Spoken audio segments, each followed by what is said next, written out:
just come over to Jesse shit. Oh, thank you. All right, here we go.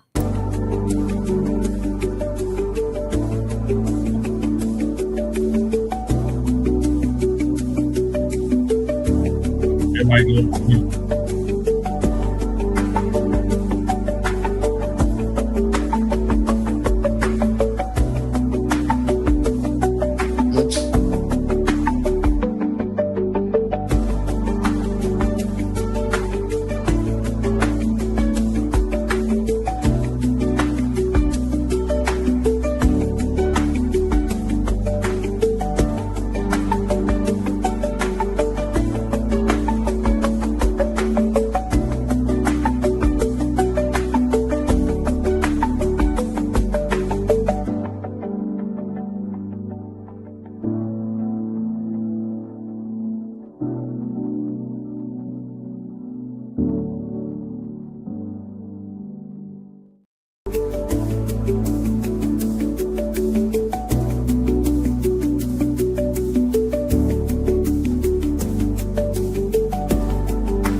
It clear.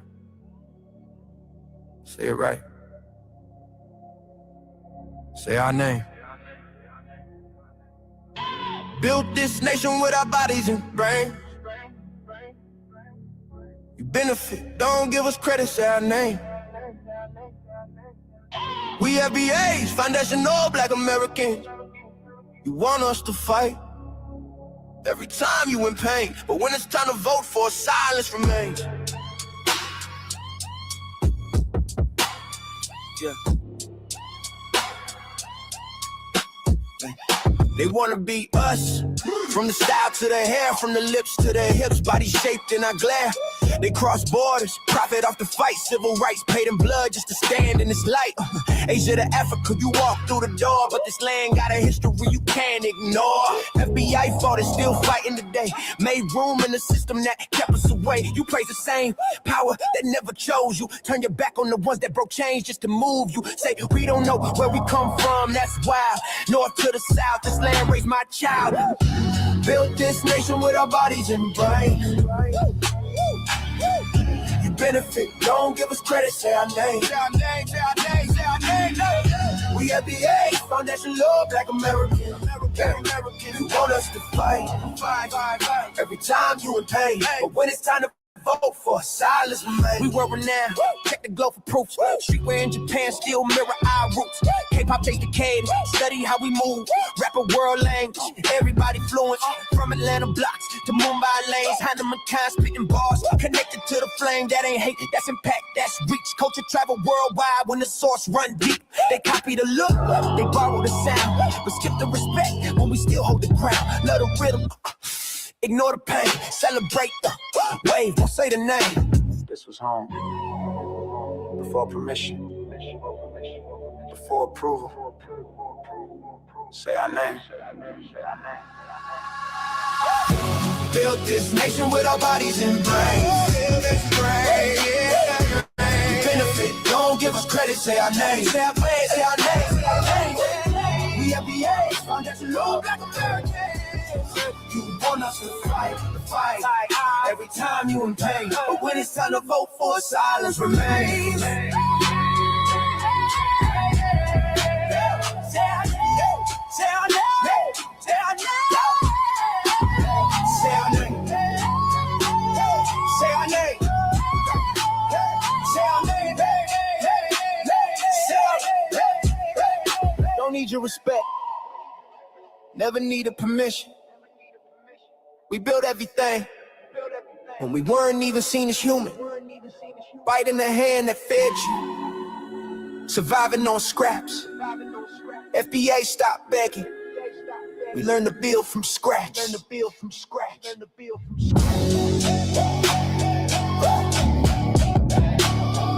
our name.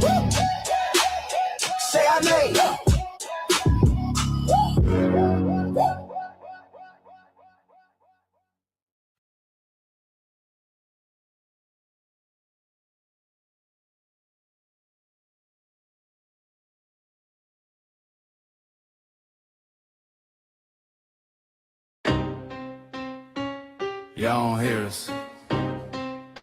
Pull up a seat and motherfucking listen.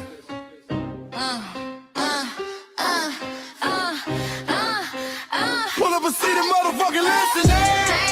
Pack your bag, time to go home. Talking crazy on our soil where our blood and bones grown. This our grind, we outside on it. While y'all fools on the outside looking, y'all show no respect to Black America, so leave. Hey. Y'all don't get it, so it's time to go home. Get the hell up out of America, take your digits, make it just fly on. Y'all don't get it, so it's time to go home. Get the hell up out of America, take your digits, make it just fly on. You landed on the tarmac, fresh off the boat. Talking about y'all building nothing, man, you choking on the note. My ancestors the reason that this country even breathes. Picked the cotton, built the White House, planted the seed. Jim Crow laws, redlined the map, we was the target. You think that struggle's a costume, man, you can't mark it. We fought the wars, we bled the blood, we died for our future's chance. And you come here and give our legacy a side eye while throwing shade on the guard. While you benefit from doors we kicked down with our last breath. Now you spit on the architects who stared down death. Disrespectful, that's disrespectful, ungrateful, a slap in the face to only people who gave a fuck. So let me show your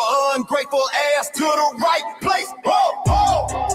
Pack your bags, time to go home. Talking crazy on our soil where our blood and bones grown. This our grind and we outside on it. While y'all fools on the outside looking, y'all show no respect to Black America, so leave. Y'all don't get it, so it's time to go home. Get the hell up out of America, take your digits, make it just fly on. Y'all don't get it, so it's time to go home. Get the hell up out of America, take your digits, make it just fly on. Passport, the visa, the privilege to be here. Cause my grandma did march for y'all, so disappear from our land. You cosplaying our pain.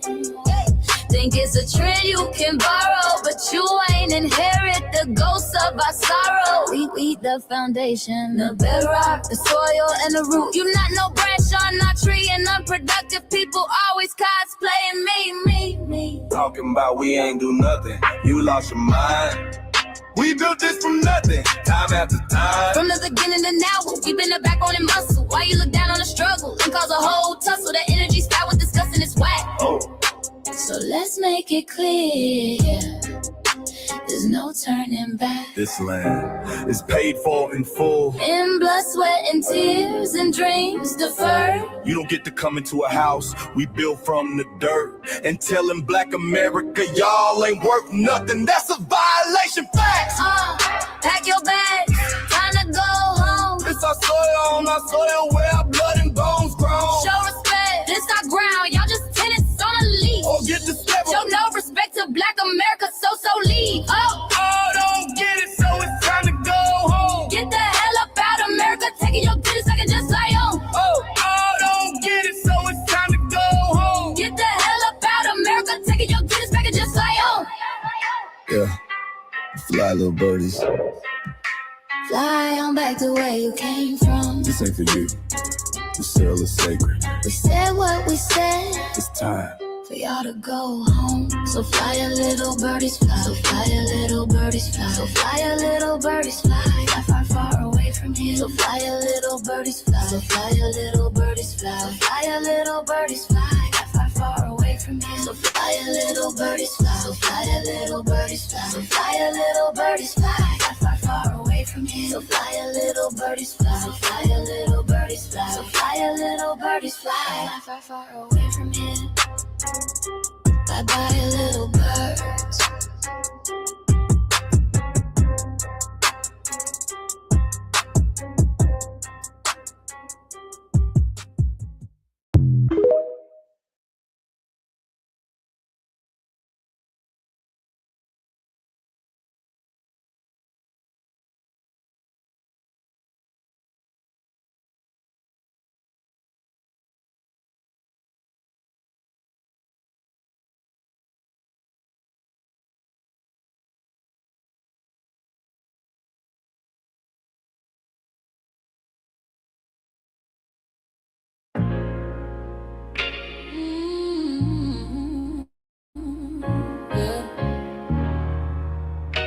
They thought we forgot, but we never forget.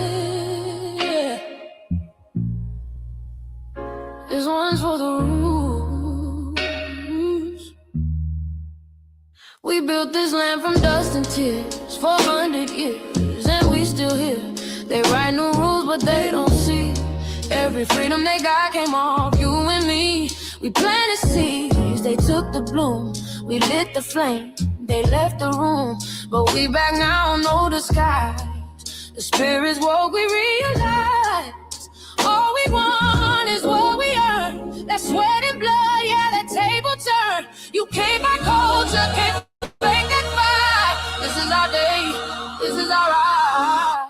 We LBA. Say it loud, say it strong. We the heartbeat that's been here all along. Foundation of Black Americans, stand tall. We ain't begging for nothing, we built that all. Born from pain and grace, you can see the truth written in our face. We the soul, the sound, the fight, the flame. Foundational Black Americans, say our name. They love our rhythm, but they dodge our blues. Use our voice when it fits their news. They take our sound, but not our scars. We the backbone, we the stars. Now the veil is gone, the mask is clear. We see the game, we know it's here. No more silence, no more lies. We lift that flag and watch it rise. Rise up, rise up. We the ones that made this nation breathe. Our pain to power, our roots and trees. We know worlds. It's rhythm and grace knows, and now we reclaiming our rightful place. Can't copy courage, can't steal pain. You can't inherit soul by changing names. Our story ain't done, it's the revival. We guard the gate, it's about survival. We FBA, say it proud, say it loud. The world dances on what we vow. Foundational Black Americans, still we stand, still we fight, still we the man. Every block, every song, we've been right here all along. The soul of a people strong and free. Foundational Black Americans.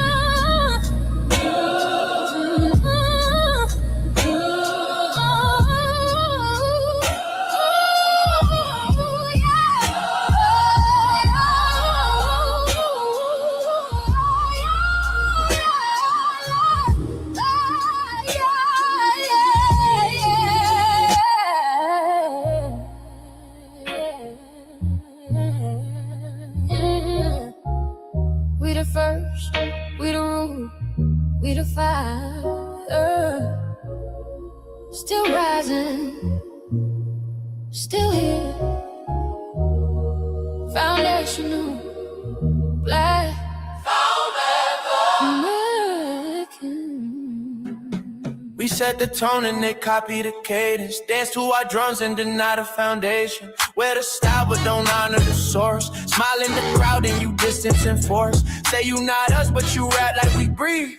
Take the rhythm, then fuse the receipts. I ain't mad, I'm just holding the glass. Showing the mirror, now answer it back. I ain't here to cancel nobody. Just keep it honest, keep it solid. If you eat from the table we built, don't act surprised when we guard it. Do you like that? Do you like that? When I flip your sound and I ride like that. Do you like that? Do you like that? Do you like that? Cause that's how it feel when you borrow my culture. Then act like we never mattered. Hip-hop. Mike Larry. Now this shit here, it's what I see it is. We're not fighting your battles. We're not carrying your fear. We're not lending our history to people who erased us while we were here. Just cause you're born here, don't make you FBA. That makes you a citizen, learn the difference today. This is lineage, not a look you can wear. Not a costume you borrow when it benefits you there. You used our culture like like an access card, backstage pass, a straight facade, but now the mirror's in your face. No disguise, and you're uncomfortable looking truth in the eyes. We didn't leave our land to beg for a chance. We stayed, we fought, we took every advance. That's the separation, that's the line you cross. We paid the price, you learned the cost. You waving your flag on our soil, but fighting not to go back home. Waving your flag on our soil, building comfort on a foundation you didn't own. We waving our flag, red, black, and gold. Stood our ground, never sold. You waving your flag on our soil, but scared to build what you claim you love. Our humor, our style, the way we move, the smoothness, the sound, the things we prove. Music we birth, language we shape, innovation forged under constant escape. Warrior spirit means stay and defend, not flee your land and rewrite the end. You call it success, but don't confuse the two. East came after what we went through. You abandoned your land and called it strategy. You wave that flag loud, but won't return to build your legacy. That contradiction tells the story for you.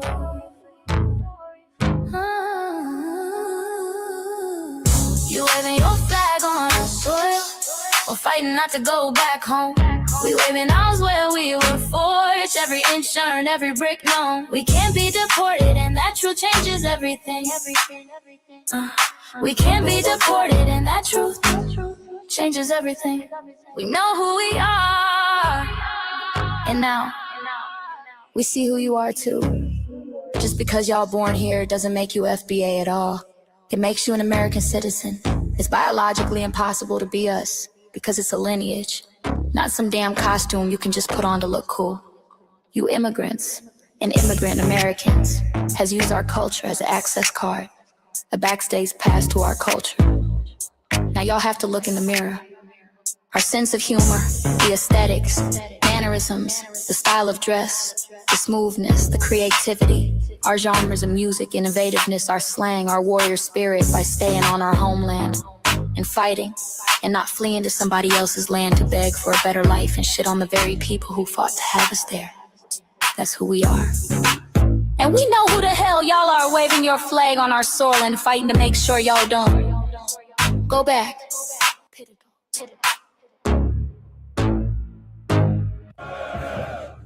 You can't leech off our culture anymore. Beat it!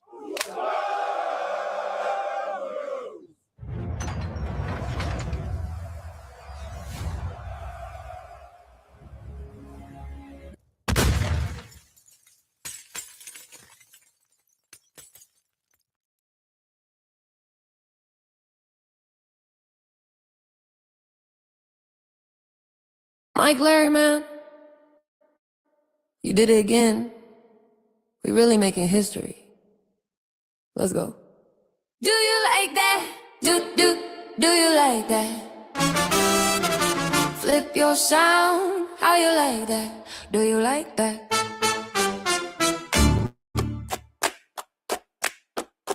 Do you like that? Say it loud, don't walk it back. Do you like that? Do you like that? You grew up mimicking us, now y'all switch it up. Turn the carbon copy, y'all ain't black, what the fuck? It's funny y'all connecting to our culture like it's Wi-Fi. Surfing on our waves of our culture, no more agua. Stealing my culture for all these years. Look how time flies, all these colonizers in disguise. Y'all hate, y'all still hate us outside. Study dope, drip, vampires, suck the blood of our guilt. They copy the flavor, sip the juice, love the results, hate the truth. Who? Do you like that?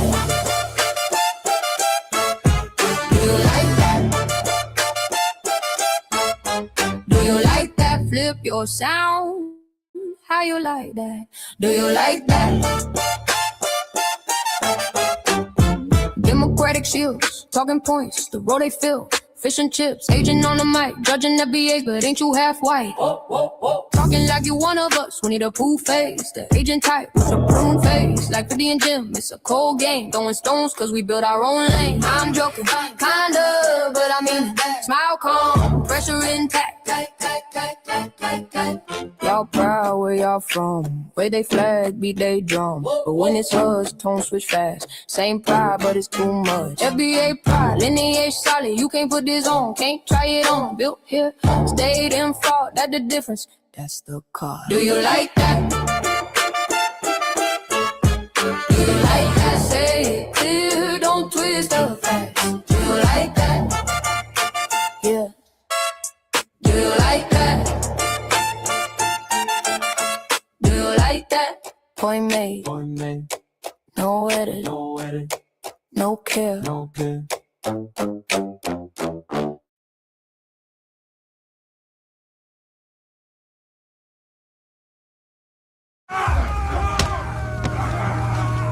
You know, erasing history is something that you have to do when it comes to conquest, domination, and destroying a people. If people knew who they were, what they were, and what they were capable of in the past, they will understand what they have a possibility or a likelihood of doing in the future.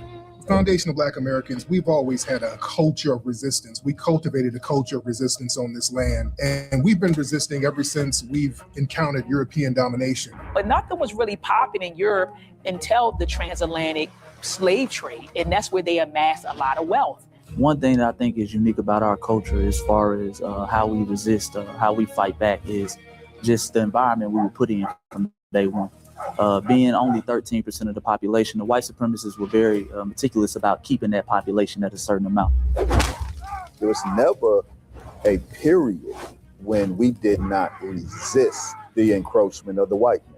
They have a natural behavior of authority no matter where they go. That's why they'll step up in front of us in the line at the store. We're not important. They don't even see us. We've never been able to excel. We've never been able to relax. We've never been able to just be, which means that existence is resistance. It must be something in our DNA, our historical background, to when something doesn't sit right with us, especially spiritually, in our souls and in our spirit, we just say no.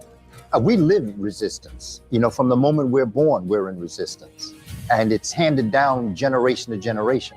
And so I think that cultural resistance is actually in our DNA, in our epigenetics, and then it blossoms out into the culture. So there's almost nothing in America that we do, from song to dance to politics to the way we talk, the way we dress, having coded languages considered to be slang today. Everything about Black American culture is a form of resistance.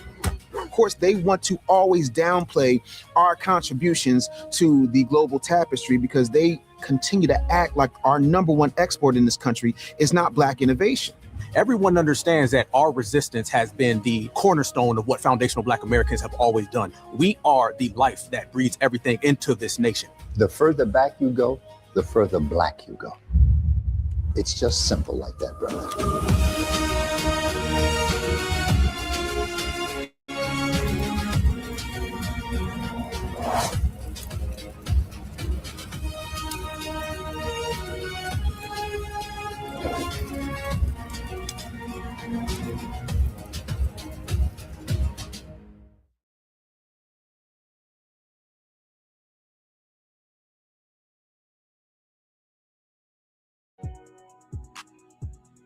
Introducing the B1 Rolodex, the easiest way to search for and support FBA and B1 businesses.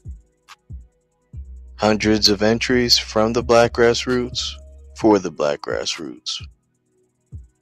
Free to use, free to download, constantly updated. Trouble navigating the document? Try using the map version. Notice a business missing? Use this simple Google form to submit an FBA or B1 business. Also submit anti-Black businesses, which are now being collected in that last tab. Find resources, contact numbers, and much more using the second tab.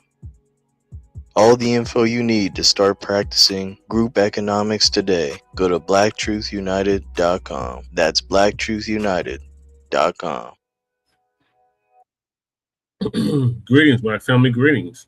And thank y'all for tuning in to another episode of the Frontline Black News. I'm your host, Che Nkrumah. And we're joined with our other host, Lady Che. Hi to the people. Greetings, brother Jesse. Then we got our Hi, Jesse. correspondent Shabaka Sankori in the building. Salute, Shabaka. Can you hear me? Then we got our brother from another mother, Breeze Omega in the building. Salute. Hey, Jesse. Yes. Can you hear me? Yes. Yeah, we can hear you. Yes, we can hear you, Breeze. Michael. I heard Michael for a minute. Yeah, Breeze. Hey, how you doing? What's good, And we Mike? got Michael What's going Pan, on? our Asian ally in the building. The DMV Y'all area. better be careful of them goddamn copperheads out there.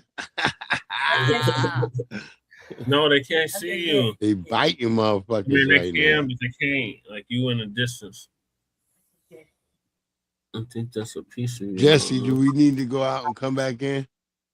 You might, Breeze. Can you hear me? I think we need. I think I need. Okay. Been on this season 6, episode 30 of Trey O, part 1 of the Frontline Black News. We'll be discussing several topics. The first one is tangibles. It's the year and a decade of tangibles. Continue to man something tangible for your vote, Black family, all the way between now and 2100. Then we got Ayanna Pressley advocates to host Equity Week press conference on reparative justice legislative agenda. Let's bring Breeze back in. All right, Breeze, can you hear me now? Yeah. I can hear you. Can you hear me now? Yes. Right. Then we got Frisco. Is Frisco, Texas, the new symbol for racial injustice? Yes, that's right. That's right. Then we got Tariq Nasheed breaks down the I'm white and I say so law. Again. Then we got armed suspect targeted a black family reunion. I believe this was in Georgia, and this happened. Then we had Chicago incident raises questions about neighbor relations. Man, why it's got to keep doing this? Damn it, StreamYard, what the hell? Caroline Wanker sues Essence in defamation lawsuit over Essence Fest disaster. Court blocks Trump's anti-weaponization fund forever. What happens next? Natasha stress doll, the viral toy that has everyone talking. And Trillionaire, I repeat, with a T. Trillionaire. Elon Musk. Elon Musty Man in the Crosshairs. Iran named military target. And we are based out of East Denver, North Aurora, Colorado. We get the news from a frontline and Black first perspective. We are a part of the new Blacc Media and also the signal boosters of the new Blacc Media. We have been around for 6 seasons now and counting. We have several platforms that are part of the Frontline campaign. Frontline Black News is one of the first, which we started back in 2020, 2021. And Shabaka's Black Experience Enhanced, which we'll have on Tuesday, is based on the 50th anniversary of the founding of the original Black Panther Party for Self-Defense. It started on Blog Talk Radio back in 2016 and have been around for 11 seasons now. Shabaka's Black Experience Enhanced covers Black experience from the beginning of time until 10 minutes ago. It is also part of the Frontline campaign.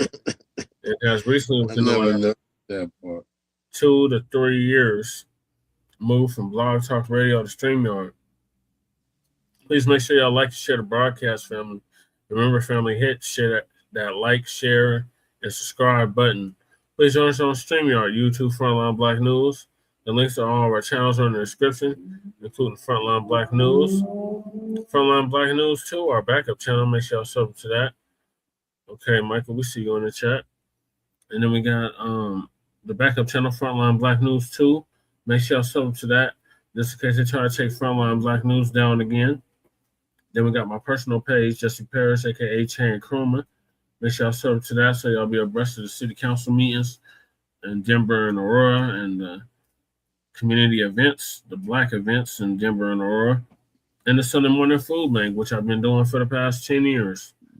Who we have in the building? We got Black Joe in the building. Salute, cuz. And then we got a Goddess Nobby. Salute, sister. Salute, Nobby. And then we got Sister H. Navi ain't even on the right page again, as usual. You ain't never on the right page.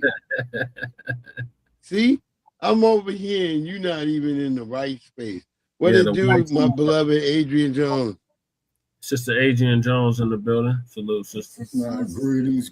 Andrea, I think it's Andrea. I'll be saying it all wrong. Yeah, I think it's Andrea too. But Sister A. Jones, she out here with us. I'm sorry, beloved. She's out here in the Mile High West. Yeah. Okay. And we got Lady Chase backup channel Seduction Doll. Make sure y'all sub to that so Lady Chase can start going live. Ponies in the barn. Keep the gators the bottom of the hole of the ship where they belong, because they're trash. I already told you. And I told you, bro. I told them on their like page, I told them motherfuckers to change their name or get the fuck up out of town. Yeah, no more water. So they really gonna be shipwrecked. You ain't getting no more water. You've been completely cut off. No, yeah, man. We hear y'all been coming up light, man, on our water, man, out them Rocky Mountains. Our water. You mean our water? Yeah. Ain't no water in the Rocky Mountains though. That shit is dry, my nigga. Yeah, and all the snow got melted, Shabaka. Yeah, white people they done use up all that water. It's dry as a bitch up there. The data centers is using up what's left. So you ain't getting nothing, Shabaka. So them crackers can't even like ride their rafts up there no more. Yeah, down on the damn Colorado River. Nope. Yeah. Damn. And then we got her main channel, the RBA. She did an RBA yesterday. So make sure y'all check that out. Yeah, pretty good. She might be good. Then we got Shabaka's YouTube channel, Jeanette One. Make sure y'all sub up to that. So Shabaka. Yeah, please. Yeah, please. That nigga sound like an old ninja in that. Jeanette One. Who? Yeah, you Shabaka. I am an old ass nigga. Now live on. I know a ninja, like not a nigga, actual ninja. That sounds like a ninja name. Like you got skills, Shabaka. Yeah, see, we not saying like an old nigga. We saying old ninja. Oh yeah, that's right. There's ninjas with that name. Ninjas have that name. That's a ninja name. Or Sam Corey. You ain't even getting it. Yeah, no, I get it, man. Because them ninjas, man, them was some cold ass fighters, man. You know what I'm saying? And then we got our cousin, our local out the Bay Area, Jay Militant. Make sure y'all word up, Jay Militant. Yo, what's up, Jay Militant? Then we got our brother Kukizi out the Mile High, Bellside. Well, Kukizi. Came up with the FBA culture reports. So make sure y'all check him out. He's a dope MC / rap artist out the Mile High City. Then we got our brother who's with us right now, my brother from another mother, Breeze Omega. Salutations. By the way, Breeze, so the Knicks won the NBA championship today. You know what it is. The Knicks won. It's a little turned up. It's a little turned up. I'm a little turned up. I almost went live. You know who you guys now, Breeze, you know who y'all beat the last time you won a championship, right?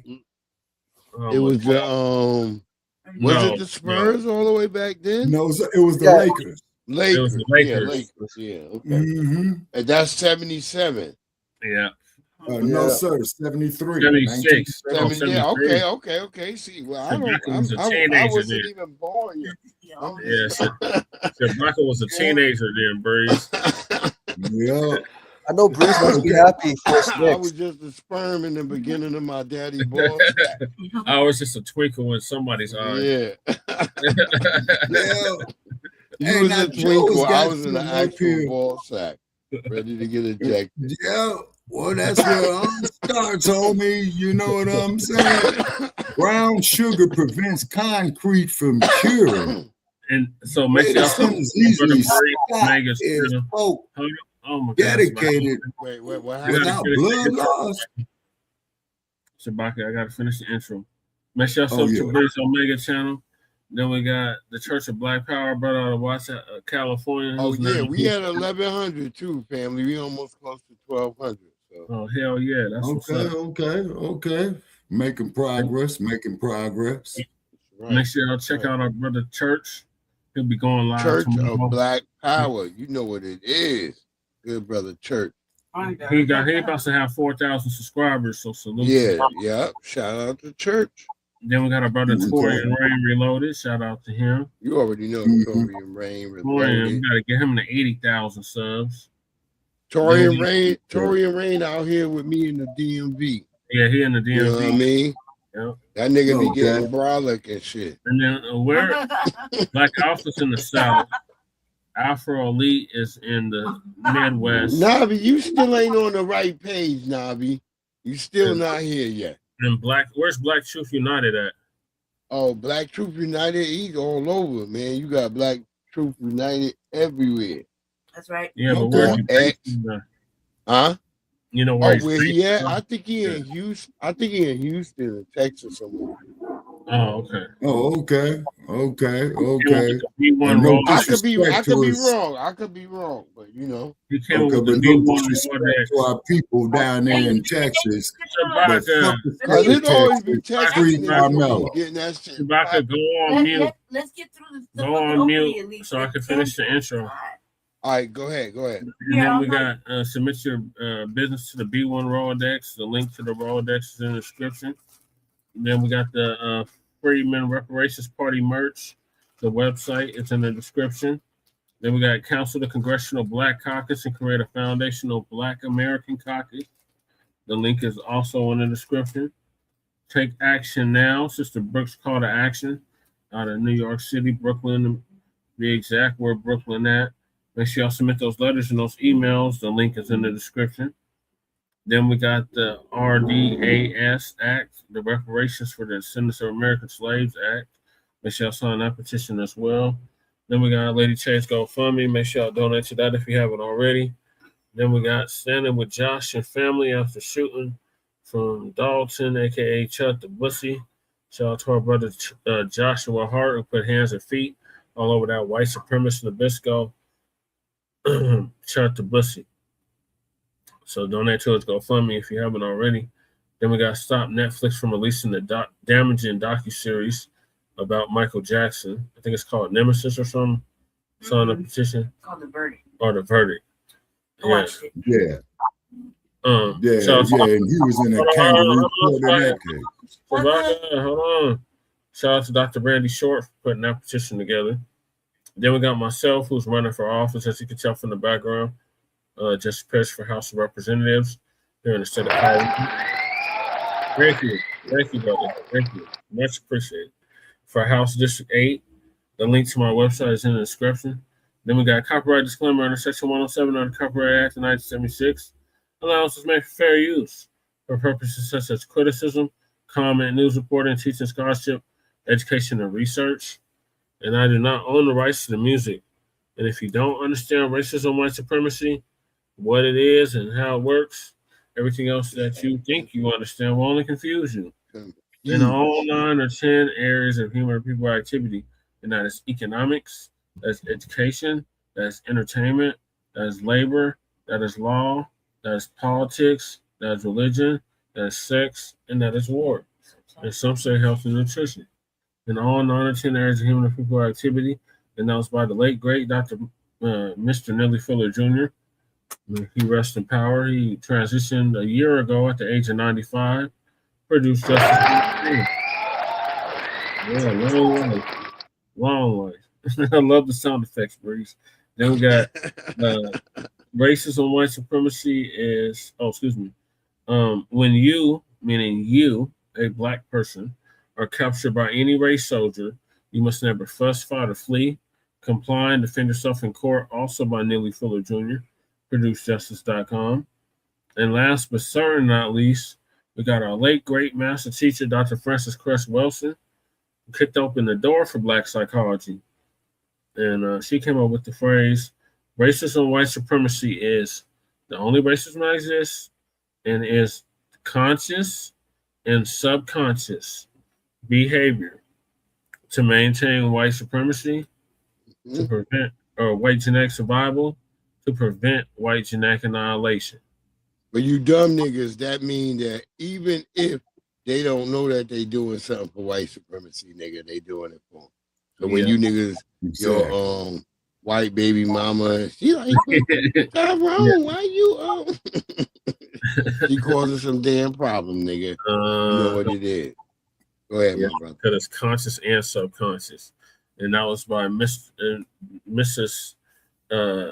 Frances Cress Wilson, who transitioned exactly 10 years ago at the age of 80.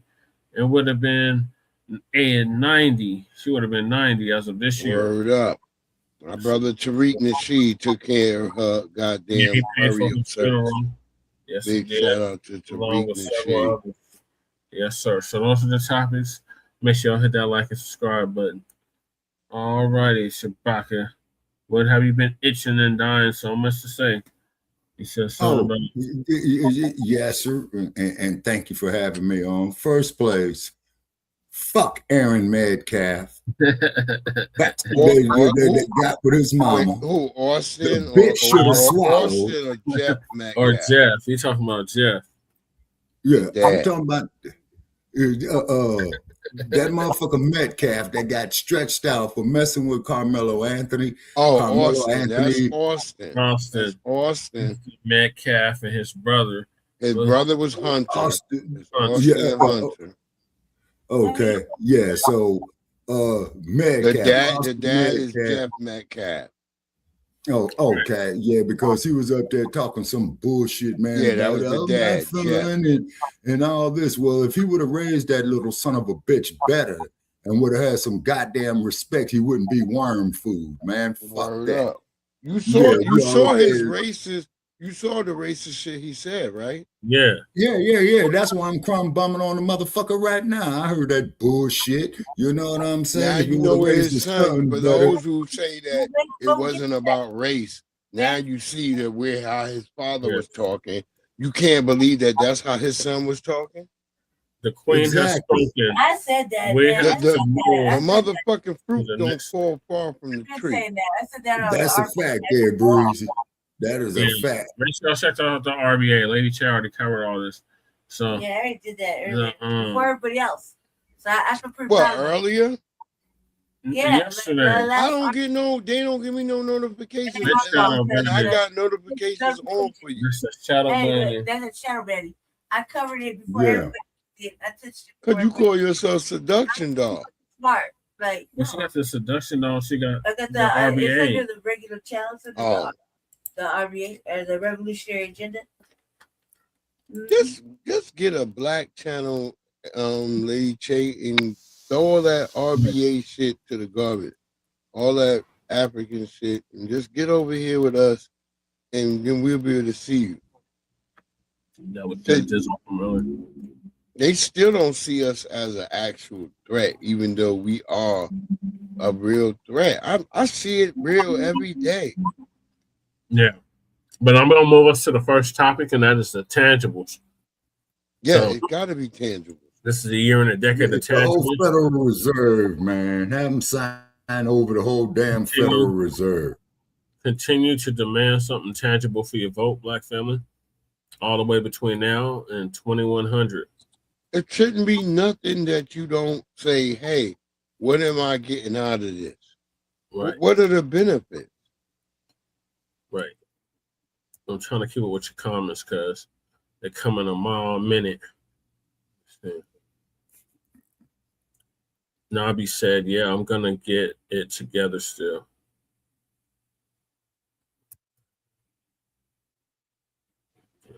Get what? I don't see Navi up here. The show a couple of days ago was excellent. I told her she's still on the wrong page.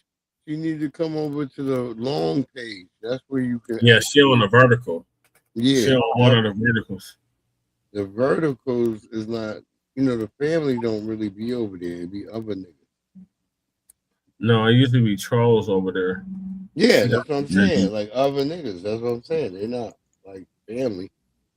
The family be on the horizontal page. Right. That's what I'm trying to tell her, to come over to the right page. And she's not come on the listening. front line. Black News. I think she's on my personal page.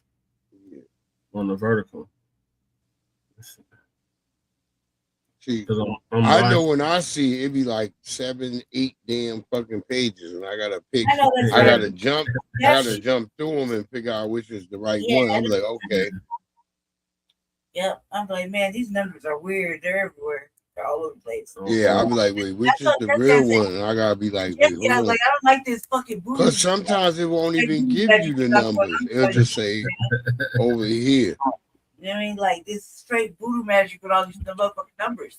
That's why I be like, some nights when I be watching, I'm like, nigga, I can't. For some reason, I can only find your horizontal page, and then I can't find the your vertical page, and I can't find the horizontal. I be like, what the hell?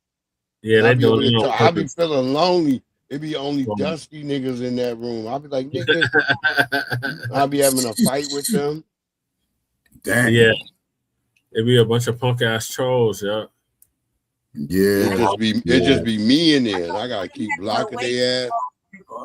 Yeah. Yeah, I've done that. A breeze, you know, I've done that. Where I had to just block motherfuckers, man. Yeah.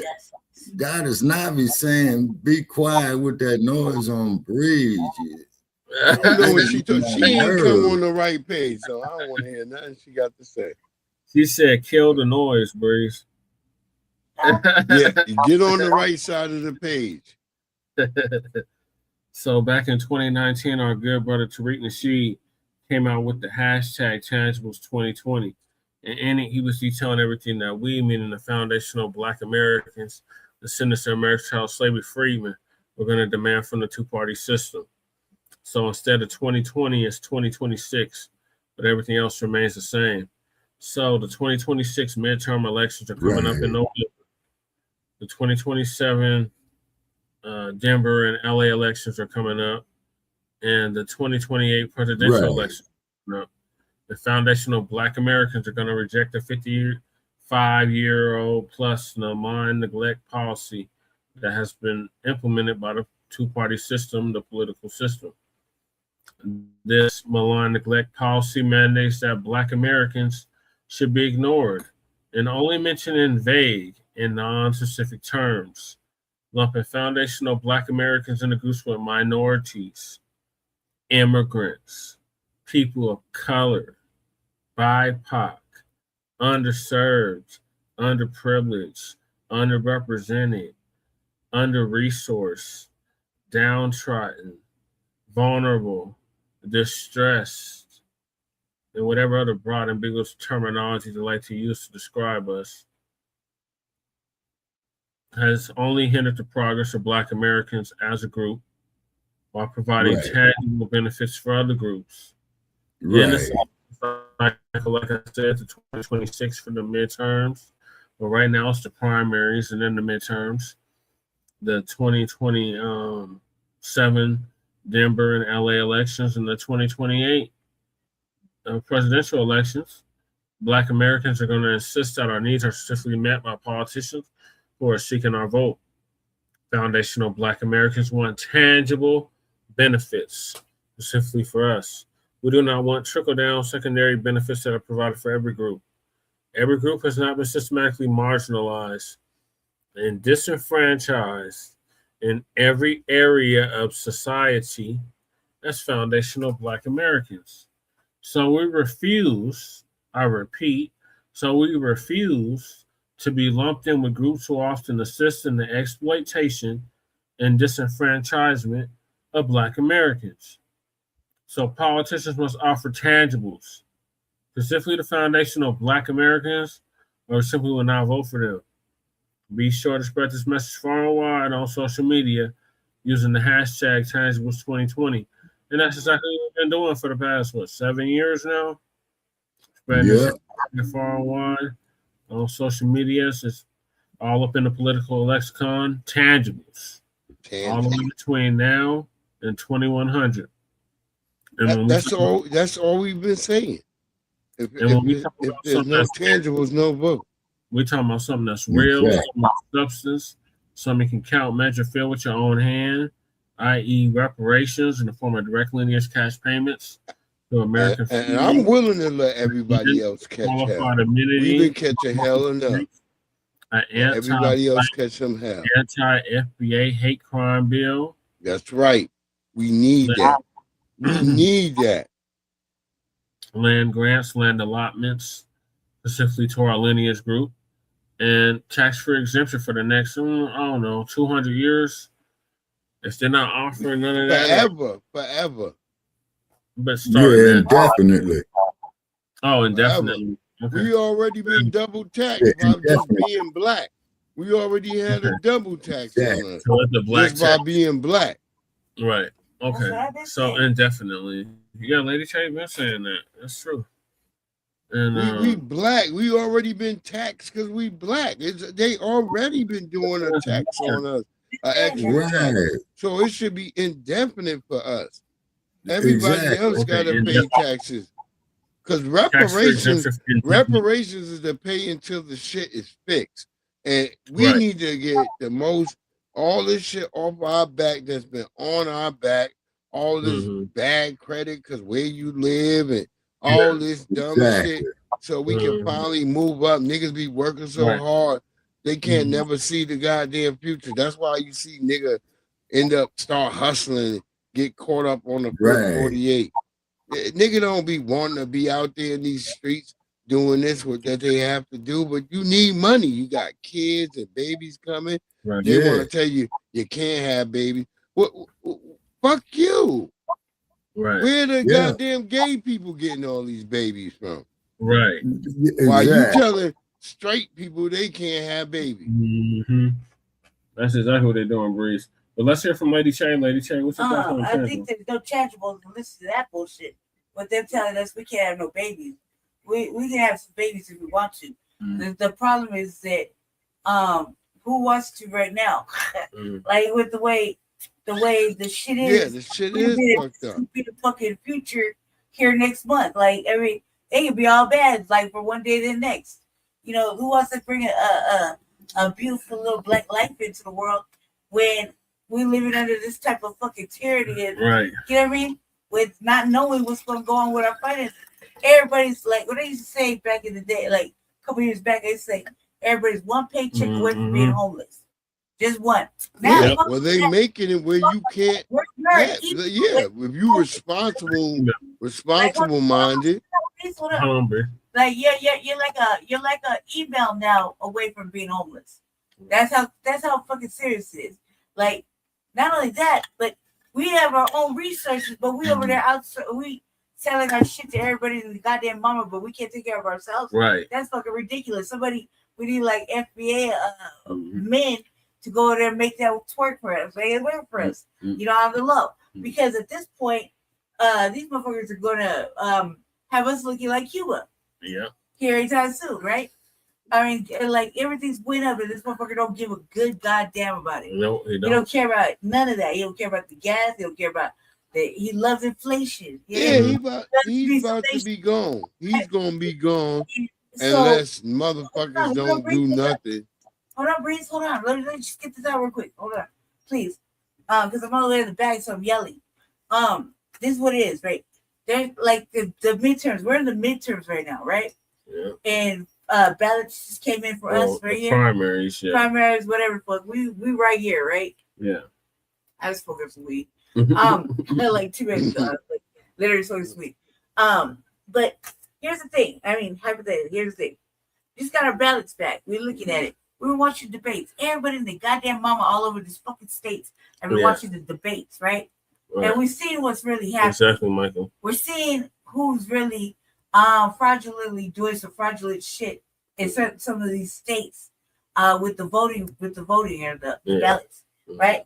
And so, you know, I said it last year, 2 years ago, when I said, man, these elections aren't a real thing. They already made up their motherfucking mind. They just running the race. They're just doing whatever. We don't really have a voice or an actual vote. Right. You know what I mean? Even though this motherfucking voting system is built off the backs of slaves. the electoral votes, all that. Right. It's off the backs of motherfucking slaves, right? Yet we don't really have a voice. These motherfuckers right now, these Democrats, are like, it's a season of election, and now they want to talk about what reparation. Yeah, all of a sudden, bitches is crazy. They want to talk that shit so they can stay in their fucking legacy. Yeah, that's it. And in their when you say that you was never born a slave. As much as we, we want to hear about that, we have to read, because all that shit sounds good and shit. Because we're not really. You think about it, Black family. You really think about it. We ain't really hurting like that. Yeah. There's other motherfucking people that are really hurting like that. We can make it. We're gonna make it regardless. We're gonna be all right. We've been suffering. It like we're really hurting. You know what I mean? So I think it's fucking crazy, because that's all we've been asking. You want to buy? You want us? You want to talk to us? Our votes for sale. Right, to the highest bidder. And now here they go, right? Yeah. Dusting off a 28-year-old motherfucking HR 40. Again, like blow the dust off that bitch, right? Shake it off and shit. And then add some extra HR something or other, right? But it's all the same bullshit. Like, you ain't really talking about shit. Like, all together, that's not they're not tangible, right? So when it's like, I'm telling you, like, when you look at the ballot and you look at what your local level, you look at what you voted for, and you see that they try to fuck you on taxes for your energy. They try to fuck you on taxes for your child care. It is all these taxes. They keep taking taxes. We, the people, Black people, not only have been violated, but the shit was built on the backs of us, right? And now they continuously keep taxing us, and we still receiving the black tax of all things in the Mayafa, right? In the Mayafa, so it ain't never gonna get like how they say. So us really trying to get this shit going, it's hard. It's gonna be harder, but we knew that's what it was gonna be, right? Right. We knew it was gonna be a marathon, not a fucking sprint. So we knew we were gonna be in it for the long haul. The thing that bothers me is that we was talking to the fucking Democrats for the last 2 years, last year since whenever fucking Kamala left, right? So we were talking to them, like giving them ways out so they could come back in. Yeah, so they could have easily got out. They could have easily won. Come back and they still like, yeah, I'm looking at it like, thanks for letting us know, cuz I ain't talking to you so that I could make you. I want you to make me feel warm and fuzzy and give me tangibles. No, we should have been punishing they them. have to pay some money. They thought they did a motherfucking conference, which we'll get into it, wearing all purple, fucking power fisting and shit, fucking acting like what they talking. And not only that, got real Negro spiritual with us. Throw a little ham up there, you know what I mean, on the podium. Yeah. And I'm like, woo, this is what we do it. Wild, salacious shit in politics. And we would have never seen this kind of Gaddafi tried to give us money. Clinton put a stop to that. From our black leaders. You see all our black They're trying to give the Nation of Islam like $2 billion. You see how they're maneuvering? Yeah. Right? Even activists, you see how they're maneuvering, kind of little ratchet, little church like, a little bit you know what I mean, like a little like too much. You know what I mean? Look at Candace Matthews. Oh my God. Right? Look watch when we see the motherfucking reparations thing that they was talking about. Oh God. Right? And then you see who else did it? Lady Chain Lion. Let's see who else did it. Somebody else did it. I can't really think of the name right now. Oh, fucking Crockett Face. Jasmine Crockett shit. Yeah, Crockett Face. Jasmine Crockett. She always had that fucking salacious shit. Same thing with the Petersons or the fucking the Justins, one of the Justins, right? Oh God. When you had that boy moment, yeah, you're like, boy, yeah. His hair was all out. His hair was smoking at the tips, yeah, right? Yeah, no, fuck all that. These are the same motherfuckers that didn't show up. 3 days. They show up 3 days later for Carmelo. Yeah, right. And then they still let white people shit talk them. Shout out to Black Star TV. He put out the whole thing about So I feel like this. In your local area, you should know what's being built in your area. You should know where your water and your energy, how like and watch the bills, you know what I mean? Like how high it go, right? Because they like to slip shit in. It's like word salad or a comma, a simple comma or semicolon can fuck up the whole language. Yep. And got you thinking I one got thing. some shit for y'all tomorrow on the Sunday Gospel. You did? Okay. The language family, which is what everybody's always stressing, so that we stay on the same language, right? These motherfuckers can hit us with a word salad motherfucking bill. And we were thinking we got an understanding of it, but it's separated by one comma, semicolon, or a fucking parenthesis or something like that. And, you know, that changes the whole fucking format. That's how I didn't get elected. That's how I didn't get my signatures through. Was over a fucking comma. Over Word up, a comma. So, I believe you. What do we do? Look, I'm gonna drop down. I'm gonna be listening, y'all. Do what your vote is, unless it behooves you and it's in your personal black interest. Okay, we're not talking about the presidential. Okay, because I'm gonna check it out. It's in your black interest in your state specifically. Oh, that's nice. It's there. Then vote for it. If you, but real shit, you should have been Black family. You should have been out there going to at least one town hall meeting so you listen to your fucking local fucking people jive talk you and shit. You know, and you should have been able to read the little bit of newspaper or whatever whatever coming in your area. You need to be a little bit informed before you pick a fucking person for a seat. Because right now, like we got people turned out. Right? We got people turned out in our elections, right? But none of them are good, really. None of them are offering anything for fucking black people. So we have to look at other things.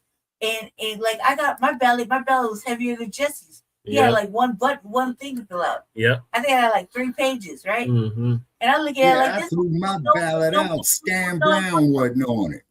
He's not gonna be on it. So like what I'm saying is that you need to vote in your best. Look, I'm gonna drop down, y'all. Okay, Breeze. Hi, Breeze. I appreciate you, Breeze. You know what it is. Yeah, have a great one. He's still gonna be listening. Vote in your black interest, family. Oh, okay. Like really read, family. Don't skim it. Really read before you put that shit in the mail or you put that shit in the ballot box. And don't stand in the last motherfucking line if you have even an inkling of a suspicion. If you're thoroughly informed about your city events and you got an inkling of a suspicion that there might be some funky ass election shit going on in your city specifically, then you know really don't do it. If you gotta hold your vote, you hold your vote like you hold your fucking swilla at night. Hold your vote like you hold your baby. Don't let nobody take it from you. It's yours. You give it to whoever's represented the best for you in your black interest. Not foreign black. Okay. Black interest. FBA black interest. Okay? You can add rifle plates to it. What? Black Joe's sharing the body armor. Yeah. This is the handgun starter pack. Yeah. And then I'm gonna get my ass back out here on this damn pistol range, man, because they got like 24 pistol ranges out here in this motherfucker. You know what I'm saying? Yeah, so I want to go out there and bust me a box of shells, man. You know what I'm saying? What is your closing thoughts on the tangibles? Cut the goddamn check, give us all the money in the goddamn Federal Reserve, and then if they need expenses for the government, go see that goddamn boy. He's a trillionaire. Yep. All right, Michael, what are your thoughts on the tangibles? Yeah, so my thoughts on the tangibles are very much the same what you guys said. Really, I'll say this, tangibles should have happened yesterday for FBAs after slavery ended in 1865, and Elon Musk, who's a trillionaire with trillions of dollars, is crazy. He definitely needs to pay. Yeah, that is crazy. That reparations money. He's stealing it. He's stealing it. And that's why nobody want to say, I don't understand why nobody's saying it. He's stealing it from retirements. Yeah. And 401ks and fucking IRAs and things that IRAs worked hard for. Yeah. Like, what the fuck is wrong? Why didn't anybody say because he's got the dump backing him up though, Lady Chad. See what I'm saying? Yeah. These people work hard for these. I understand what you're saying, Lady Chad. Yeah, for sure. Because nobody asked us. No. He just went skimmed talk. Yeah. He's a thief, cuz. He's a thief, and nobody's fucking gonna say it but me. Let Michael finish his thought. Go ahead. I'm sorry, Michael. Well, no, I'm sorry. let me say, I like your passion because you really care. I'll say this: it's called it's called American greed. Whenever like the trillionaires or super wealthy, He's no American though, cuz. He's not an American. He's a damn bore. He's not, right. He's a bore, lady. He's a bore, lady. Check. That motherfucker ain't no African. He ain't no American. He's a goddamn bore. That son of a bitch is Dutch. And them were some of the most brutal of slave trade. Why everybody threatening fucking Trump? They threatening the wrong one. Oh shit, we got Jay. We got Jay Dizzle in the house. Greetings to you, Jay. Greetings to you from Sin City, Jay. How you be? How you be? If you want to hop up and join us. Yeah. By the way, Jesse. Get in the chat. Yeah, Jesse. Are you familiar with MMT, modern monetary theory? Stephanie Colton has discussed in the past. She said that the government does not need to tax just to spend money or to stimulate the economy. So she makes a case, and you definitely want to use that in the fight for reparations. All right, let's get to the stupid ass press conference. Yeah. So if you're gonna vote, demand something tangible for your vote at the local, state, and federal level. Any politician that's seeking your vote, including myself. If I'm not offering nothing tangible, don't waste your time voting for me either. Yeah. Any politician, local, state, federal level. They're not offering nothing tangible for your vote. Don't waste your time voting for them. It's as simple as that. We already laid out what the tangible. No, Jesse, you're gonna do something right with what you have to work with, man, because of all the community service work that you've done. I'm just using yourself as an example, Jesus. Well, okay. Well, what you've done, Jesse, is you went out there, you fed the homeless, you do the food bank every Sunday morning. You know what I'm saying? And package that together, man, and throw it up in your opponent's face and watch. Oh yeah, that sorry ass motherfucker sit up there and start trying to get his goddamn lies straight. It's a C. I work on the campaign, I work on the campaign, so I know there's tangibles to be offered. So it's like I wouldn't have called them Mr. Denver tangibles, right? If I didn't have an idea of what tangibles we could offer. Yeah. Okay. So carry on, Jesse. All right, so moving along, we got the stupid ass press conference that Ayanna Pressley put on, along with several other DNC. Yeah, about reparations, right? Yeah. Oh yeah. Yeah, let me check that out, brother Cherry. Yeah, because I heard something about that. All right, definitely the B1 Rolodex. Yes. All right. Good morning. Good morning. Good morning, and thank you all for being here. Before I begin, I want to acknowledge that we are gathered on the ancestral and unceded lands of the Anacostan and Piscataway peoples who have stewarded this land for generations, long before the founding of the United States. It's important that we take a moment to honor their sovereignty, their resilience, and their ongoing struggles for justice. Any conversation about repair in this country must recognize that the harms of slavery and anti-Black racism are intertwined with the theft of indigenous land and the suppression of Native nations. As we approach America's 250th anniversary, we find ourselves at a defining generational moment. We are living through an unprecedented assault on Black people.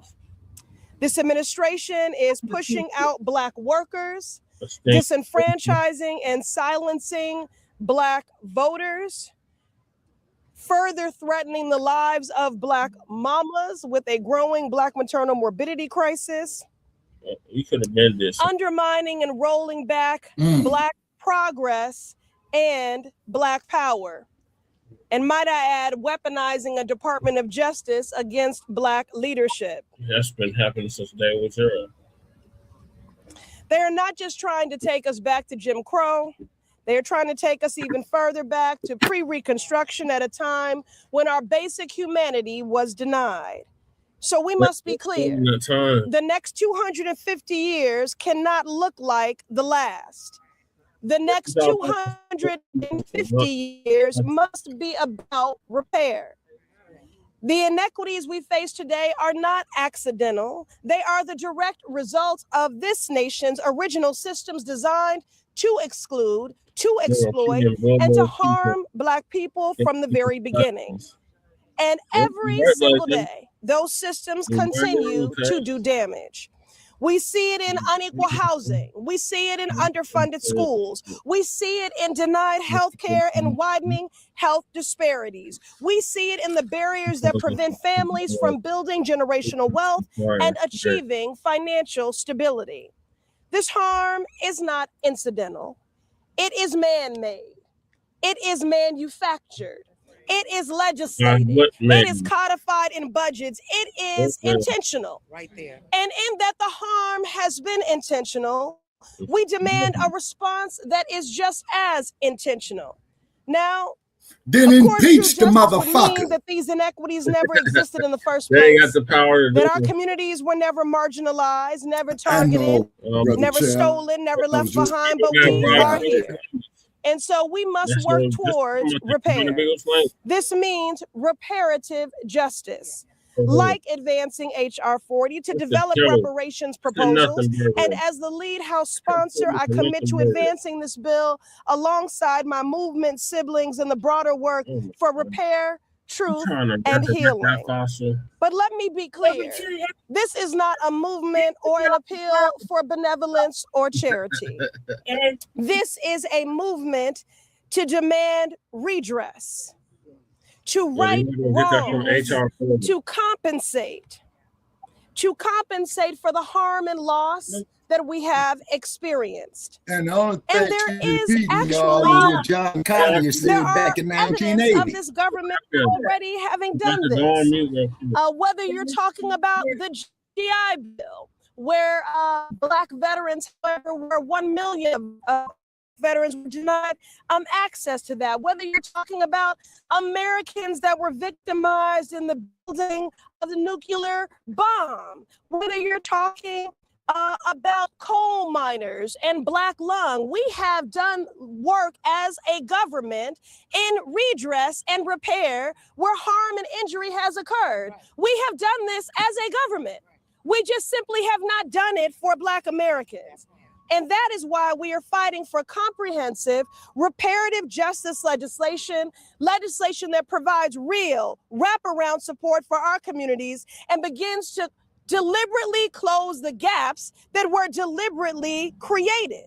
So we call on Congress to act, to meet this moment with the urgency it demands, to help build a future grounded not in denials, but in repair, in redress. The next 250 years cannot look like the last.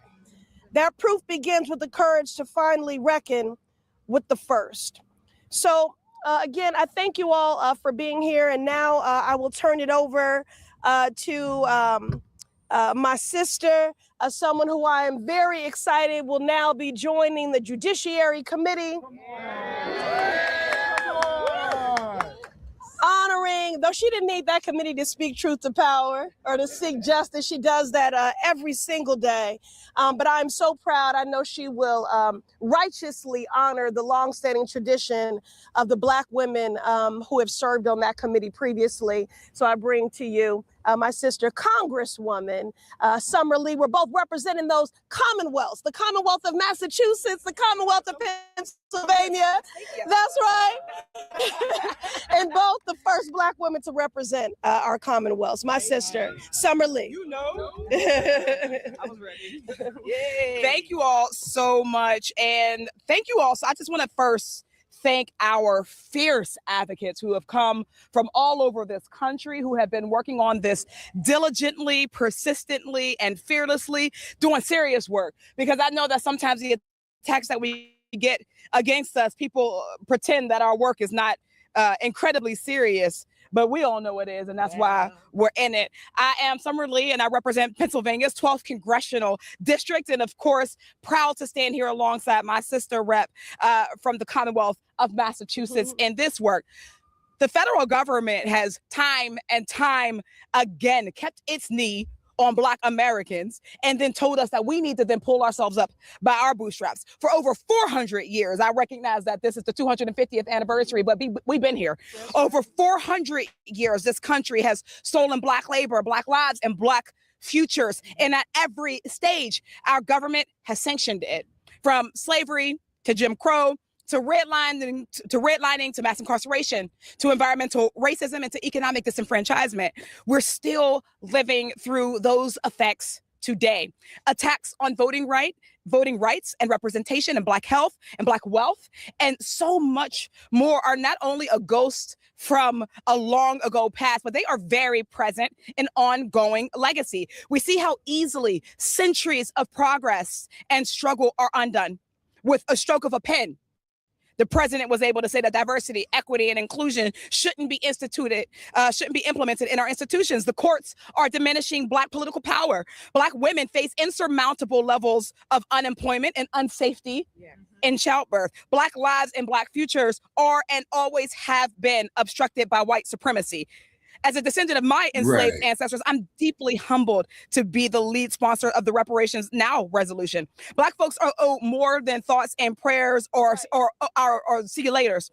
We're owed restitution and justice to repair the government-sanctioned harm that has plagued our communities for generations. Congress won't even pass a bill like H.R. 40 to study reparations for Black Americans, but the president will push for billions in taxpayer dollars to violent insurrectionists.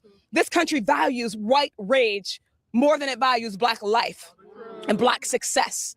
We deserve a government that protects civil rights instead of rolling them back. We deserve policies that create opportunity instead of deepening inequity. We deserve technology and labor and housing and economic policies that work for Black communities. Lady, you've been stealing my shit. I've been saying that for the last 10 goddamn years. And I will do everything in my power to ensure our communities are no longer living in the Reconstruction era. We can and we will have justice, have jobs, have healthcare, and have housing that actually meets our needs. Because when Black communities thrives, everybody thrives. Everybody thrives. A country that is fair enough, affordable enough, and just enough for Black families is a country that works better for all working people across the board. So right now we are calling not for something special for Black folks. We're not calling for handouts for Black folks. We're calling for a country that values itself enough to recognize that success in the Black community, that reparation in the Black community is the only way that our country will exist for another 250 years. Is the only way that our country will know its real calling, a more perfect union for all, and that our democracy will survive. So I thank you all so much, and I'm going to hand it back over. She's not here. Yeah, that's what I thought. So I was going to hand it back to you. Okay. All right. Thank you, sis. Thank you. Yeah. All right. Okay. Now we'll hear from Dreesen Heath from the Why We Can't Wait Reparations Network. And again, I'm so grateful to each and every one of you for being here today. Thank you for being my partners. As I always say, thank you for being my teachers. Okay. Thank you for leading us. Thank you. Mm-hmm. Come on, Dreesen. Congresswoman Pressley, thank you. Thank you so much. You've chosen to carry work that is difficult, life-altering, and overdue. Reparations is spiritual work. It's the work of resurrection. And in the darkest of times, you've refused to put it down, and are a light we can come back to. So thank you. Thank you to my family here, my comrades. Reparations ask us to tell the truth and look directly at what has been done and is being done to us. Our stolen bodies, our stolen land, our stolen property, our stolen names, our stolen futures. These harms must be accounted for and undone, and we must make ourselves whole. We are here to settle a debt, not because we created this debt, but because we've always been the currency. And it is time to get paid and restored in every way necessary. That debt didn't stop accumulating. It's accumulating right now. And we are here on the side of this Capitol that our ancestors built to say the next 250 years will not look like the last. That's right. Because we've kept the receipts. Yeah. On the other side of reparations, we properly bury our loved ones. We hold their hands in the final hours without choosing between end-of-life care and a car payment. Our graves are protected. Our ancestors rest undisturbed. On the other side of reparations, we pass abundance down. Trust, accounts, inheritance, businesses, without a probate system designed to extract it back.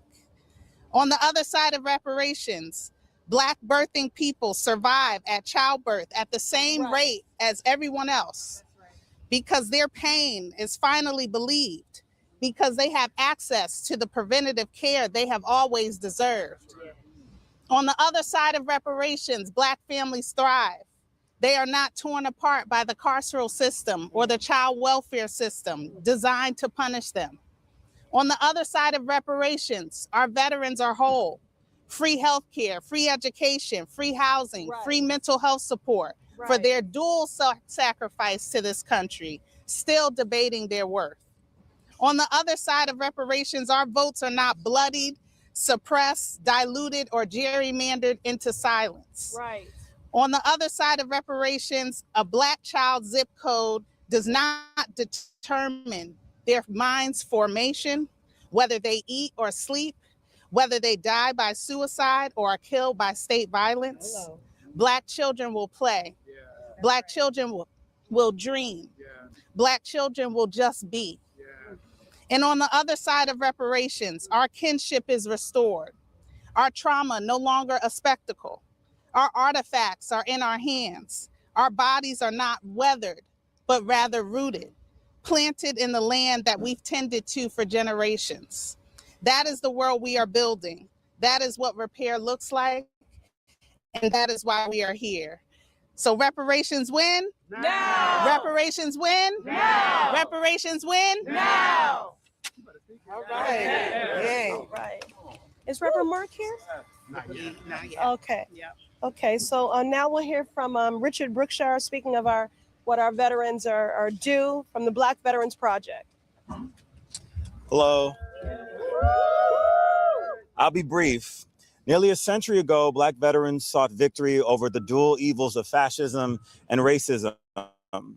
Their war has still not been won. We stand on the front lines of a nadir of our nation's semi-quincentennial, a deconstruction of our very democracy that aims to drag us backward and render our wounds invisible. We must draw on ancestral wisdom, strength, and courage to defend against the forces that would rob us of liberty, justice, and the inheritance that we are owed. Reparations can bring forward a great reimagining and renew our nation's sacred promise. A double victory should be our North Star. Repair is possible and it should be prioritized. Thank you. Beautiful. Yes. All right. Yes, our inheritance. All right, and now Natasha Brown from Black Voters Matter. Our next two speakers, depending on when Reverend Mark gets here. I'm telling you, I must quote Natasha Brown every day, and Brittany Packnett Cunningham. You know, so I'm looking forward to hearing from both of them. How are you? Thank you for being here. Oh, freedom. Oh, freedom. Oh, freedom over me. And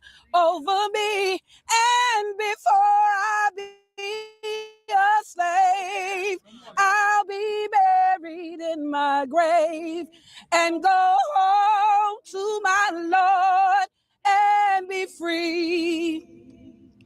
I wanted to start in the spirit of the ancestors that not too far from here, that on this ground on the Capitol, the same Capitol that this administration has created a slush fund that they want to pay those that sought to destroy it. But those that actually built it, that were my ancestors, never got paid. And so since we talking about getting paid, because I'm from the South, and even where I grew up, 30 minutes from where I grew up, that is where my great-great-great-grandmother was purchased. And so as a direct descendant, that I can trace my lineage back to slavery, I stand here saying that here it is, that we are also talking about reparations as it's something new. It's nothing new. Matter of fact, my grandmother used to tell me that anytime that someone owes you a bill, keep your paperwork. You need receipts.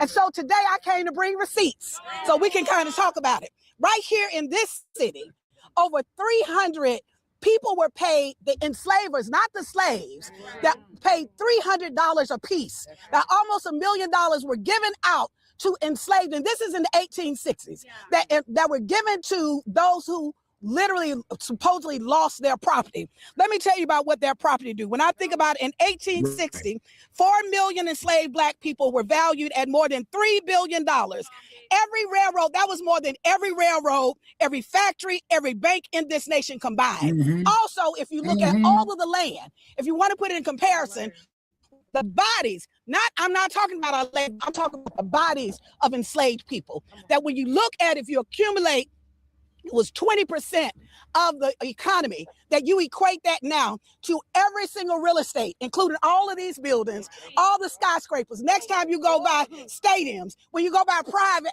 and public, all of that together, all the real estate in this country only makes 15% of the economy, which means that if we were 20% of the economy, we were more. Every time you see a skyscraper or some land, really understand that that was the value of what Black bodies did in this country. When we're saying cotton picked by enslaved hands made up nearly 60% of all American exports. Our bodies were taxed by this government, taxed on enslaved people, were the financial backbone of the southern state governments.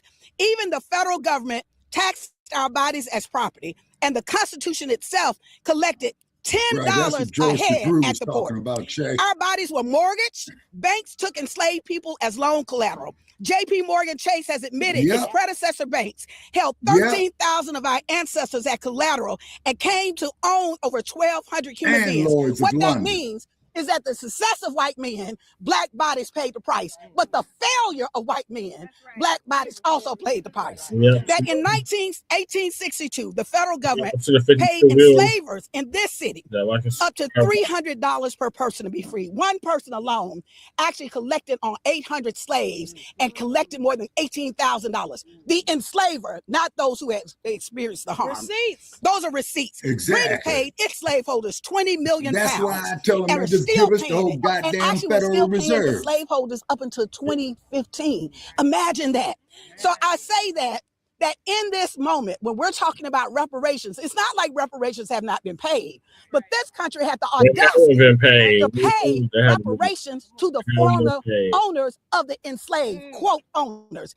Our bodies, not just our labor, paid for this country and literally with the economic foundation of this country, but actually our bodies, they were leveraged, they were mortgaged. That when you think about that we, not just in what we put in the ground, but and when there were the failures of those that took a bet on their, and literally would mortgage it 3 and 4 times, that ultimately what would wind up happening, our families were torn up.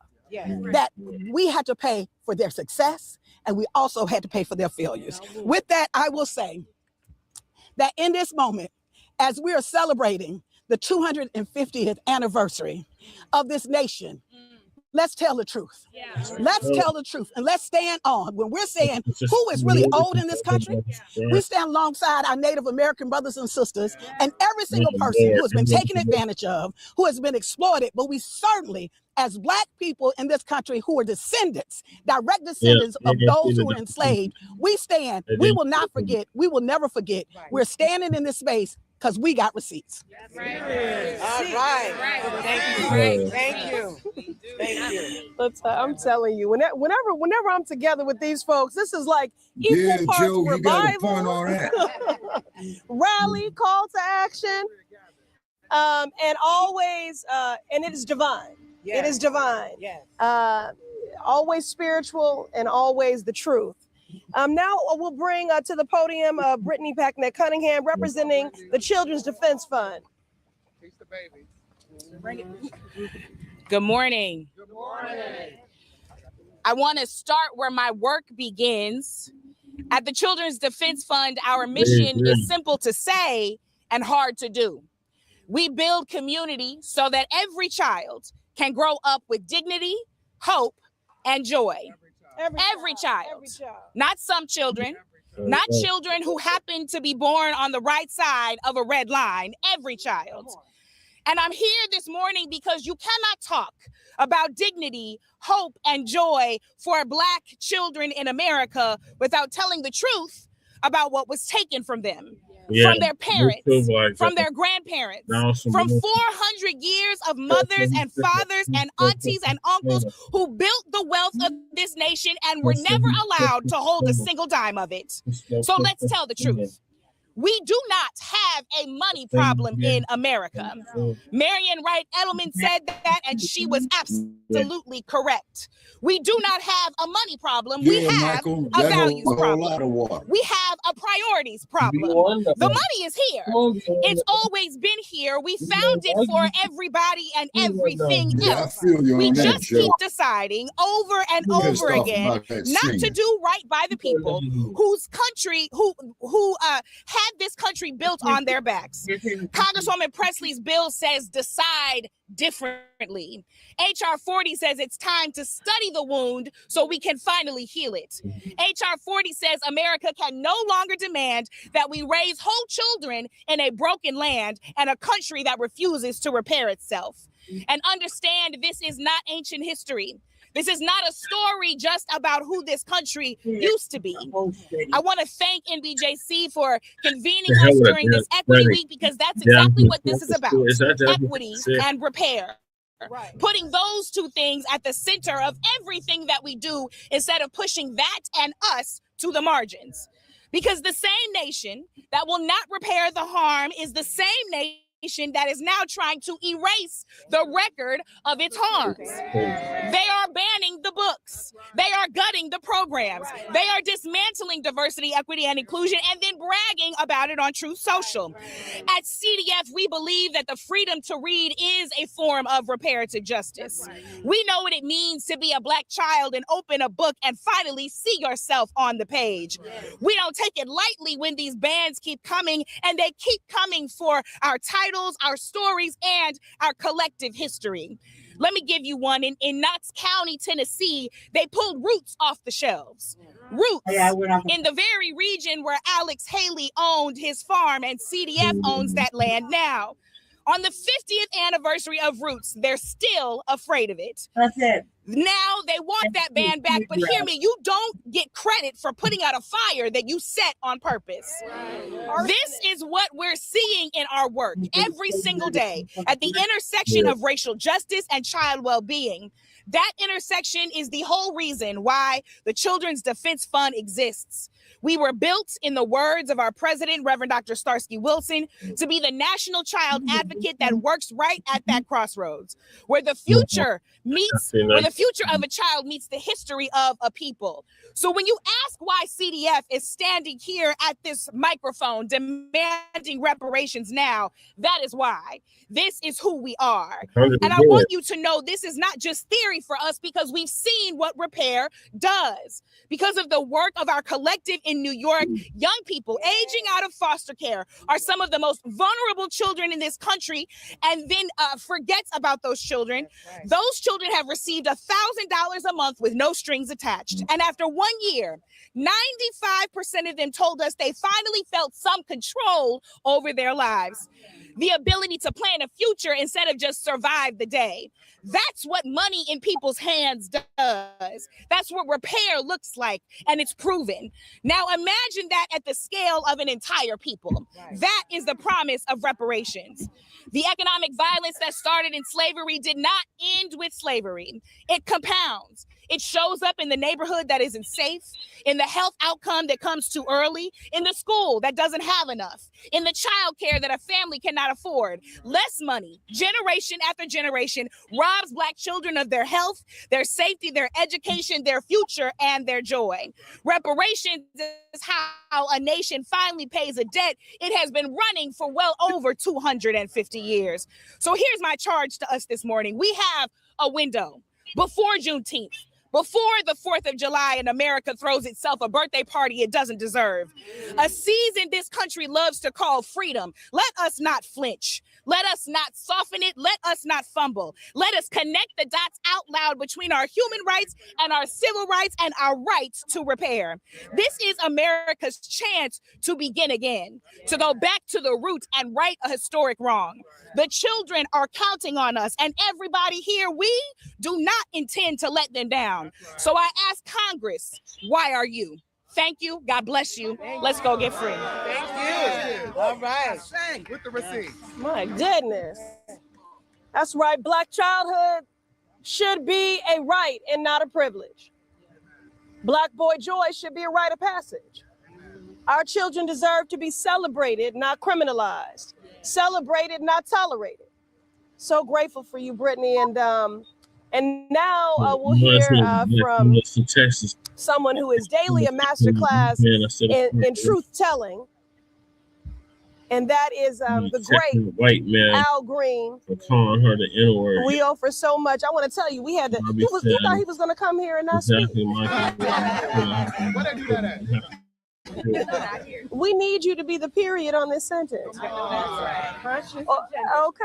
Okay, Congressman Al Green.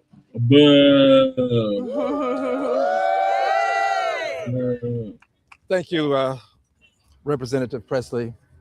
Yeah, I they especially ran thank him you out to for your wisdom, Congress. for your foresight, for your insight, and for your courage. Others see what you see, but they don't have the courage to say what you say. And because you have this courage, we should give you a very special expression of appreciation for bringing us together today. Would you kindly join me, please? I was hoping it would be a bigger expression than that. Let's hear it from. Thank you. I will be terse. Friends, truth be told, we're here because of a seminal moment in time. There are seminal moments in time. These are moments that impact the rest of time.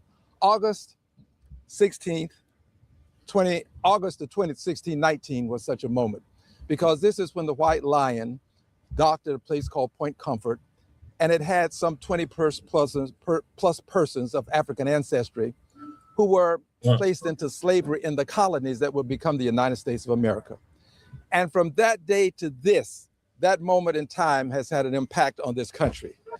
That moment in time caused people to suffer for more than 240 years of enslavement. That moment in time caused women to be raped. It caused men to be kidnapped and brought from their homes. It did dastardly things to people of color of African ancestry. These persons who suffered, these are the persons that built roads and bridges. They planted seeds, harvested the crops, had a hand in building the Capitol, a hand in building the White House. They were truly the economic foundational mothers and fathers of the country. The economic foundational mothers and fathers of the country, and they have not been properly respected for what they have done to make this country what it is today. I'm here today to demand respect for the enslaved who were sacrificed to make America the country it is. I'm also here to tell you about one piece of legislation. That piece of legislation is HR 166. It will help us with our restorative justice. HR 166 will do for us what should have been done many years ago, decades ago, centuries ago, and that is allow us to acquire the bootstraps that we need to participate in the economic order just as everybody else does. HR 166 is a piece of legislation that makes it a crime to discriminate in lending. Currently, if the bank finds that you have defrauded it, the bank can have you prosecuted and you can be fined up to $1 million. HR 166 would make it a crime for the bank to deny you a loan that you are qualified to receive. If you receive that loan, you can get your home. You can pay for the car that you would like to have. These are pieces of legislation that have been presented today and what I'm calling to your attention that can make a difference in our lives. The truth be told, we have been denied access to capital, and the empirical evidence is there to show it. The Honorable Representative Pressley and I serve on financial services together, and on that committee, under the leadership of the Honorable Maxine Waters, we have been able to pass HR 166 in the House of Representatives. Needs to retire. And I want you to know this. There is the proof, the empirical evidence that people of color are still discriminated when they go in to get loans. They will pay more for loans, they will get less money, and they will have terms that are more onerous.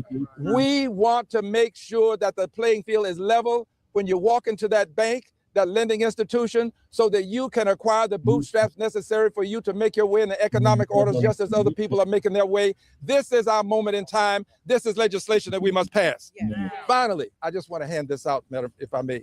This piece, if you'll pass these up, this is for Slavery Remembrance Day, but remembrance is not enough. But we are having a Slavery Remembrance Day event right here on the Capitol on August the 15th. It will be in the auditorium. Everyone is invited to come, and we will have more discussions about these things and other things associated with what we do. Remember, Remembrance Day is not enough. We have to have reparations. And I have a piece of legislation that calls for a Department of Reconciliation. But there can be no reconciliation without reparative justice. And there can be no reparations without reparative justice. And to have reparative justice, you've got to have the thing that we call what? No, the money. You got to have the money. Compensation. Yes. Reparative compensation. You got to have reparations. You got to have money. Look, if money can solve the problem for everybody else, it can solve some of our problems. I agree, Jesse. Anybody who doesn't want the reparations, it's okay with me. I will take your portion. Thank you. Thank you very much. That's the conscious agenda. All right. Thank you. We're so grateful. Let me just say.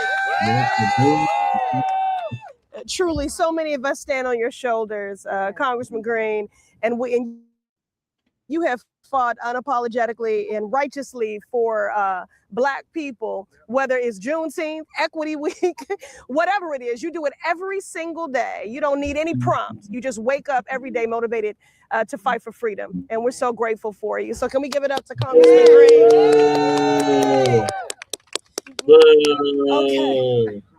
Okay. All right, this nonsense is over. Thank God. Okay. Well, I guess, y'all, we said it all. We did.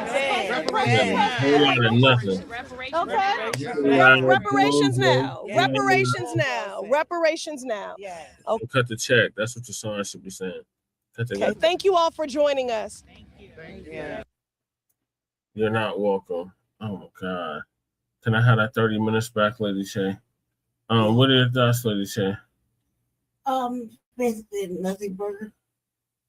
I mean, it's not like we can't get loans. Stop calling for handouts. It's not like we can't get loans. Right. I mean, we can. Not like these, it's basically another burger. That's all I gotta say. I mean, they basically described it all, including the 166. Yeah. And that's not really gonna help us. Right. You know.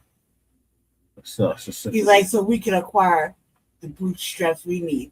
Are you serious? Cause that's be so serious. You know? Lord, Shabaka, what are your thoughts?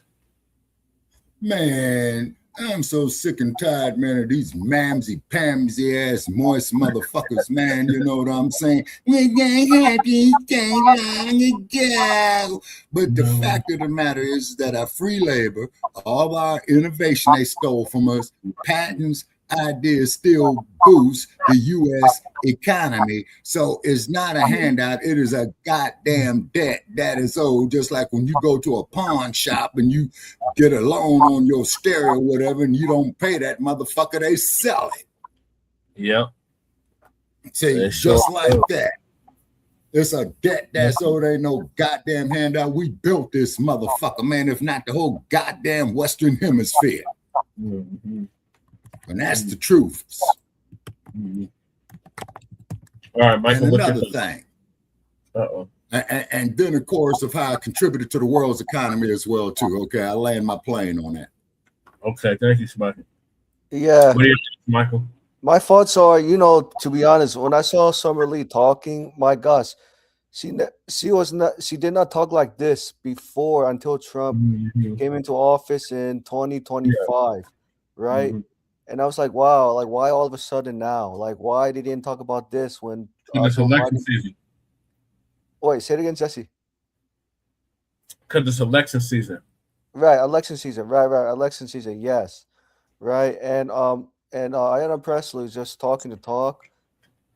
No, understands that her understands that she's going to be challenged by a third party candidate in this year's midterm election. So she's saying this to keep her seat, and it's just boring. Like it's just the same old, same old. Nothing has changed really, and the stuff they're saying about commission from HR 40 and the other HR bills, Yeah. they just pretty much they're late and $1 short. yes, $1 short, and use those like they basically crafted those bills into talking points at the press, right? And Jesse, as I commented to you, I'm like, remember at the last reparations we attended on April 23rd? I'm like, my gosh, if it's very informative. Yes, if Ayanna Pressley, I mean, if Ayanna Pressley could, yeah, exactly, yeah, joke, yeah, performative, just talking talk and not really like not swinging for the fences, right? And I was saying that if Ayanna Pressley spent so much time preparing talking points for the press, and by the way, but right, she could use that time we spent with her staffer to draft a monetary compensation bill for American freemen, and then put it for a floor vote, get it passed in both houses of Congress, signed by President Trump. I'm sorry, signed by President Trump into law, and then Ayanna Pressley can definitely celebrate on the success at today's today's podium. So Green is the strongest male out there, apparently. Yeah, but can you tell? Could you tell Al Green refused to mention Caspian reparations until his colleagues mentioned monetary compensation? They said, what's reparations? They said, cash money. We gotta have cash. We need to have cash money. He's the only one that said it. The rest of them was like, huh? Yeah. Yeah. And I was surprised when as the camera moved. I was like, wow, I couldn't believe they invited people of color, the Asian and two white people. Oh God. As soon as I hear people of color, I tune immediately out. Yeah. I tell you, can you imagine if you, Sabaka, and Greg Marcel Dixon spoke at the event? I bet you all of you would have gotten Ayanna Pressley summarily shook and frozen. We would have gotten arrested. We would have Yeah, I probably would have been arrested. Yeah. Right. Thank you for that, Michael. You're welcome. All right. Looks like Lady Che has gone to Sleepy Land. She's tired right now. It's 95 degrees out here. It's hot as fuck. Jesus. At 10 o'clock at night, at 11 o'clock at night. Yes, sir. Oh, 95 degrees and clear. Clear. 60. It's 60 something degrees. So I have to put my hoodie on. Hoodie on. Man, that's cold for me, man. This time of the year is 66 degrees, man. LA ain't even that cold, and it sits by the water. So Jesse, what's the hottest ever gets in Denver? 105. 105. Yeah, because goes out. Every time it hits 105, all the power goes out, Michael. Oh my gosh. And this is by like July or August? This is by July, August, yep. Oh my gosh. Wow. Ooh. And plus the summer solstice is about 8 days away, y'all. 8 days. Yeah. Yeah, which is the longest day of the year. It's Juneteenth weekend. Yep, next week. And as I said in the chat, they definitely it's this week. It's Sunday where you at. Yeah, exactly. So where are you at, Michael? Oh, me? Oh, sorry, yeah, Sabaka. Yeah, I'm in Virginia, DMV, DC, Virginia. Okay. Yes. Oh, okay. Yeah, it's the 14th tomorrow. Hey, it's Dump's birthday, y'all, tomorrow. Oh, the Dump's birthday. Flag Day. Yeah, it is tomorrow. That's what they have. The match. Yeah. Oh, and by the way, I think the Kennedys, man, got his name off the damn Kennedy Center, man, because they saw them motherfuckers up there, man, pulling that shit down. And then they're gonna have that MMA bullshit, man, up there at the White House, man. That's gonna be tomorrow evening. Yeah. Shit's And by the way, ridiculous. by the way, Shit's Jesse. ridiculous. Hey, Jesse. Go ahead, Michael. I'm saying, you know why Ayanna Pressley decided to have a press conference multiple times, because all of us had her sook on April 23rd. Or the staffers told her. Yeah, I think the staffers told her to like, hey, Ayanna, give a statement, give a press statement about reparations, because of us, you know what I mean? Mm-hmm. Yeah, it was because of us. You're right. Yeah. All right, so moving along, we got is Frisco, Texas, the new symbol for racial injustice. That's where the Carmelo Anthony case took place. Yeah. So Tariq gonna give us an update on that.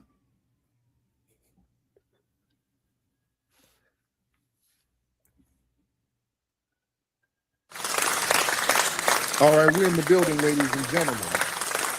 We are in the building, ladies and gentlemen. Round of applause to you. I am Tariq, and welcome to the Tap In. Hopefully some of the people coming over from Twitter is coming in here to chop it up. I was about to do a live on Twitter, and then some trolls put a restriction on my page. On TikTok. TikTok is real funny. They people can post stuff, and then you'll get a restriction based on other shit.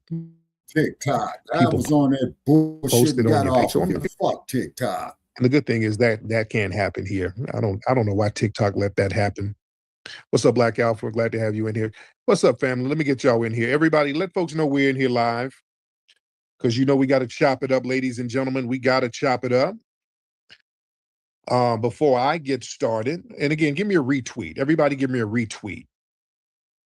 Give me a retweet, ladies and gentlemen. Let everybody know that we are live right now. Attorney, I think Bootsy, I saw a video of him saying he would give Musk won't let you retweet. He wants you to pay for it. So if these people are going to do what they say they're going to do, that's a phenomenal thing. The Black grassroots is on the case. People are still making a lot of noise about the injustice of what happened with our brother Carmelo. As you know, they sentenced our good brother for 35 years, which is absolutely ridiculous. In a self-defense case, they hit him for murder. This is not a murder. This wasn't premeditated in any sense of the word. So this is the white tea supremacists trying to flex their power. All right? And a lot of people are trying to figure out, what can we do? Well, we're going to mobilize. And let me tell you what you can do, family. I want you to understand some of the things that you can do, because this is going to be a process, but this is a process that we can handle. And there's going to be several stages to this process. Again, a lot of people are trying to get money together to get new lawyers for an appeal. That's one thing. We're keeping an eye on that. We are thinking about having a mass exodus down there for an event to bring feet and voices to the doorstep of that area. People are looking into the relationship between the family and all of those people who's tied in down there. There's a lot of things people are looking at, but let me tell you what you can do, family. Let me tell you what you all can do right now, everybody who's listening to me, what you can do, because all of us can play a part in coming up with ways to produce justice. Family, you know what we need to do right now? One of the things that everybody can get involved with, what we have to do, family, we need to rebrand Frisco, Texas. I want y'all to follow me. Frisco, Texas needs to be rebranded. That city needs to become synonymous with racial injustice. Do y'all feel me? That's something that you all can do. Do y'all understand? You, foundational Black Americans, you are the cultural power in this country. Follow me. You dictate what the culture is. You are the soft power in this country, family. I want you to really understand that. I'm talking to you, listening to me, all of you. I'm talking all 49 million foundational Black Americans. You determine what the culture is going to be. You determine what will be hot, what's not going to be hot, what's going to be cool, what's not going to be cool, what's going to be tainted, what's not going to be tainted. You control that. And family, I want you to understand, we, as foundational Black Americans, we dictate what city is going to be hot, what city is going to be reputable, what city is going to have a sullied reputation. We determine that. You understand? You have to use your soft power to rebrand Frisco, Texas. We have to make Frisco, Texas almost a dirty damn word. You understand? You're not going to railroad a Black kid and then sit up here and act like it's Leave It to Beaver time. No, you don't. Oh, no, you don't, Frisco, Texas. The whole city is going to get on the hot seat. No, no, no. When people look up Frisco, boy, it's going to come up with all types of shit. Frisco is going to have to be intrinsically linked to systematic injustice. You gonna sit your ass up here and put up a jury with no Black people and you railroad a kid and give him 35 years for self-defense when you got cases around here where white supremacists and race soldiers are unaliving people and getting 10 and 9 years? You gonna give Carmelo Anthony more years than Derek Chauvin and Amber Geiger and all these other people. No, no, no. You gonna own that. That whole city needs to own that. You need to become synonymous with injustice. We call that the Frisco fraud. Fraudulent Frisco. We got to give it catchphrases. Frisco is fraudulent Frisco. Plan Francisco. Everything about that city needs to wear the shame of what they did. See, this is why they tried to do everything in secret and hiding. You notice this case, boy, it was very secretive with what they were doing. Oh, you couldn't have no cameras in there. Oh, they had to pick and choose who's going to come in there. Oh, yeah, there's a gag order. Nobody can say nothing. You know what I'm saying? All this little secretive nonsense, and they did it real quick and slick. Oh, nobody can see the camera, or you can't see the video. Oh, that's going to be hidden. Oh, they went into the basement and did their little white supremacist devilment. No, no, no. Let's bring it all out to the forefront. Y'all going to own this. You guys are going to own this. So this town, Frisco, they promote themselves as a highly manicured, Leave It to Beaver type of town. You know, they want to attract corporate headquarters and real estate developers. You know, they want to attract tourism. See, we got to use our soft power by targeting the diversity and inclusion boards of the corporations. All of these places, we got to frame Frisco as toxic PR. You understand? Anybody want to do business with Frisco, you're going to have to take that sullied name. See, we have to give them the Simi Valley treatment. You understand? Simi Valley out here in LA, which is not too far from me. Simi Valley, a lily whitey suburb where, and y'all know out here in LA, they moved the Rodney King case out there. And they moved it out to Simi Valley because they knew it was a bunch of racist, damn white supremacist cops and their families out there. So they knew if they moved it out there, the jury would be in favor of the cops against them beating on Rodney King. That's why the city got burned up. You understand? Simi Valley became synonymous with non-justice. You became synonymous with a burned down city. You had to own that. Simi Valley never recovered from that. You bring up Simi Valley, it's almost a dirty word to this day. Don't nobody know Simi Valley? It never recovered from that. You understand? Frisco has to be done the same way, family. You give that whole city negative branding. You understand? You have to brand that shit as damn near a brand new sundown town. We got to update the terminology for the grassroots. A sundown town right now is not just a sign on the highway. A sundown town is basically about restriction. You understand? This is a place where Black people can't defend themselves. If a Black person defends themselves from racial antagonism from a suspected white supremacist, well, you're going to punish the Black victim. Frisco, Texas needs to be synonymous with that nonsense. That's called white heat supremacy. That's white supremacy. You understand? That's going to mess up their money. You see? Cities don't want to be associated with that. That's why they tried to do everything all quiet. Cities don't want to be associated with that. You know, if they want to host a sports tournament or a convention or cultural events, they corporations and people don't want their businesses associated with a city that's down with racial injustice. You understand?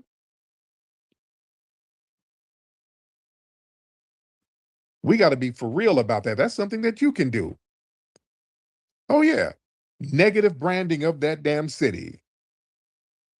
Everything about it should be negative, nonstop. See, that makes people get some act right when you do that. And don't let them try to hide behind the Collin County Courthouse and all. No, no, no, no, no. Everything is Frisco, has Frisco's name on it.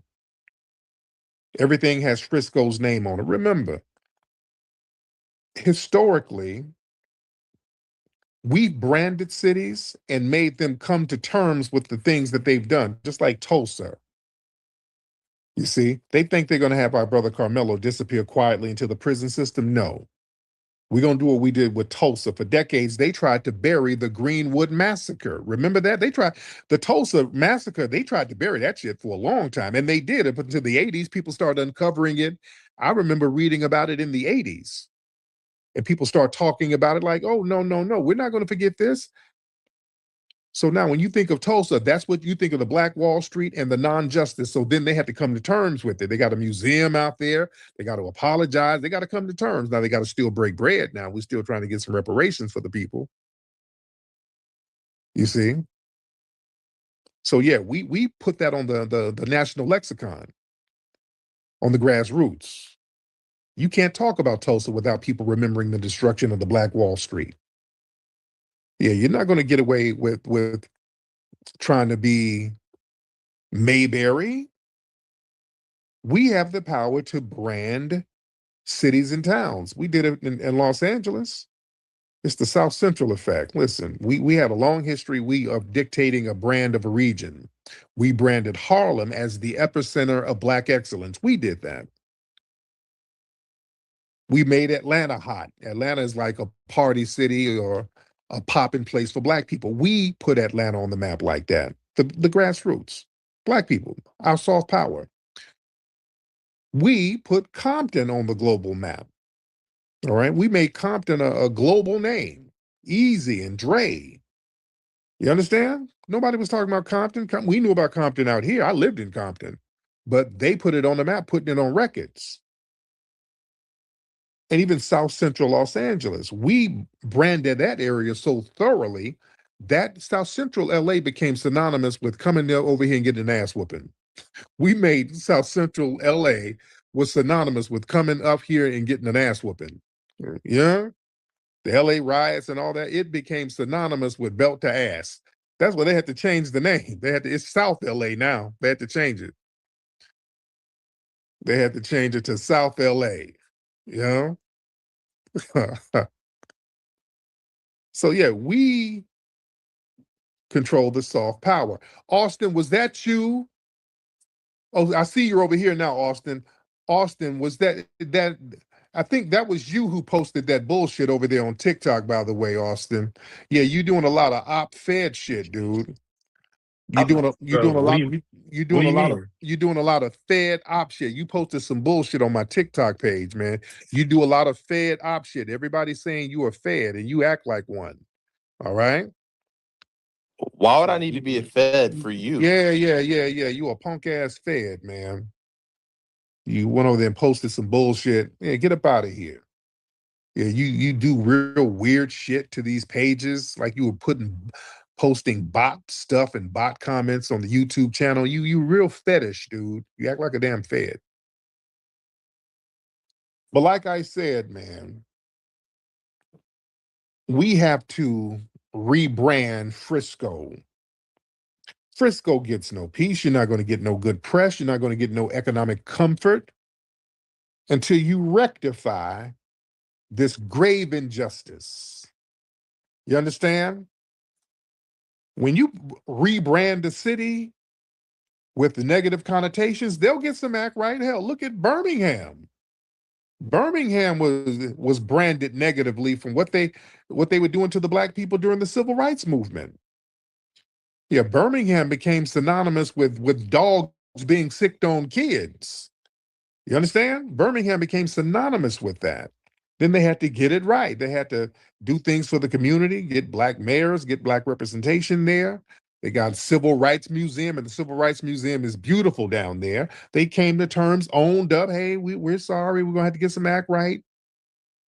Oh, we're going to have to be more diverse. You understand?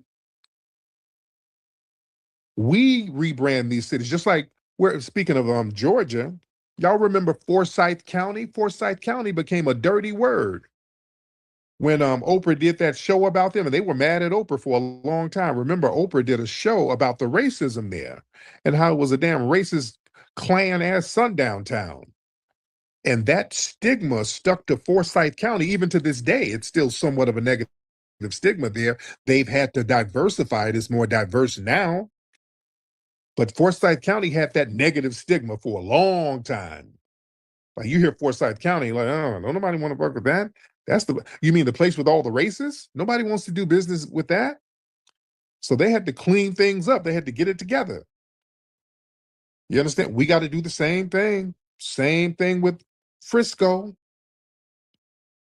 You understand? It's just like Montgomery. Montgomery had a negative connotation. They had to come to terms. They had to get it right.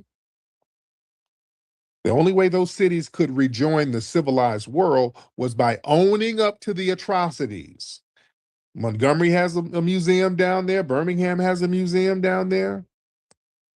Yeah. Like I said, Forsyth County had to diversify and get it together, restructure their public image. You see, because the cultural boycott Foundation of Black Americans put on it. All right, Jesse, I'll catch you later. It's going to have to be done the same way. Okay, Michael, thank you for. And by the way, speaking of the Carmelo case, Carmelo's family, his mother and father did an interview the other day. They mentioned something. That Eddie dude, the guy who invited Carmelo under the tent, who was, first of all, acting like he didn't really know Carmelo that well. He like, I kind of knew him. Dude, I don't know why that lawyer didn't pounce on that. Dude, these dudes were easy work. Dude, these lawyers, a thorough lawyer, not even a thorough lawyer, a lawyer who just wanted to do his job, could have discredited every single one of them damn witnesses. That Eddie dude, according to Carmelo's family, he's the cousin of Carmelo's girlfriend. This is what Carmelo's family said. The dude who basically threw him under the bus, got on the stand lying, all types of shit, that's Carmelo's girlfriend's cousin. Carmelo's girlfriend is a Mexican girl. That's her cousin, the dude. And he's up here acting like he don't know Carmelo. Little stuff like that. And that's another thing too.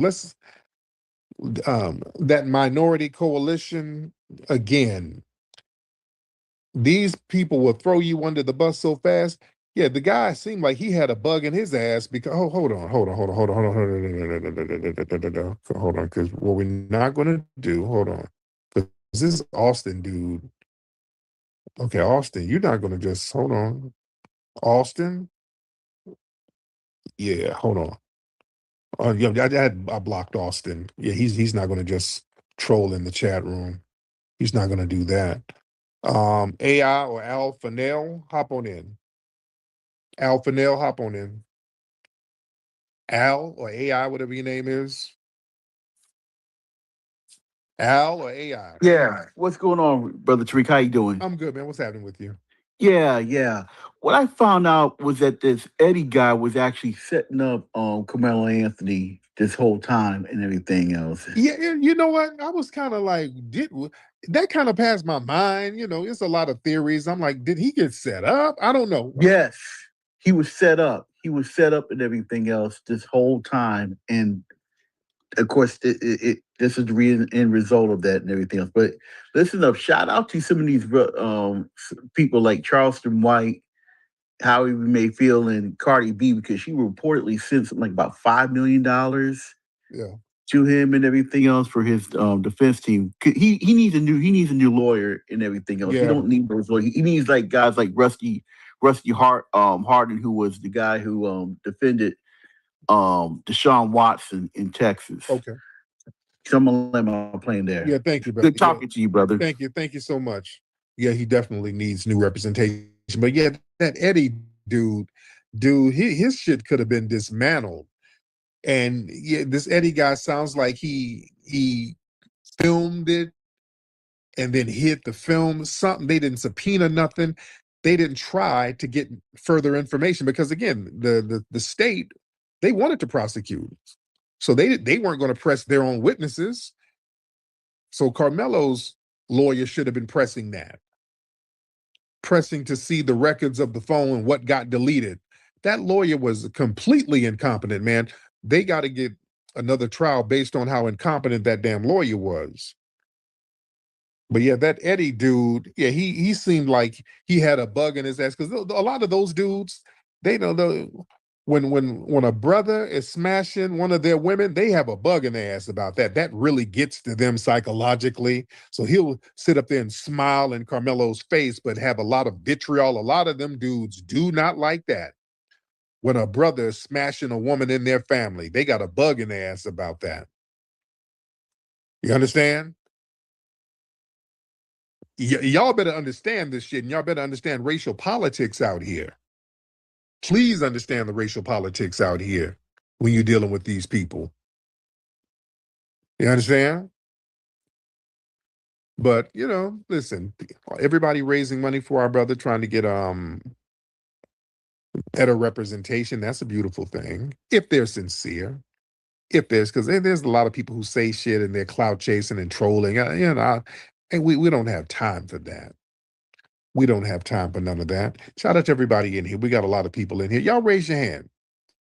Let me talk to the family. Raise your hand. We got a lot of people in here. And I want to get some new faces in here. Let's get One Up Chuck. Let's get One Up Chuck in the building. One Up Chuck in the building. What's up, Mr. One Up Chuck? One Up Chuck, unmute your microphone, sir. That looks like Gasper Yanger in your profile picture. That looks like Gasper Yanger. We in the building. What's up, Chuck? Hey, anybody put their hands on you, hit them back. I don't care who it is. Yes, indeed. All right, thank you, Chuck. Thank you so much. Okay. Goldie, what's up, Goldie? How you doing, Tariq? How you doing? I'm good, Goldie. What's going on with you, man? Hey, man, I just wanted to tell you, Carmelo was a thug and got executed. Okay, sir, I know you're going to troll. That's why I stopped your trolling. See how that happened? See how I stopped your trolling? Now, Goldie, why are you trolling? Now, let's talk like, because you're already corny. So now, why are you trolling? What do you think trolling is going to do? Goldie, hop on. And don't try to be witty because you're corny. Your wit already failed. So why are you trolling? Let's get to the nitty gritty.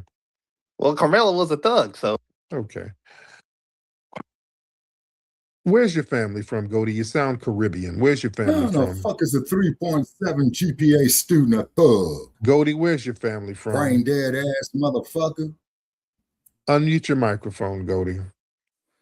From Haiti. I'm from Haiti. Where's your family from? You're not Haitian. Where's your family from? I'm from Haiti, sir, and your wife has a BBL. Austin, you're not funny. Austin, you still corny, Austin. And again, you doing little Fed shit. Oh, that's Austin. That's Austin. I've already blocked one of his things. Austin is a Fed. Austin be in our YouTube comment section spamming little weird comments. I guess they got him on Fed duty. And he's a punk. He's very jealous of my lady. That's some real sassy punk shit.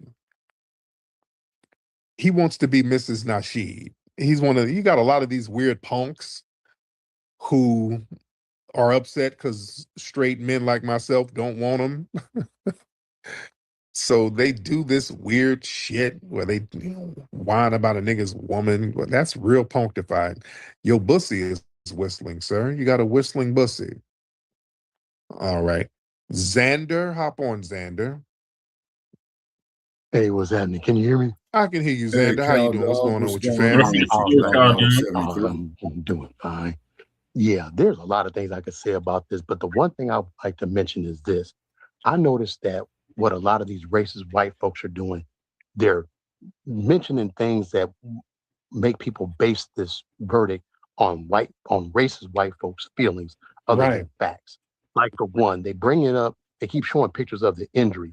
The injury ain't got a damn thing to do with whether or not this man is guilty or innocent. Yeah. And then something else I've been seeing is that there's been a lot of black folks who claim they've seen the video, and every one of them tell almost an identical story, and it all points to self-defense. Oh yeah, it's definitely self-defense, and they know it.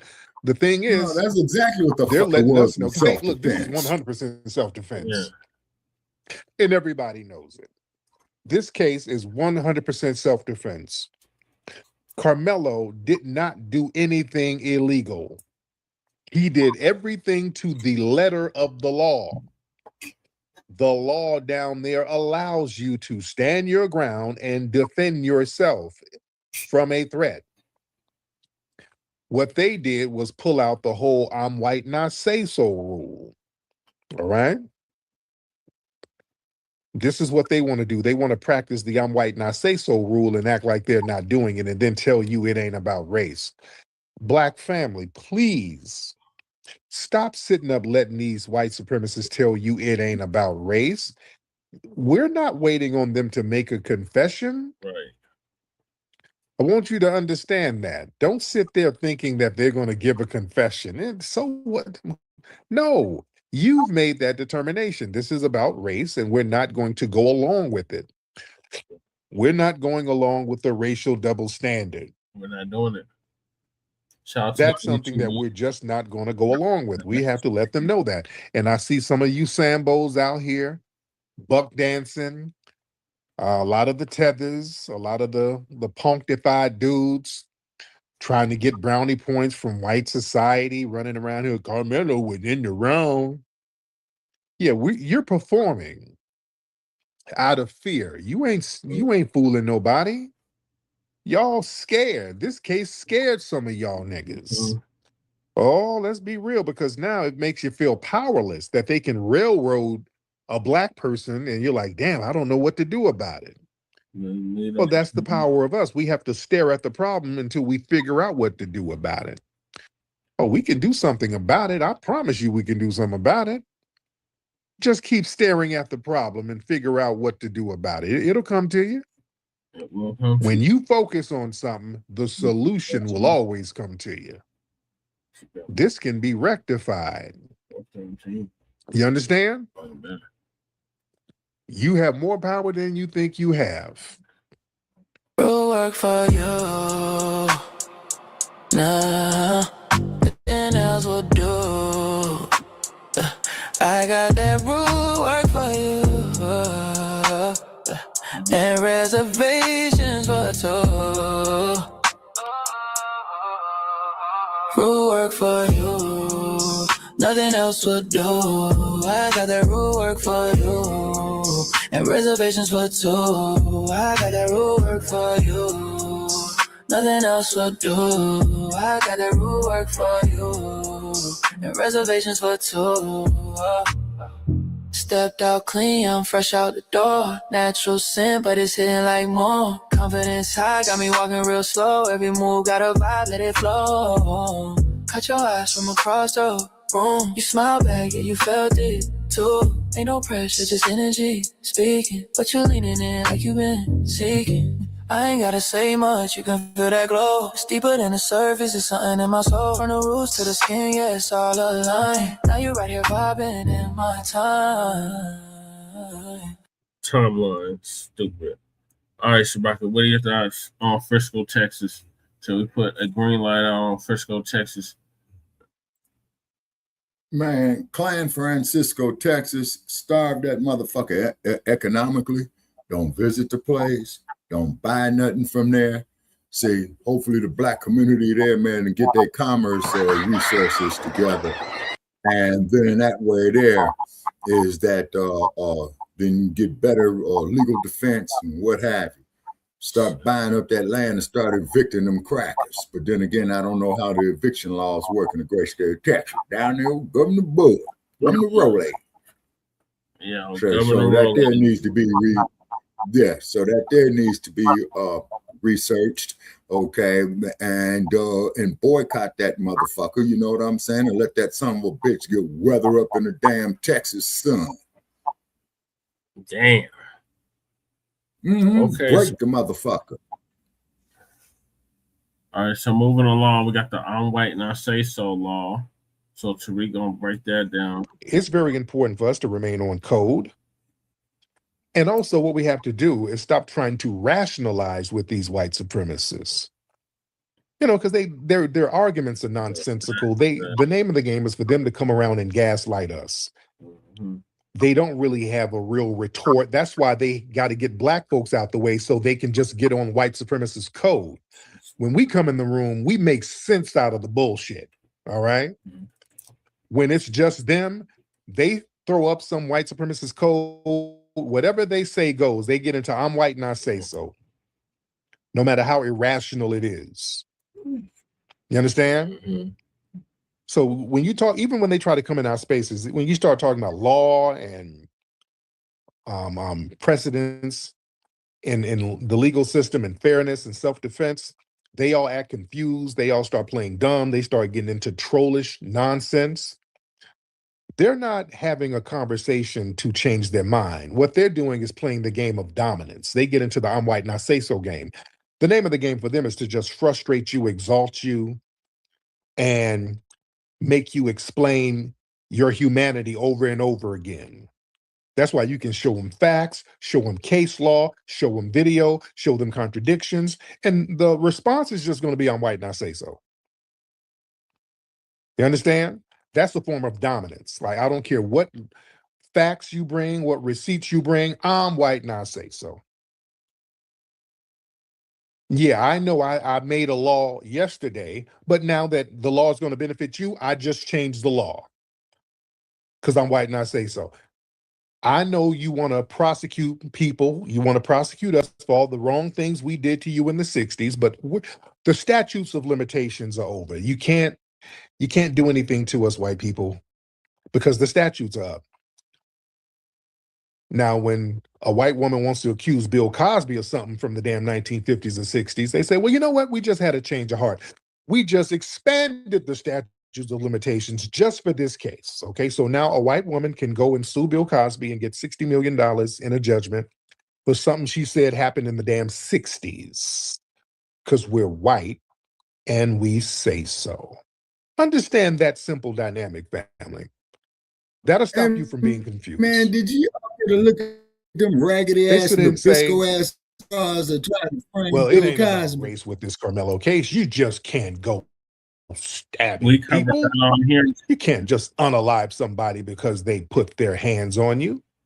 But sir, you said that it was perfectly fine to unalive Jordan Neely, who was on a train talking to himself. Yeah.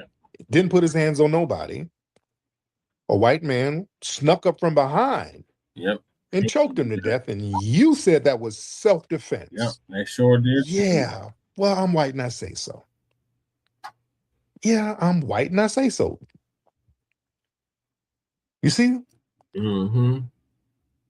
You said you can't stab a person for self-defense, but y'all just justified a 14-year-old black child in South Carolina getting shot in the back for running away. How is that self-defense? Well, it's self-defense because I'm white and I say so.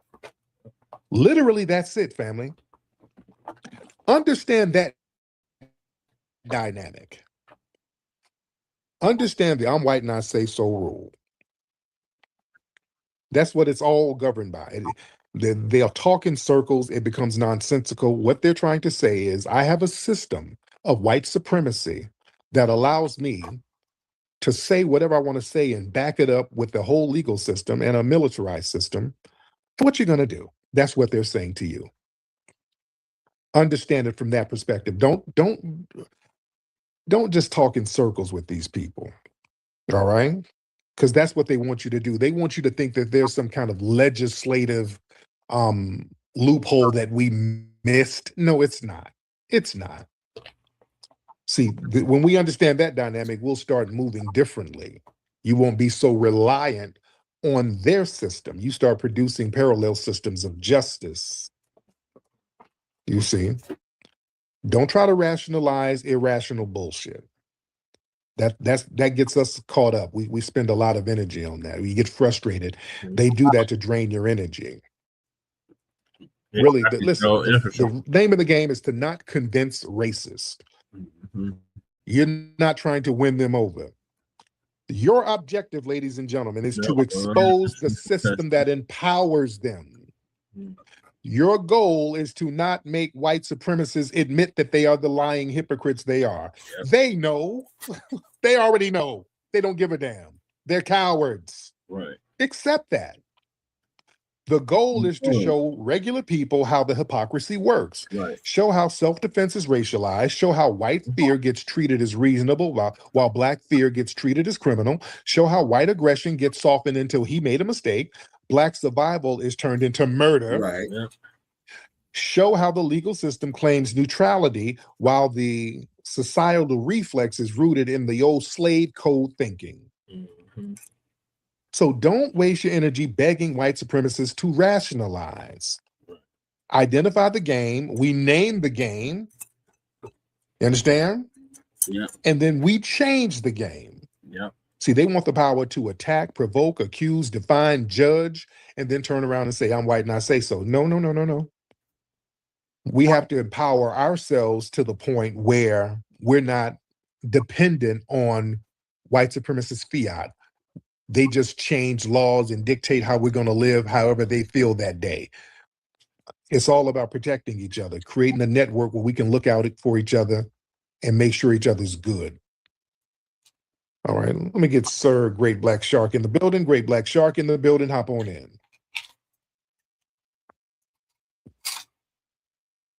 Yes, I can. How are you, brother? Man, like the brother said before me, we've all been doing better, man. But I'll make a couple of quick points here. First and foremost, the damn demonic Democrats, if any of them or any politicians come to my people or any of us talking about anything, we have to have proof of concept policy, meaning an anti-black hate crime bill, citing the cases from Emmett Till to Cyrus Carmack Belton in that hate crime bill. That's first and foremost. Secondly, I want to talk to all the family that's gathered in here that's on code of our lineage. Brother Tariq is one man, and we thank you tirelessly for the over 20, 30 plus years of work you've been doing, and many other brothers and sisters. But we have to back this brother up, and many others that are doing this work. Any of you that are out here that have a cell phone surveillance device, we must use that in the protection and empowerment of our community, so that way they cannot hide the video. Yes. All of you are able to do this, even if you don't have a platform, send it to us. We'll protect your identity. We'll put it out there because that's what our platforms are for, is to protect and empower our people. And the last point I want to make, I won't call names here out of respect for your space, brother, but let me talk to the older Sambo class of our lineage in particular. You despicable demonic cowards.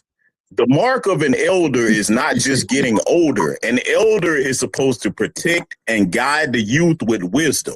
Right. And it is a dishonorable thing when we have the old Sambo class coming out here justifying our young brother, Carmelo Anthony. Could have been any one of our sons, nephew, cousin, brother, etc. Justifying this young child being jumped on by a pack of rabid, demonic, white supremacist cowards, and then tell him that he doesn't have the right to defend himself. No, we're going to defend ourselves no matter what they think of our humanity. In their minds, the white supremacist minds, it's 1926 because they passed that racism and white supremacy down like a family heirloom here in 2026 to the point that we are in two parallel realities in this country. It's 2026 for us and 1926 for them. And the last point I'm going to make is this: family, protect yourselves by any means necessary. To our sisters, do not let these demonic old Sambo class cowards dishearten you, because they have been a victim of the Pavlovian conditioning of a lot of the laws that Brother Tariq mentioned earlier to condition us to accept white supremacist abuse. We're not going to bow or break, and we're going to do whatever it takes to come home to our families and to protect our families and communities. But that's it, our land, brother. Salute to you. My man.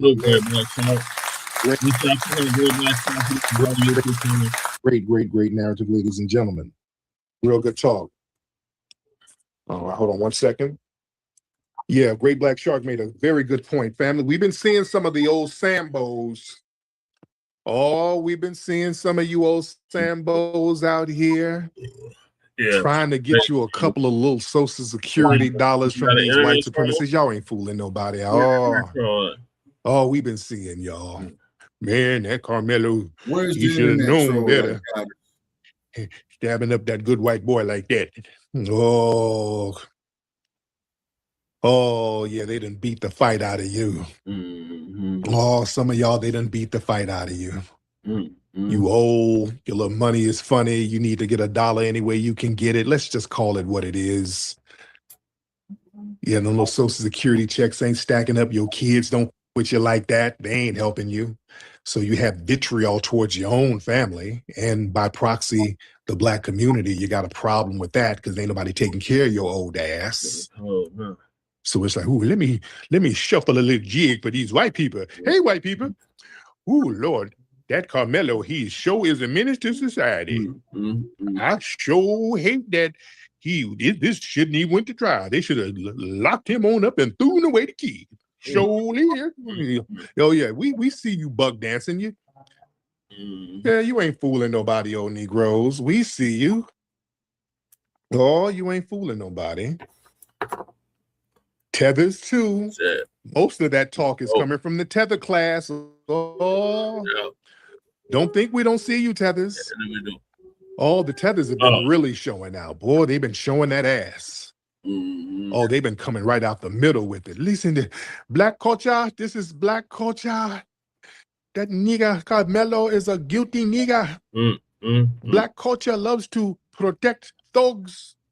Oh, y'all really showing out, which is good. We told people that's why delineation was so important. Yeah. Oh, that's why delineation was important, ladies and gentlemen. That's why because we knew what y'all were going to do. When shit got hot, we knew the play you were going to do. Yeah. We knew the play you were going to run. We knew. Yeah, they should have. See, delineation was a predictive, strategic blueprint.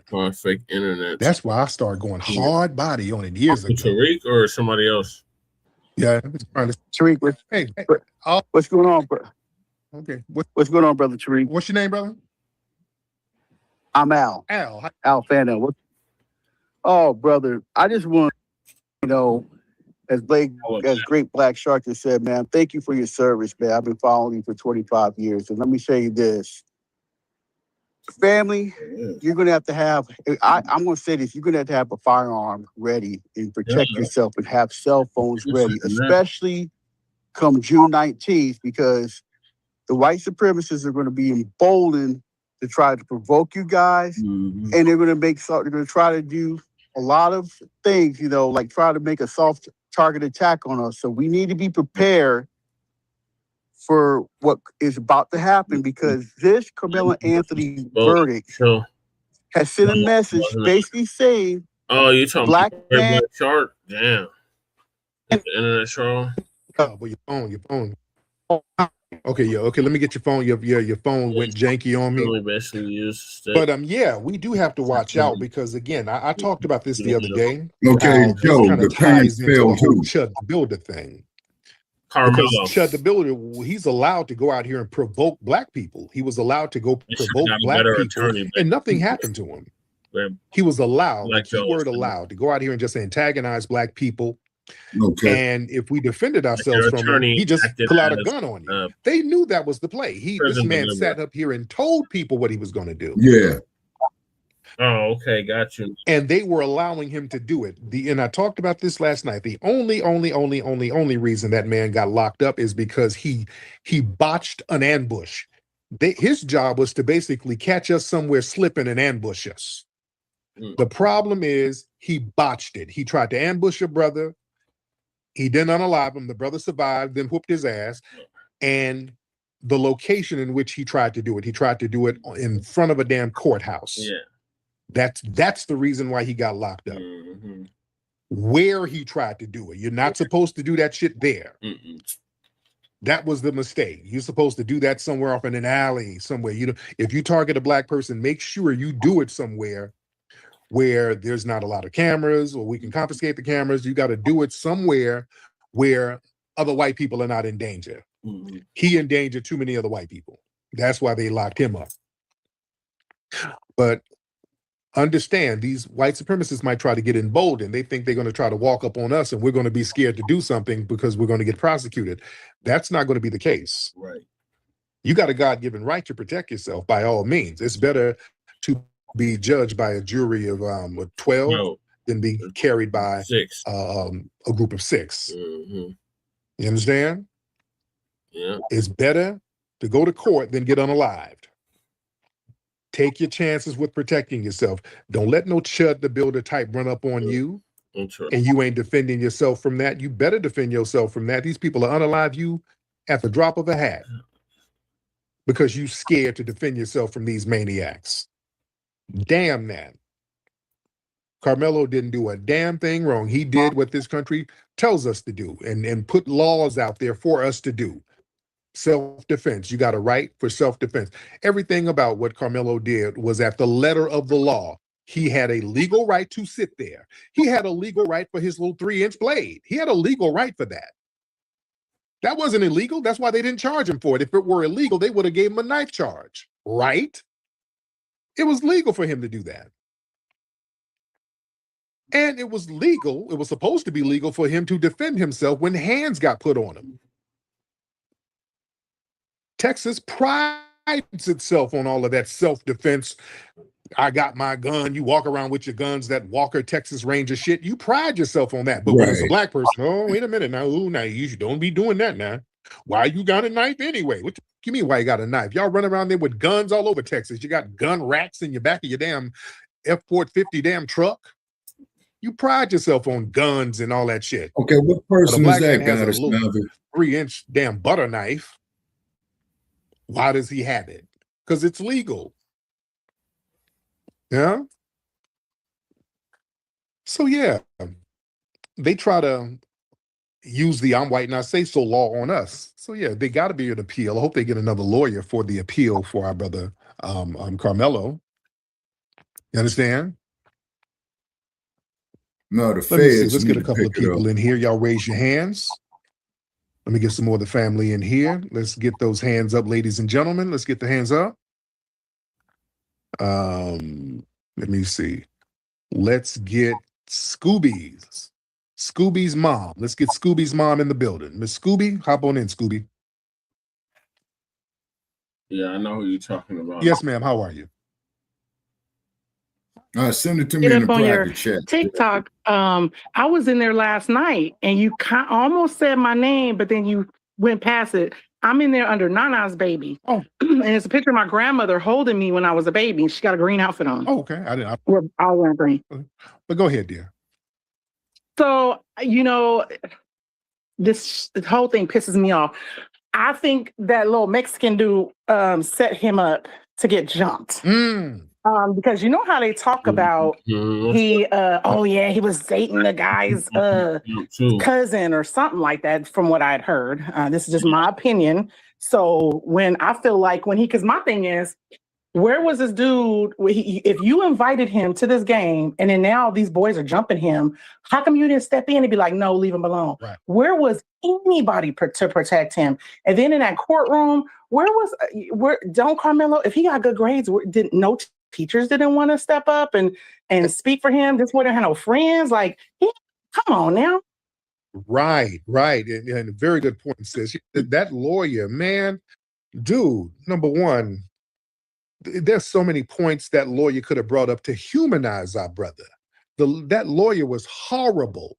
Number one, the lawyer should have been in there harping on the fact that Carmelo has epilepsy, so you can't sit up here and get punched on. Nobody can be punching you all in your head or whatever. You harp on that. If that dude got punched on, he could have went into an epileptic seizure. Whoa. He had epilepsy? This man's fearing for his life. Bring up the teachers and the educators and the people showing how good of a student he is. Character witnesses. Yeah. Remember Carmelo, somebody said he saved somebody from a burning house at one point a few years ago. Bring all of that stuff up. Talk about why the knife was there. The lawyer never explained the knife, which was very important to explain why he would have a knife. Usually, those little utility knives are used for your track fleets. I have children. They're on a track team. Right. So we use little things like that to take off their old cleats on the bottom of their track shoes when they run track. Right. We do it. We have little knives and devices and little screws and things like that to get the cleats off their shoes. That's not uncommon for track runners. Explain all that. You didn't? That lawyer should have went more in depth about who that Hispanic cat was and his relationship to Carmelo. He should have went deeper in that. And then the Hispanic dude talked about he pretended to film, but he didn't film. They should have been trying to subpoena their phones to find out where the real footage is. Where's all the footage? Just a lot of shit that just went down, and it just wasn't challenged like that. It should have been challenged better. Who is this, Trumpy? Who is it? What did I do? I made a mistake and pushed the wrong thing. Russian Black Joe. All right, raise your hand, family. Let's get some folks in here. Let's get the family in here, ladies and gentlemen. Let's get the family in here. Let me see. Empowered Black Girl. Let's get Empowered Black Girl in the building. Oh, let me see. Empowered Black Girl. We got a lot of folks raising hands. I'm trying to see who's who. Let me see. Woke Sociologist. I get that person. Jamal. Let's get Jamal. Just get a lot of people in here. Hello. Hey, beloved. How are you? I'm doing good, Tariq. Well, did you just see the breaking news? He got 35 years. Yeah, I saw that. Yeah, Professor Allen. Yeah, that's some bullshit. So, wow. Yeah, that's horse shit. That is some bullshit. So, it's gonna, hopefully they get it to appeal. They start appealing. Well, here's the thing. This seemed to move really fast. Yeah.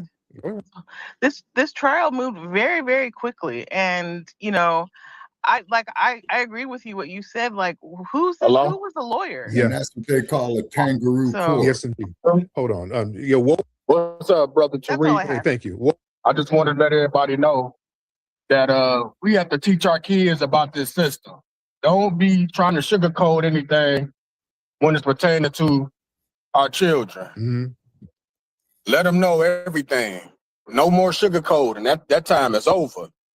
But shout out to my FBA family. I'm a land. Thank you, brother. All right. OG, can you What's hear up, me? Jamal? How you doing? I'm good.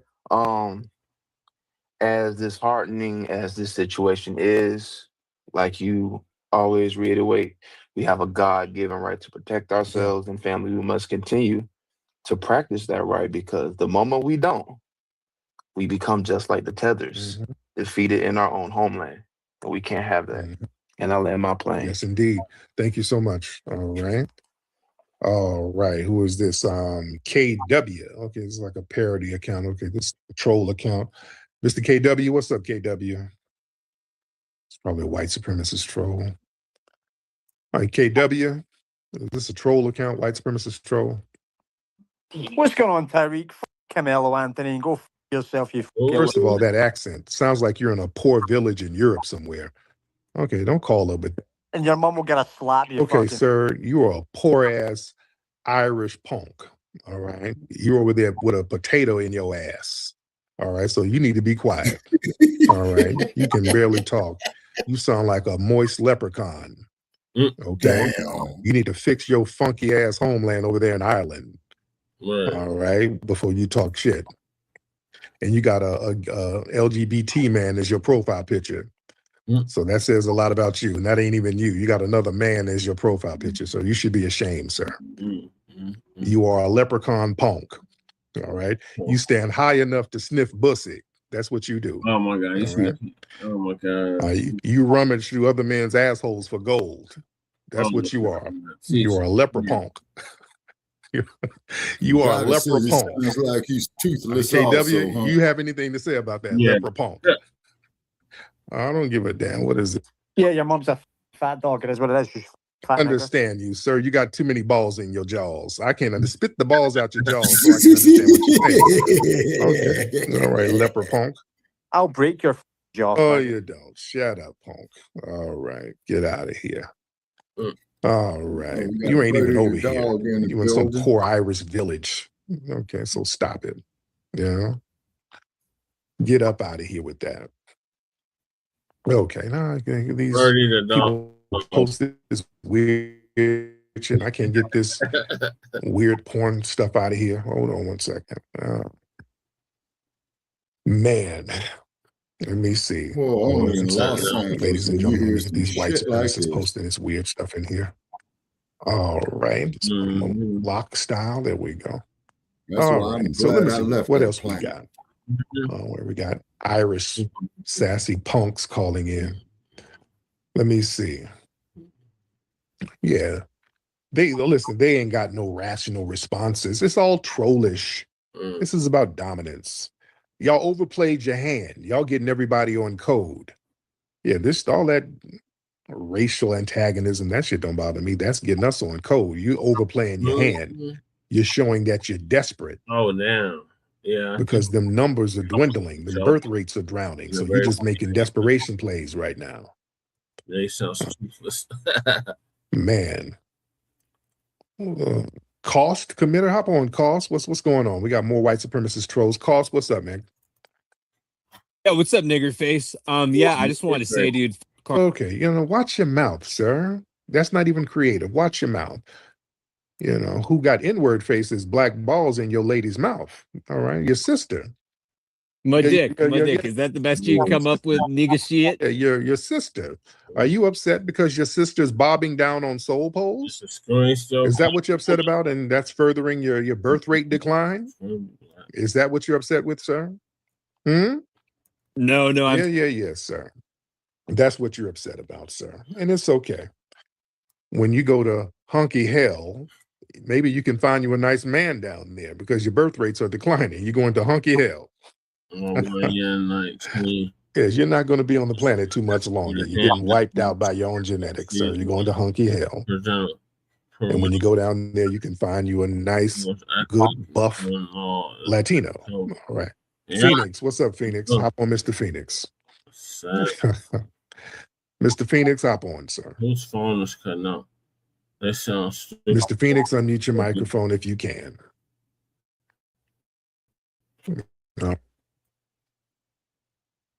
Yes, Mr. Phoenix. And are you in the United States? Are you in the knowing that Carmelo Anthony's about to get plugged with a cocaine-sized cock? Question, white man. Are you in the United States? Don't start trolling right away. I like to know who's trolling. Are you in the United States? Well, I'm actually Hispanic, you dumb fuck. Okay. So you're Hispanic. So you're still in the United States. You have to cross that border to get over here from your failed homeland, right? Nah, I was born here. You're an anchor baby. So now what do you have to ask about what Carmelo, what'd you say? Well, actually, my father fought for this country in Vietnam, too, so you missed that. You didn't even fight for your own homeland. You didn't fight for nothing. But go ahead. You asked me about what? No, I was asking you how you felt about Carmelo Anthony being up in prison, taking those big-ass Coke can cocks. Like your Mexican women do? Yeah, he probably feel like them. They do. No, I understand you're probably big, mad, upset about the whole thing, which I can understand. The women had to take some cocks to get a green card, sir. How do they feel about that? Man, At least he's in his get rid homeland. of And that he got people in his motherfucker. homeland fighting for him, not like you. You fled from Yeah, he yours must have because get you're a rid of failure, them. right? Man, Come I on, wouldn't Rigo even waste Suave. 10 seconds with a bust You ass upset because motherfucker you're a like failed that. tether from a failed homeland over here up under us? See, this is your minority coalition, by the way. This is why I told y'all ain't no damn minority coalition. Well, you can say whatever you want to say. I can say what I want to say in my homeland, and you are a foreigner, sir. You are tethered to my homeland, right? Or do you think? That's just it, though, Goddess. I would have been on got rid of that fucking say idiot. profanity and say weird stuff because you don't know how to conduct yourself. That's why you failed in your homeland. We don't want that failed mentality over here. You're a failure, sir. So we don't want that failed. And you're a weak little bitch. Keeps me. Yeah, you're another one, sir. You're a weak bitch with taco sauce. And guess what? You'll never be Anglo. You think you're getting brownie points by the Anglos? You think you're going to be one of them? You think you're going to be an Anglo? You think they're going to ingratiate themselves to you? Yeah. Yeah, you're still, Carmelo's going to jail. We're going to make sure he's good. And you're never going to be an Anglo. So how's that feel? Oh,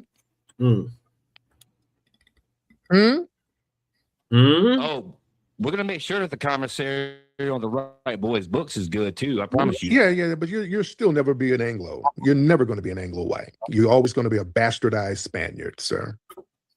Right?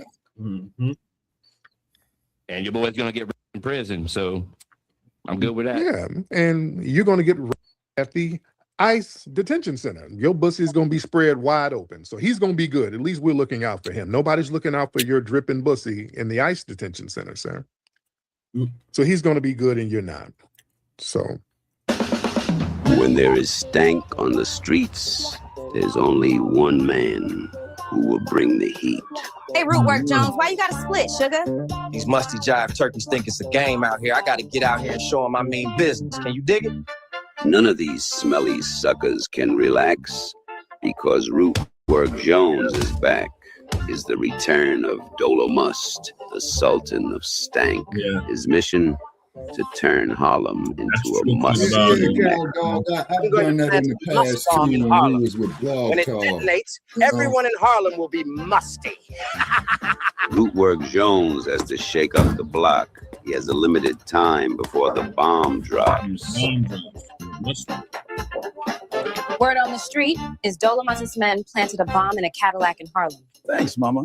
Can Rootwork Jones find the bomb before it explodes? Where is the Cadillac with the must bomb, sucker? Or will the city go into musty mode? There's a couple blocks over that way. Now, Rootwork Jones is behind the wheel, socking stanky suckers all in their grills. What's up, Carpadium? Why don't you come on up, man? Come see Rootwork Jones in Musty Inferno. Yeah, come Go to on up, Carpadium, man. rootworkstyle.com for more info. Sucker. Come up, sucker. Yeah, man. Yeah, what is trick ass? Carp Damien. Carp Demon, is now. that your name? Carper Diem. What is it? Shit. He's probably a carpet muncher. Oh, just request the link, Trick. Yeah, yeah. That's how you come up. Yeah, we put it up there in the comments for your trick ass. You ain't coming up here. Carp Demon, you got to come on camera too. You can't troll behind the camera. And there's the link, man. Click the button if you dare. Carpdina. He's got 10, 9, 8, 7, 6, 5, 4, 3, 2, 1. You're quick to judge. I've been in the fight a lot longer than you have. No, you ain't, motherfucker. You ain't been in a fight longer than me, Trick. Boy, I'm old enough to be your damn daddy. How old are you, Carp? Yeah. Bring your ass up here, motherfucker. Let's argue. Carbina. How old are you, Carbina? Okay, you out of Detroit. Okay, that's great. That's beautiful. Detroit. I recognize, respect Motown, man. But come on up here. Come on up. You the next contestant.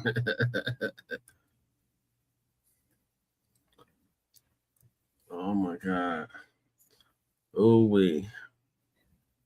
That's the wrong one with Shabaka right now, I mean. Black Joe says, hey guys, I was a Moy and modeled my propaganda after Joseph Goebbels. Yeah. Joseph Goebbels. Yeah, that was Hitler's propaganda minister. I was with you for a minute now. You talking all that bullshit. Oh my God. Man, hit the line. He ain't gonna hit the link, man. This motherfucker's a buster. He's one of these moist motherfuckers. Go shove some ketchup up your ass, motherfucking menstruator. Fuck up out of here with that bullshit, man. No disrespect, God, it's not. You're gonna get kicked off the planet. Shout out to the Motown, but you're a horrible representative of it. For real. Yeah, he just got bopped upside the head. For the Minister of Information, yeah, okay. All right, Shabaka, what are your thoughts? Oh, okay, Joe. Yeah. On the white, I'm white now. Man, let that Nabisco ass motherfucker go sit his ass out here in his goddamn sun next week where it's going to be 119 degrees. But guess what? You gotta leave your sunscreen at home. And what does a snake skin do? It peels.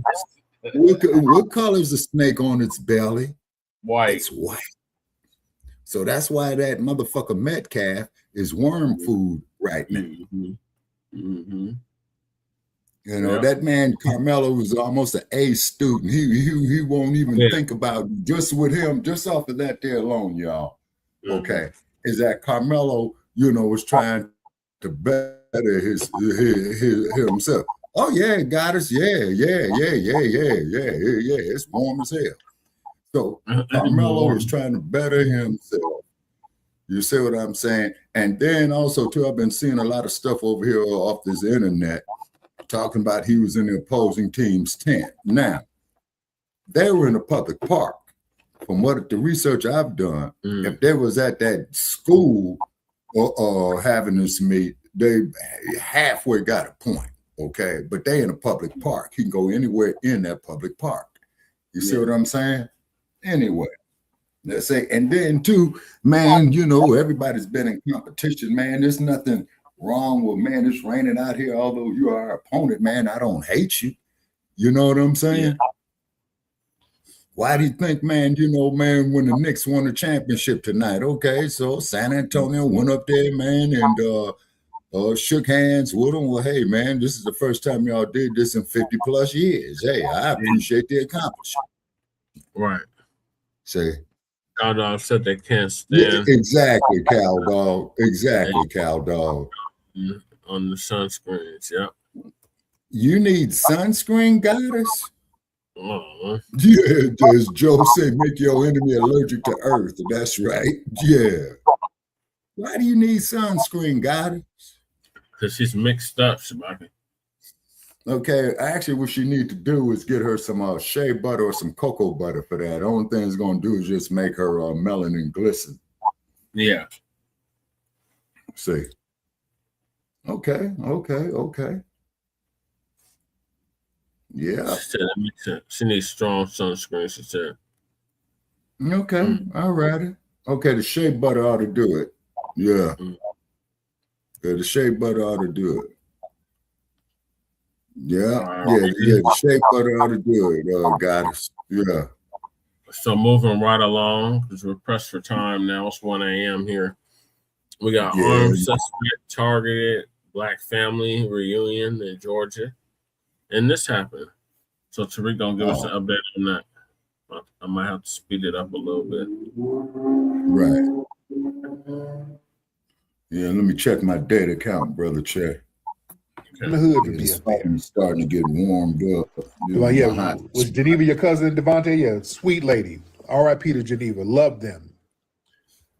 Jonathan and Geneva, love them to life.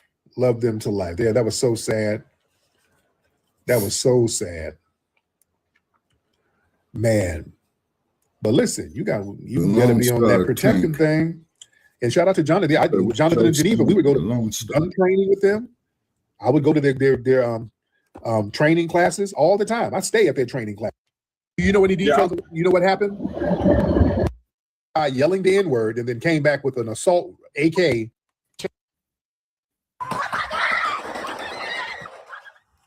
A Lee County family is speaking out, recalling the terrifying moments when they say a man armed with an AR-style rifle opened fire on their family reunion. And thank you for joining us at 5 o'clock. I'm Greg Lloyd. And I'm Carla Heath Sands. Now, that shooting happened Sunday evening on Autumn Leaf Drive in Leesburg. The Lee County Sheriff's Office says Jeffrey Tyler Kinzer shot at partygoers after a verbal altercation occurred. No one in the family was reportedly injured, and Kinzer was shot after a family member returned fire. He was charged with aggravated assault. WAOB News 10's Mariah Norman sits down with a witness who says their family was going to make that money, Cal dog. Right. Gotta go, Cal. This family says they were celebrating a birthday and spending time together before a man they identify as a neighbor pulled up and opened fire with an AR-style rifle. Witnesses say the family was gathered outside for a reunion Sunday night when a car drove by. A white man who witnesses say was Jeffrey Tyler Kinzer was inside the car yelling racial slurs at the group. So when he's talking junk, and he started yelling the N-word, he kept going, so we let him go.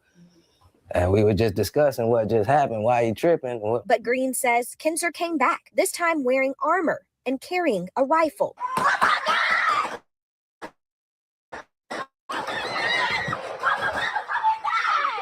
And then that's when everybody started running. He got a gun. He got a gun. All the kids, they were making sure the kids get in the house.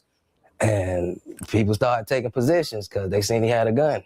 And I was in the middle of the street. That's when he raised it and fired. Boom. And I grabbed my gun and started returning fire and moving with him. Green says he's a Marine veteran. What the hell he was supposed to do? To defend his family, including children and older adults who were present. It was so hurtful. I cried all night. I'm laying outside on the ground through a shootout under a car with my other auntie, my other sister, who is 77, and I'm 62. Where my Georgia people?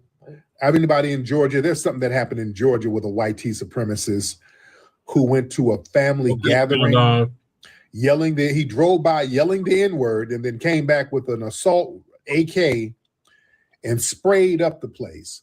Do I have any people in Georgia here who know about this case? Exactly, Cal. Where my Georgia people? I want to bring you up. Where my Georgia people? If you know about this case and you're in Georgia, hop on, please, because I want to know what part of Georgia this is. Yeah, when did a lot of y'all don't know. Lee's County, raise your hand if you're from Georgia, please. And you can, okay, who is this? Hold on. All right, raise your hand. Lee County. I'm trying to pull it up now, Che. Okay, hold on. Yeah. Hold on 1 second. Hold on. Chief Mello, let me get you in real quick, Chief. If you know about the case, let me get you in, Chief. What's up, huh? Hey, Chief, how you doing, brother?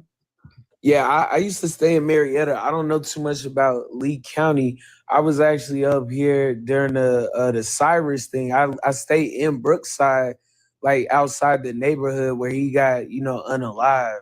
So I know more about that. I don't really know too much about the Lee County thing, to be honest with you. Okay. Thank you. Okay, somebody. Yes, okay, if y'all know about that Pew, well, I don't think anybody got unalive down there. It's near Albany. Okay, I don't think anybody got unalive. Okay, who is this person here? Hey, okay, hold on. Let me. Okay, I can't find it. Check. Somebody in here spamming. Okay, hold on. Oh, sorry, I had to block somebody. Okay. Okay, who's in the area? Who's out there in that area? You blocking? Thank you, Nikki. Okay. Let me see. A veteran shot back. Okay. Oh, Eli, hop in, Eli. I can't get you up. I don't know what's going on with your account. Okay. Yeah, the video is on X. There were several people injured. That's why I want to know what all happened. A Marine shot back. Okay, hold on. Let me know what all happened. See, that's why I need to know details like that. That's why I want to talk to somebody who's in that area. Anybody in that? Ain't nobody in that area? Raise your hand. It's just all right. Albany, Georgia. Is anybody in Georgia who know about the case? All right, raise your hand. Albany, raise your Georgia, hand. Raise your hand, please. Out. We got 72,000 people in here. All right, yeah, the media is very quiet about it. It's a small town. I'm trying to see. That's why I want to know where it is. I want to say it's Macon or Augusta. How far is it from Atlanta? Is it close to Albany? Where exactly is this town? It's taking people forever to let me know. Macon. All right, let me know. Let me know. Come on, anybody around that area? All right, y'all don't know shit. What town? You're in Georgia. Okay. It's a couple of hours from Atlanta. The what's that? Okay, Alfalfas of Georgia. I know you should know. Your name is Alfalfa of Georgia's. Hop on, man. Alfalfas, hop on in. Like a little small town. And you ain't got to get on camera. Just let me know. Yeah, it's a little small town. It's like okay. God damn. So this is what I'm talking about. Y'all gotta be ready with information, man. Somebody asked something. Joey says veterans shot. Come on, man. You gotta have information flowing. In a $5,000 bail. All right. It's been 3 minutes. I've been trying to get somebody from that area to let me know what's going on. I don't want to have to Google it. Somebody needs to hop on and let me know what's happening. This is the problem right here. Don't nobody be knowing shit. Yes, I don't know. Come on. Or don't nobody want to say something. This is why we have to communicate. We need to let folks know this is the problem right here. Folks need to communicate. Folks need to know what the hell is going on. People need to know what's going on in these areas. We got to have that grapevine thing. See, people use social media to show your titties and your bussy. We need to know what's happening. We need to know what I'm mad. He said he's mad at y'all. I'm mad at y'all. Hey, if y'all doing a goddamn TikTok challenge, y'all know that. My brother, introduce you. What's up, Jay Will? Introduce him. Jay Will. What up, Tariq? What's up, brother? Yo, Tariq, can you hear me, bro? Okay, hold up. Hold on. Yo, can you hear me? Yes, hold on. Hold on. What's all this damn noise? Okay, Jay, what's happening? Sound like he's dry. Yo. God damn. Yeah. It's a lot of chaos back there. Okay, let's try Alfalfas of Georgia. Alfalfas of Georgia. Yo. What's up, bro? What's up, man? What's up, man? You what part of Georgia you in? Oh, I'm from Atlanta, man. I'm from the city. Okay. Where did that thing happen where that white supremacist drove by the family and shot up the family reunion thing? It's near the Albany, Georgia area. What's the name of the county? It's Lee County? Yeah, it's Lee County. Okay. Do you know any details? You know what happened? All I know is a brother bust back. He said he was in the middle of the street and he started busting back at him. The dude had on some kind of armor or something. Oh, wow. Yeah, okay. I think he hit him though. Oh, okay. All right. Thank you, brother. So he don't know all the details. God, family. Y'all need to know this, Georgia people. Y'all need to know this. Y'all need to know all the details of it. This is what I'm saying. If you have crazed white supremacists running around here doing ambush shootings, everybody should kind of know about that. All right? This is something that everybody should know about. Let me get come on, man. This is what I'm talking about. Hot boy. Let's get Hot Boy Tony. Hot Tub Tony. Hot Tub. I think that's your name. Hot Tub, hop on in, brother. Yeah, what happened is dude is from he's hoping he's getting there. And what happened is down there by Albany. What happened is that's one of their neighbors. And they got into a verbal they had been into a verbal altercation from what the news saying. Oh, okay. The dude shot at him pew-pewed at him, drove, he cussed him out first, drove back around, bust at him. But the black folks, that they were having a family reunion at the time. So one of them is like a Navy veteran. He's not a Marine veteran, he's a Navy veteran. And he got his pistol, his pew-pew, and got back at him. Okay. And that's about all that the news is saying about it right now. But they got the dude in custody. Yes.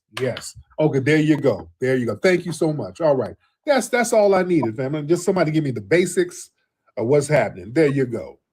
We love TikTok Shop, by the way. Somebody said it was a Marine, so some of the little details are not quite, worked out, but there we go. We got the basics. Thank you, brother. Shout out to that, brother. Family, this is why we need to know stuff. When stuff like this goes down, we got to be on top of it. We got to keep eyes and ears out on white T supremacist action, family. This is what I'm saying. It took me damn near 10 minutes to get somebody to just give the basics. Family, we need to know when this shit goes down. We need to know all the facts. We need to know who's who, family. We need to be on top of this stuff. That's one of the damn problems. That's why these people use us as sitting ducks. We're standing around oblivious to every damn thing. And then when they show up, we don't see the warnings. You understand? This is very important. Even when I saw the video, there's a video of it. I saw a video where the guy drives by yelling the N-word. I'm like, oh, when they say the N-word, it's about to go down. And then there's a bunch of kids out there. He's just spraying the place, and the black folks running in the house, hollering and crying. Man, listen, when he drove by yelling the N-word, all the kids should have been put in the damn house. You put them kids in the house, and all the brothers come on out there with their thing, with their power tools. And shout out to whoever the military brother was. He knew the assignment. Shout out to that military brother who knew what the assignment was. When you see a threat like that, put them kids in the house and get ready. Listen, y'all better understand something, family. This isn't random. This is a climate that's happening. This guy pulls up on a black family gathering, yelling racial slurs, then come back spraying up the place. That's not a neighbor dispute. The media is trying to spew it and spin it like it's a neighbor dispute. No, this dude, and I saw his mugshot, he looks like the damn alt-right. When you see that haircut says alt-right. Yeah, these folks, a lot of them got the same kind of look, man. Dude, y'all better understand what's going on out here. This dude, he thinks it's open season on black people. Yeah, his name is Jeffrey Tyler Kinzer. Yeah, you show up with an AR and body armor? Man, that's white T supremacist race war. Then this guy understands something. This guy understands the system. When black people out here, you see a Carmelo Anthony case gets rejected, his self-defense claim gets rejected, and they let Chud the Builder run around here. Yeah, these people see a message here. They know, hey, these black people, they can't really defend themselves legally against me. So yeah, I can go out here and do what I want. So these white T supremacists, they're very emboldened when they believe the system will interpret their violence in a sanitized way. They'll make excuses for them. You know? See, a black teenager claims self-defense. He gets buried under the damn jail for 35 years. Amber Geiger didn't get no damn 35 years. These people who pew black people don't get that long. Carmelo Anthony got, hell, the dude who unalived George Floyd didn't get that much. Derek Chauvin didn't get no damn 35 years. Who sat there unaliving somebody with his foot on his knee on his damn neck. You understand what I'm saying? They're sending a message here. Understand what's happening. See, even that Chud the Builder situation, that's part of that same atmosphere of racial provocation. You understand? Like Chud is facing attempted murder, but again, it was only connected because he did it in the courthouse. is only because of where he tried to do the schmurder. But the thing is, they're letting you know him pew-pewing the black person, that's not the real crime. So if y'all want to go out there and still do it, hey, we ain't tripping. Just watch where you do it. Don't do it in front of a damn courthouse. If you do it in front of a courthouse, where we going? You forcing our hand. But if you catch him somewhere slipping, hey, you know, things happen. So they're dog whistling these messages to each other. You understand? Because right there, these people are on the warpath right now. You know, they feel a demographic and political and cultural panic right now. You know, it's not about the black individual. It's us collectively. Their numbers are dwindling. They're becoming extinct right now. You know, the old social order is slipping. So they're treating black visibility, black confidence, black defense, black gatherings, black independence. All of that is a threat, ladies and gentlemen. That's why a simple family reunion of black people can become a target. Black joy looks like rebellion. See, they keep testing the boundaries of black vulnerability. See, these attacks and these provocations, these are tests. They want to know, are black people distracted? Are black people unorganized? Are black people legally prepared? Are black people security conscious? You understand? So we can't be under the illusion that nothing will happen here. When somebody shows up to a family gathering with body armor and a rifle, that's not an attack on individuals. That's an attack on all of us. And listen, the luxury of being oblivious, that's over, family. Black people, we ain't got the luxury to just party and laugh and gather and move around like these racial threats are imaginary. We can have fun and enjoy life. You better have your head on a swivel and understand what these white supremacists are all about. They are up kicking the race war right now. So we have to live with awareness. There's a difference between paranoia and preparedness.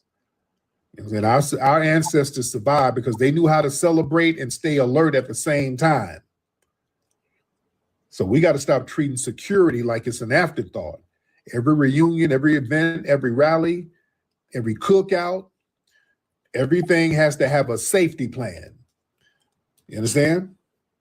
Y'all better understand this shit out here. That's why, you see me, I give props to LA. Y'all see me, I'm not being biased because I'm an LA person. This is my home. But I give props to LA. They understand the assignment out here. They understand the assignment because the way the gangs were set up with a militarized guerrilla warfare disposition early on, just like the Crips and all that. They were really modeling themselves after the Black Panthers. So the root of a lot of the gangs has always been guerrilla warfare. You stay ready all the time. You know, that's why shit goes down real fast out here. People can be partying and it'll turn left real fast and everybody gets on it. It becomes militarized at the drop of a hat out here. Cats can be out here barbecuing and having a cookout or whatever. And if some shit go down, they're ready. He said, we're not trying to glorify. No, don't. We're not saying derogatory terms. No. It ain't about glorifying. Cats stay ready. That's what I'm saying. It ain't about glorifying anything. I'm talking about the guerrilla warfare mindset. Cats stay ready. Good, bad, right or wrong, they do stay ready. So when shit needs to go down, it goes down very quick. Ain't nobody getting caught off guard. They stay on point with it. You understand? They stay on point with it. Who is Tia? Tia, what are you saying? The hell you saying, Tia? Yeah? So you better protect your damn self. Oh, Tia, hop on. What you saying? All right, yeah, you just trolling at this point. Yeah, you don't know what you're talking about. And that might be that sound like that's a Rohan account. Okay, that's not a Rohan account, Tia. That's a Rohan account. Okay. Are you just saying shit just to get on here? Yeah, that's I think that's a Rohan account. Yeah. Yeah, shout out to Redstone. Yeah, they're not there no more. Geneva passed away, one of the owners. Yeah, she passed away. But yeah, when we go up to Redstone, and that was like the only black-owned firearm store out here. And we go up there, I would see everybody in the hood up there. I would go up to Redstone, everybody from the hood would be up there. Well, yeah, was Geneva your cousin, Devontae? Yeah, sweet lady. R.I.P. to Geneva, love them. Jonathan and Geneva, love them to life. Love them to life. Yeah, that was so sad. That was so sad. Man. But listen, you better be on that protecting thing. And shout out to Jonathan. Jonathan and Geneva, we would go to gun training with them. I would go to their training classes all the time. I stay at their training classes. Man, Jonathan and Geneva was giving us a lot of good game, giving us all the legal ramifications of everything. They were, man, we were on it. Your cousin Jerry was out there with us too. Yeah. We used to go out there to the range with Jonathan and Geneva all the time. Yeah. You flew out and took a class? Yeah. Yeah, I think Jonathan is in Texas now. Yeah, I think Jonathan is in Texas now. You took a safety certificate. Yeah. Oh, yeah. Oh, yeah. Yes, yes, indeed. Yes, indeed. Yeah, they were the truth, man. They were absolutely the truth. And yeah, we got to be on that. We got to protect ourselves. Listen, we got to organize out here, family. Don't be getting caught out here slipping. Yeah, when a white supremacist drive by yelling the N-word, that's a red light right there. You better go get ready. Don't sit up here and be passive. It's time to turn the music down and get ready. These people out here trying to run down on us, damn that. You better build a security culture around Black gatherings. Every Black event has to have designated watchers, parking lot awareness, cameras, lighting, entrance control, emergency exits, people assigned to observe suspicious behavior. Everybody can't be drunk and dancing. That's why I don't drink. I don't drink or smoke. I'm alert. I'll be watching everything. Somebody got to be sober. Somebody got to be responsible for the perimeter. That's why we had the rally for reparations out there in DC. But y'all saw how on point our damn security was. We had every nook and cranny watched. But nobody gonna come around doing nothing crazy. We had some of the security from out there who's clicked in some federal security, who's out there in DC, who's federally licensed, and we had some of the FOIs out there. We had multiple teams making sure everything was cool. And just the family itself, anybody who looked suspicious, the family was on them. You was in crowd security. Yeah. Some of the people who look funny, because there was some Dylan Roof types out there just randomly out there, and the family was on that ass. All right. There was a couple of Dylan Roofs who looked real out of place standing out there with backpacks, and the family was just surrounding them, just looking at them, and just kept their eye on them. Anything that didn't look right, everybody was monitored. Everybody's head was on a swivel as we had a good time. You understand?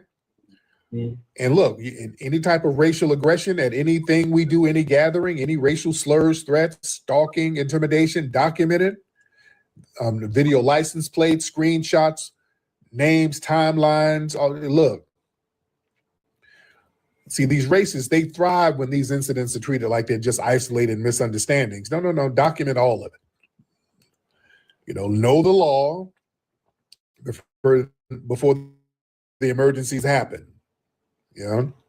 That's what Jonathan and Geneva, they were really educating us on a lot of legal education, law, self-defense laws, firearm laws, use of force standards, all that stuff. We need to know all of that. And we got to have rapid response networks. Family, this is why this is so very important, family. We got to have networks where we know who to call for certain things. Family, this is why I have events where we can network. I have conferences so different business professionals within our community can chop it up with each other, network with each other, so we'll know who's who. This is why y'all always see me damn near begging for Black lawyers. For years, y'all always hear me saying the necessity of Black lawyers. Where in the hell are you? We need a whole network of them. We needed some for this damn Carmelo case badly. We don't need y'all just popping out for the damn Democrats to shield for them. We needed a Black lawyer up in that damn courtroom with that family. We could get you papered up, just as long as you good, as long as you thorough. We need Black lawyers. We need bail contacts. We need security trained people, just like Jonathan and those guys. We need more of that. We need people, mental health support. We need more Dr. Francis Cress Welsing. See, we got these phenomenal people, but they're almost like one-offs. You know what I'm saying? We need a bunch of Dr. Francis Cress Welsings out here. We need a bunch of Neely Fullers out here.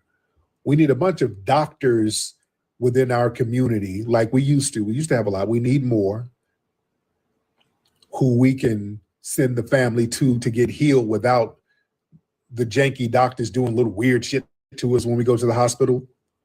We need a whole network of people who we can call on, ladies and gentlemen. We need our professionals. We need to network with each other to see who's who.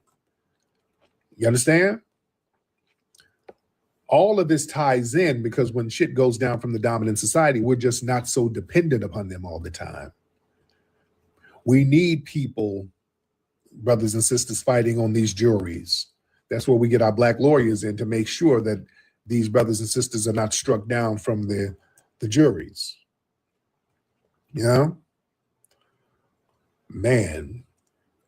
You're Dr. Rashawn Hodge? Okay. Yes, indeed. So, yes, so y'all need to let us know something. You said we're here. You just need to be louder and more active. Yeah, let us know. Let people know who you are. Let people know who you are. Man.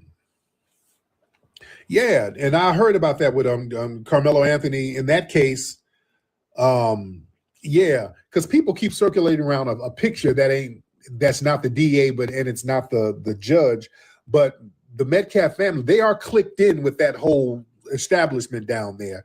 And the prosecutors and all them, they all clicked in with each other. They're all clicked in with each other. You know, so it's why it was a kangaroo court. Let me get a couple more people in here. All right. Johnnyana, what's your name? Johnia, hop in, man. Let us know what's going on. Yeah, we need Black lawyers out here who's thorough. You got lawyers out here now who's out just posing on Instagram. You got lawyers out here, women lawyers thirst trapping, you showing your ass. What's up, Johnnia? Hi, it's Janina. Janina, how you doing? Me okay? I can hear you, yes, ma'am.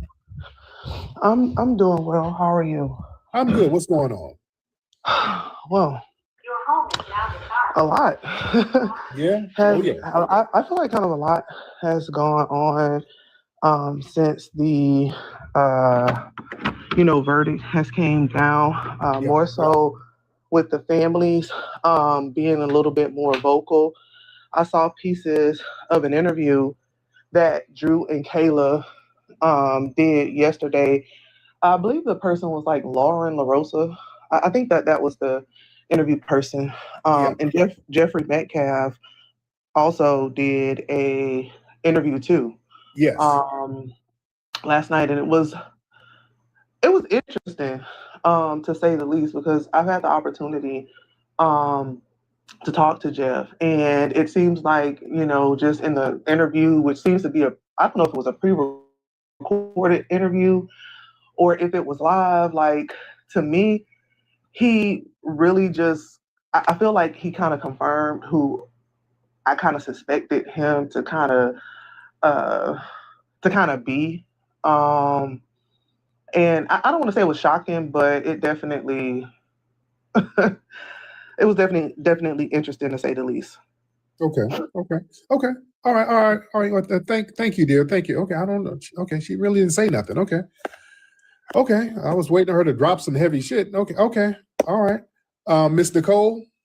Yes, sir. I just wanted to get on real fast to let you know, I'm not sure if you already saw it already, but they moved Mello to a prison, and the warden of that prison is named Talon Metcalf, and he is their cousin. Is that confirmed? No, is that confirmed? Because I saw the Metcalf name. The warden is named Metcalf. Yeah, he's related. I don't know if he's their cousin, but he's absolutely related. No, and I don't know if you saw the picture that they have of his mugshot, but they have that baby dressed up as a slave. I'm sorry, it was a lot when I saw that picture, but they have that baby dressed up as a slave. It's kind of like messing with me right now. Yeah.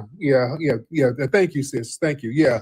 The warden, I heard they were trying to move him to another facility, and the warden's last name is Metcalf.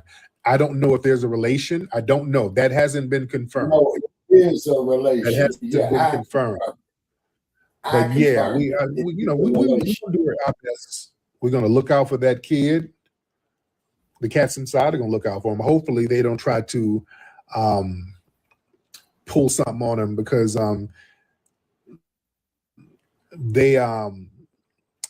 they might try, because I heard them putting him in like in isolation. They put him in isolation.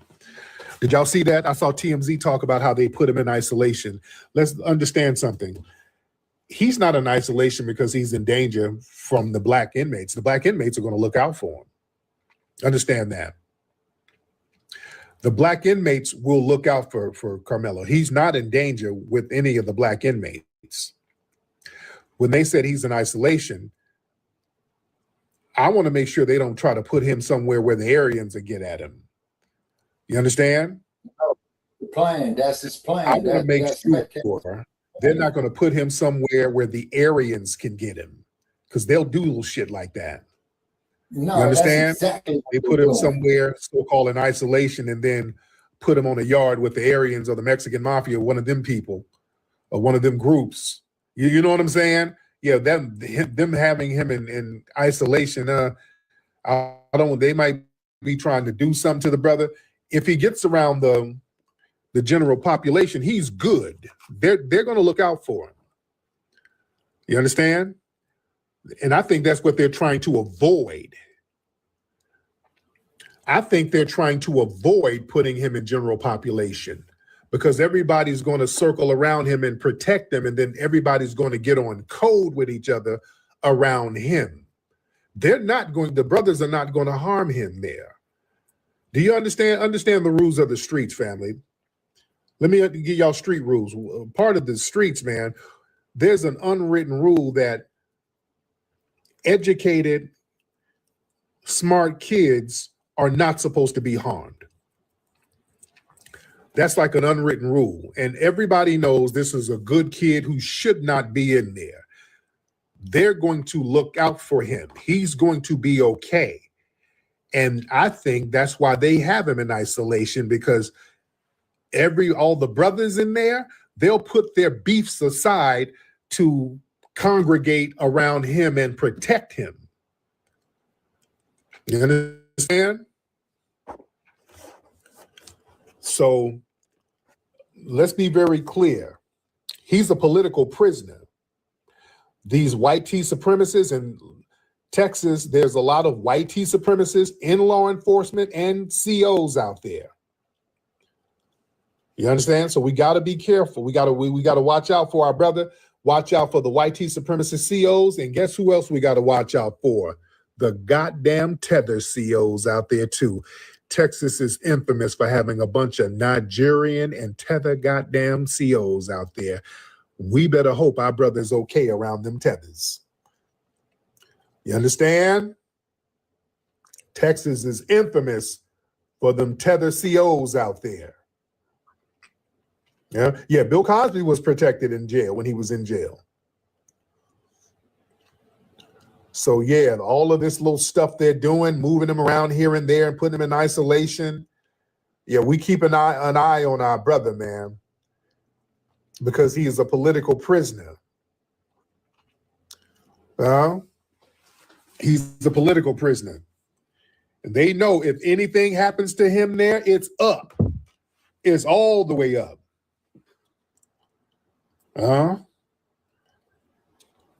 Yeah, we're gonna look out for him. Yeah, we're gonna look out for him. Yeah, we're trying to get him out of there. We're coming up with ways. We're talking about coming up with ways to try to help with an appeal. We're just trying to figure out ways to try to get him up out of there. So this is gonna be very, very interesting. This is gonna be very, very interesting. All right. Okay. Okay. Anyway, family, hold on one second. Let me see something. Who is this? Tariq Radio 3. Melon's going to be here. PJ, let's get PJ in here. PJ, hop on in. PJ, hop on in. Let's get PJ. How you doing this evening, brother? Hey, brother. PJ, you good? Yeah, I'm good. I wanted to give a couple of words of advice for the family out here. I've been in self-defense for quite some time, since I was 16 years old. I've done martial arts and I've got pew-pew training as well. What I want to say is, if you are going to get yourself a candy bar, carry it. Don't leave it at home. Keep it on you. And secondly, train with it, not just at the range, but you can train with it at home while it's unloaded as well. And third, get yourself some pew-pew insurance. That kind of insurance covers not just any property damages or anything, but it will cover your lawyer fees. They will pay you for the days that you missed work. They will cover your bail, all of that. And they have training courses telling you what to do on the off chance that you are in a situation. That's all I wanted to say, brother. Good information, brother. Very good information. Thank you, brother PJ. That's what I'm talking about. Yeah. Very good information. Very good information. Who the hell is this? Who is this? Are you in here trolling? Day John? What are you talking? What you trolling about? And we're in here talking about helping our damn brother locked down, and you in here whining about how much money people got. What kind of shit is that? Okay, hold on. Let me get you out of here, dude. What kind of, ain't nobody got time for you to be jealous whining. Hold on, get this guy out of here. Dude, it's too late in the day for that. Ain't nobody got time for that shit right now. Hold on, get you out of here. Get him, Nikki, get him out of here, please. Yeah, we're in here talking about protecting ourselves and people dropping good information. Yeah, all of that tether whining shit. No, I'm going to personally block you. We ain't got time for that. Man. Okay. All right. Let me see. The hell? Let me see. Let me see. Raise your hand. Raise your hands. Ladies and gentlemen, raise your hand. Let's get Eastsiders in here. Eastsiders. Let's get Eastsiders in here. What's up, Eastsiders? Man. Eastsiders, what's up, brother? All right, wait a minute. There you go. What's up, Eastsiders? What's the deal, cuz? What's going on, man? I'm good, man. How you doing, fam? I'm all right. To piggyback off what the brother was saying, you got USCCA and U.S. Law Shield. It used to be Texas Law Shield, but you got it's now U.S. Law Shield. Those are insurance for our for power tools. Like if you got you a Ryobi or a Black & Decker, or Steel or DeWalt, you want to go ahead and get them together. Yes, also, what I wanted to mention was this looks like a humiliation ritual that they did. Yeah. And if you notice, when they only talk about proportionality when it comes to us, what constitutes defense. They only do that with us because, see, like you said, when we with Kyle Rittenhouse, and George Zimmerman, they use lethal force when it wasn't necessary, when it wasn't necessary. Also, as far as and I'll land with this one, it just seems like the civil rights class or these retreads, it all looks to me like they just want a quiet place to expire under the system of white tea supremacy. I'll land there. What's all the birds in the back, Eastsider? Oh man, I'm outside. I'm at work. Where you at? Birds I'm at in night? Cleveland. Oh, you I'm about to Yeah. well, the hell I'm on the in Cle- birds? I'm up here in the land, man. 216. You know, all day long. Oh, okay. Okay, you a zookeeper? What kind of work you do, bro? No, I do security. I'm at an apartment building. Okay, all right. I thank you, brother. Okay, yeah. The hell all them damn birds. Brother, sound like damn song of the South. Like zippity doo dah. Moon Sun, what's up, brother? How's it going, Mr. Nasheed? I'm good, Moon. How you doing, brother? More sun. That's it. Yeah, it's all good. I'm doing fine. I can't complain. So I just listened to this live by this gentleman named Marquette Devon Burton. I believe you're familiar with him. Yes, I am. Yeah. Okay, so he was reacting to this video basically about these riots that were occurring after the conviction was made known to public. And he said something that I found interesting. He said that maybe that we should get into the habit of rioting and turning up, like seriously turning up, before that whole process even goes down, before the whole conviction process even goes down, to let the white supremacists know that if you think it's bad now, you don't want to see what it's like if you unjustly lock our brother up or unjustly harshly sentence him. I love TikTok Shop. So, all right. I love TikTok Shop. I'll say that. I love TikTok Shop. All right. Yeah, I'm not talking about doing anything. I love TikTok Shop. All right. We love TikTok Shop. Yeah. I don't know who gets on public platforms saying, hey, that's strange. That's a strange thing. But I love TikTok Shop, though. I love TikTok Shop. All right. All right. Let me see. Man. Anyway, what else is going on here? What else is happening? Y'all raise your hand. FBA Liv, where you at, Liv? I see you. Where you at? Let me see. Where FBA Liv? Different. You don't be saying nothing different. You want to come up and you don't be saying nothing different. You don't. Different. You call up and you never have anything to say, bro. Yeah, let me up, Tariq. Let me up. All right, what's up, man? Nothing. What's up, FBA Love? Liv? Hey, Tariq. Hey, Liv, how you doing, dear?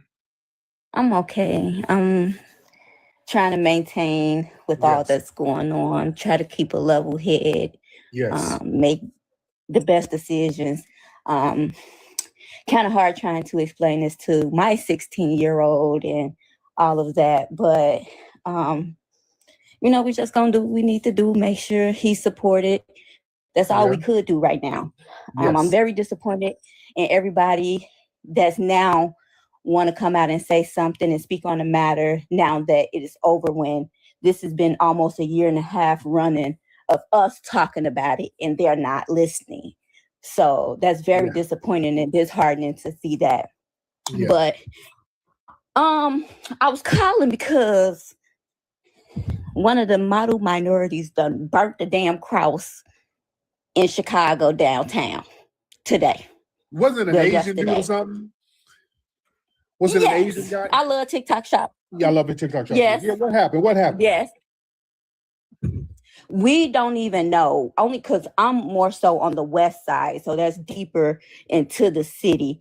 But word was that he was already in the area circling around it. He had already put the cross out there, I guess, either earlier that morning or later. I meant that the night before, because people said out of nowhere he started dragging it up.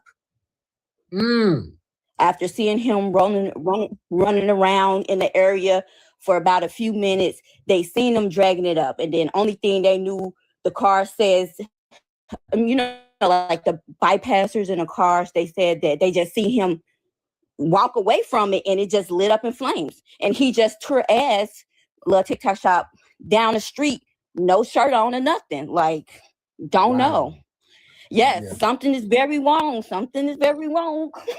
So we don't know what provoked that or anything like that. If you ask me, just by the climate and everything that's going on, he probably felt some type of way because we said we weren't going to get our nails done. We weren't going to get no help from them. We weren't shopping at their stores. We were going to use our own businesses. So he probably one of them incels that's on social media, listening to what we're saying and was upset, thinking he's gonna, because right now I think from all non-FBAs, they're trying to provoke us. So they're doing these little things outside of the justice system to try to get a reaction from us, just like everything we've been seeing in the media. So we just got to keep our head on the swivel, stay with our power tools, be ready for whatever. Yes, indeed. Thank you so much, beloved. I appreciate Thank you. Y'all have a good night. Oh yeah, well these honorary Aryans, that model minority, that minority coalition, that's your coalition right there, family. See, that's why the Democrats have been ducking their damn heads. That's why they've been ducking their heads. The Democrats were the main ones pushing that Stop Asian Hate. We got to help that Stop Asian Hate campaign. Now where y'all at? Now that they're doing little shit like this, they're pew-pewing our children, burning crosses. The damn Democrats ain't making a peep. They ain't saying nothing. Let me get Tanya. Tanya wants to come up. And you wonder why we're delineating from everybody. Tanya, what's up, Tanya? Hop on, beloved. Miss Tanya, hop on. Hey, Tariq, I wanted to mention that they upset because our money is starting to be spent with us. We're building a new Black Walmart, a Black Wall Street, period. And they upset and they getting even more aggressive, siding with their people. Today, I was on Metasapien 666 Live, and she had all the Black businesses to come in, name their business, name their product, name the city they in, name where they at.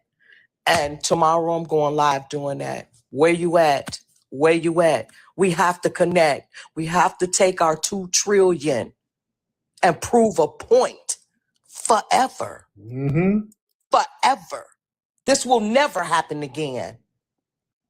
Once we build our own and spend with our own. So let's get busy.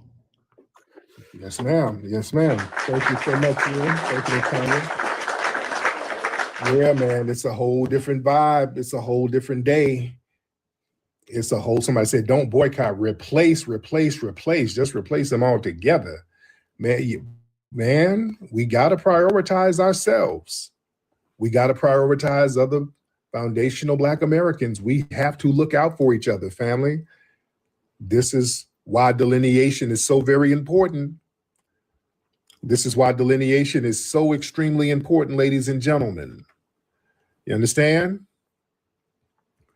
This is why we got to look out for each other. Because these other people look out for themselves.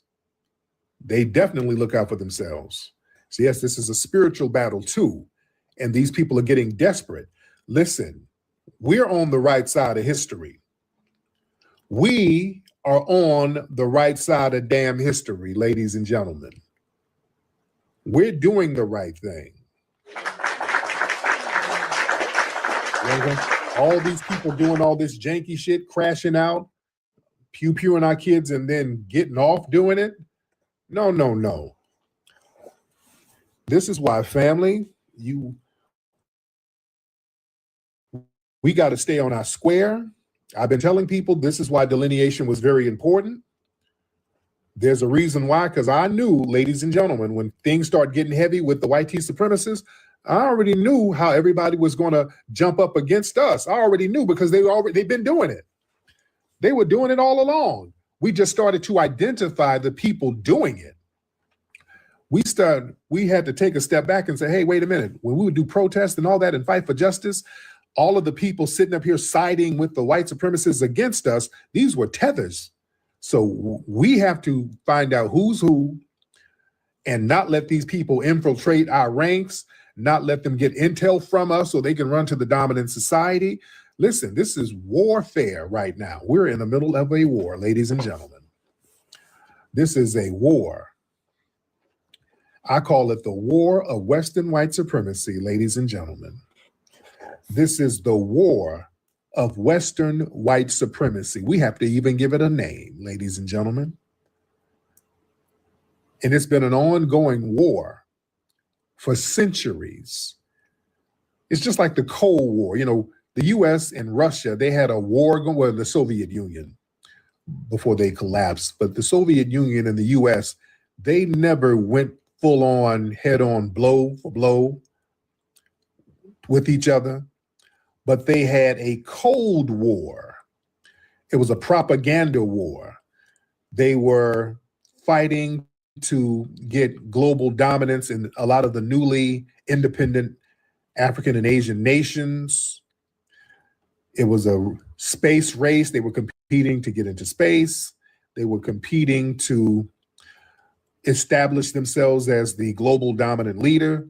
So there was a Cold War going on. That's where the term comes from. And they were using propaganda against each other. And the Soviets would use propaganda against the US, pointing out their racism. Like, how are you going to be the leader of anything and you treat those black people the way you treat them? You see, and a lot of us knew how to play up on that. We knew how to go out there to the international media and let them know what was really happening. That's why I noticed any black person who called out white supremacy back then, they would call them a communist. That's where that communist nonsense. They still do that to this day. That's that Cold War shit, meaning that you're siding with the communist by telling them about this racism. You know, they used to call Dr. King a communist and all that. Yeah, Paul Robeson. Yeah, Paul Robeson. They would do that with him. They called him a communist because he would call out the racism here. You understand? Even in recent times, what they do when we start saying we're foundational Black Americans, what they say? Y'all Russian bots. That sounds. Remember they were saying that a few years ago. Mm-hmm. We're Russian bots. That's the new communist. You know? Mm-hmm. Yeah, they're calling us Russian damn bots. Yeah. See? The same play. It's the same play. Mm. You know? Yeah, Joy Reid, Congolese tether. Right. Oh, yeah. Oh, okay. Yeah. When we're standing on lineage business, we're going to get called basically communist Russian bots. Yeah, we ain't no damn Russian bots. So yeah, we got to understand the propaganda. We got to understand the propaganda, but we got to understand something, man. These people, going back to the Asians out here doing putting up a damn a Ku Klux Klan style burning cross. I love TikTok shop. That's them trying to ingratiate themselves to the dominant society. That's them trying to be honorary Aryans. Mm-hmm. You understand? Y'all raise your hand. Let me talk to the family. Raise your hand.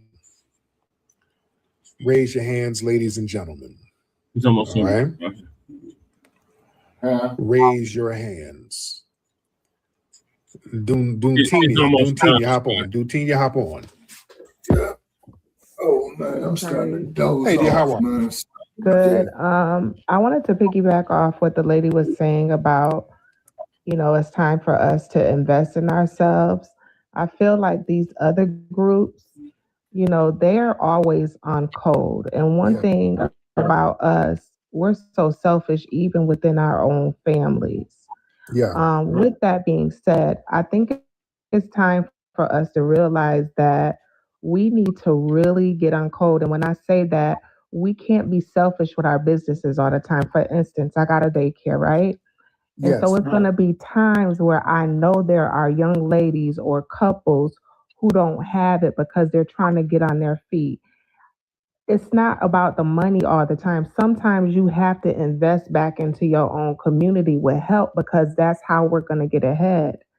I feel like now is the time, any purpose, your destiny, whatever you're supposed to be doing when it comes to entrepreneurship, I feel like you need to get on that because that's how we're going to be on code with each other.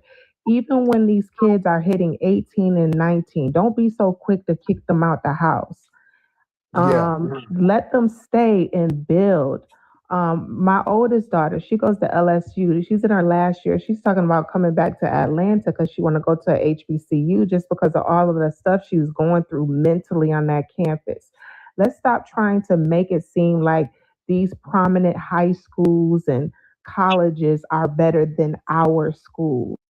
Yes. And that's all I wanted to say about that. Yes, indeed. Thank you so much, dear. All right. All right. Shout out to that sister. Respect to her.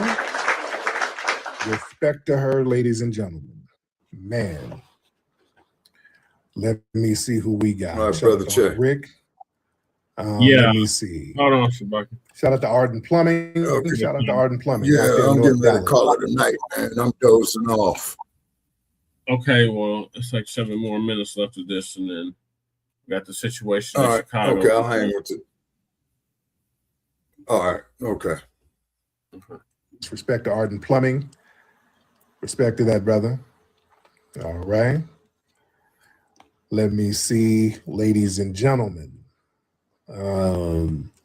Raise those hands. Raise those hands. All right. But going back to that dude out there in Chicago burning a damn cross. Understand, these people are very mad that a lot of Black people are now boycotting, and not just boycotting, but prioritizing their businesses. And they try to flip that into Asian hate. If you don't go to their business, it's Asian hate. You understand? Mm-hmm. And that whole entitlement, like we're just entitled to do business with them. You see that mindset? Yeah. Notice that if we don't do business with you, you're going to say it's Asian hate, so we can be, I guess, federally punished if we don't support you. And if we say we're not going to support your business, that becomes almost a federal hate crime. Mm-hmm. That's that Jim Crowism shit again. Here we go. Here we go. If we don't support you or we don't do what you say, we ain't got to go to your business. Yeah, we want to prioritize our own people. You understand? We want to prioritize our own people. We're not going to be forced to prioritize you. Yeah, especially if you have anti-Black attitudes and your people are sitting up here harming our children.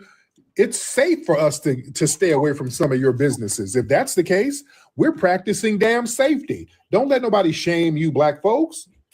If they're running after your kids, pew-pewing them in the back and a court system says it's okay, yeah, for your own damn safety, you should stay out of some of them damn liquor stores. Damn that. That's not Asian hate, that's Black safety. Right. Yeah, if you got a green light to pew-pew my kid, and remember, the dude in South Carolina was known for pew-pewing Black people. That wasn't the first Black person he pew-pewed. He had a reputation for doing that shit. Mm-hmm. Man, I wish y'all come out to LA for a little bit and learn how they handle that. Yeah, I wish y'all come out here and learn a little something, how that gets handled. Yeah, y'all remember about 7-8 years ago in Compton at a beauty supply store, one of them, so the Asian male, he got into a physical altercation with a sister. He got into a physical altercation with a sister, and within hours, they came up there, whooped on him, and then when the police came, they came up there to protect him. The police got the business too. Yep. And then he had to immediately vacate those premises. This happened in Compton not too long ago. They got him up out of there after they whooped on him a little bit. I love TikTok Shop. I love TikTok Shop, ladies and gentlemen. Yeah, it gets nipped in the bud. Oh, it gets nipped in the bud. real quick. You say the cross was in downtown Chicago. Okay. Interesting. But yeah, that dude out there being able to, in South Carolina, pew-pewing multiple black people. Yeah, that's true. Yeah, that would have got nipped in the bud out here real fast on the first one. Yeah. It's over, shit. Let me see. So LA is not as dangerous for a whitey or an Asian. Shit. They don't act a fool out here. Don't get that shit twisted. Mr. S, so where you from? Okay. Nah, he's right about that. You that. out in Atlanta? Okay. I give Atlanta its props. Atlanta gets busy. Atlanta gets active. But yeah, people, they don't act too much of a fool like that out here. They don't. I don't know where this myth comes from. I don't know where y'all get this myth from that the Latinos be out here smashing down on brothers, and I don't know where y'all get that shit from. What movies y'all been watching? I don't know where y'all get that from.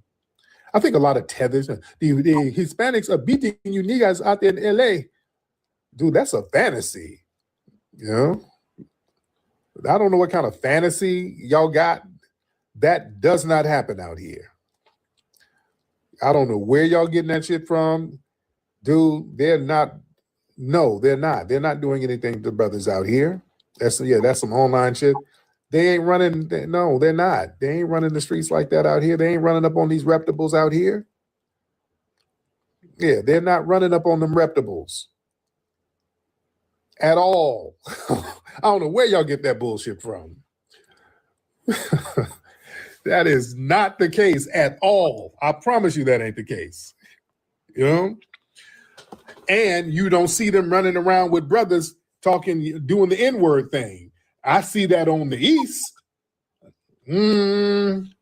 Yeah, we don't have a bunch of Hispanics walking around us using the N-word all casually. You don't have that out here.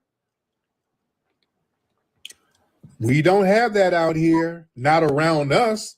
Now if you go on No Jumper or some shit and ain't no brothers around, you don't, no, not out here. Nope. In the Bay Area, I don't know. Out here in Southern Cal, LA, nope. No. They don't really do that. Man, yeah, some of the stuff y'all see on No Jumper, a lot of stuff on No Jumper is kind of manufactured.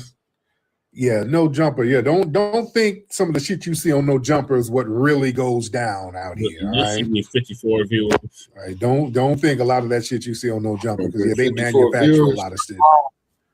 Yep. All right. Man, anyway, let me get up out of here, guys. It's been real. Respect to the family. Everybody go to Hidden History Museum, make a contribution to the Hidden History Museum, and get your Rootwork deodorant at Rootwork.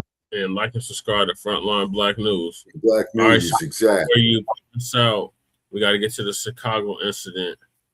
All right.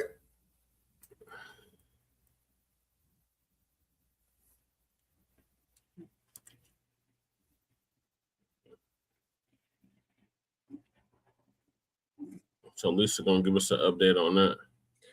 Do not buy 12 try. And they said this cross was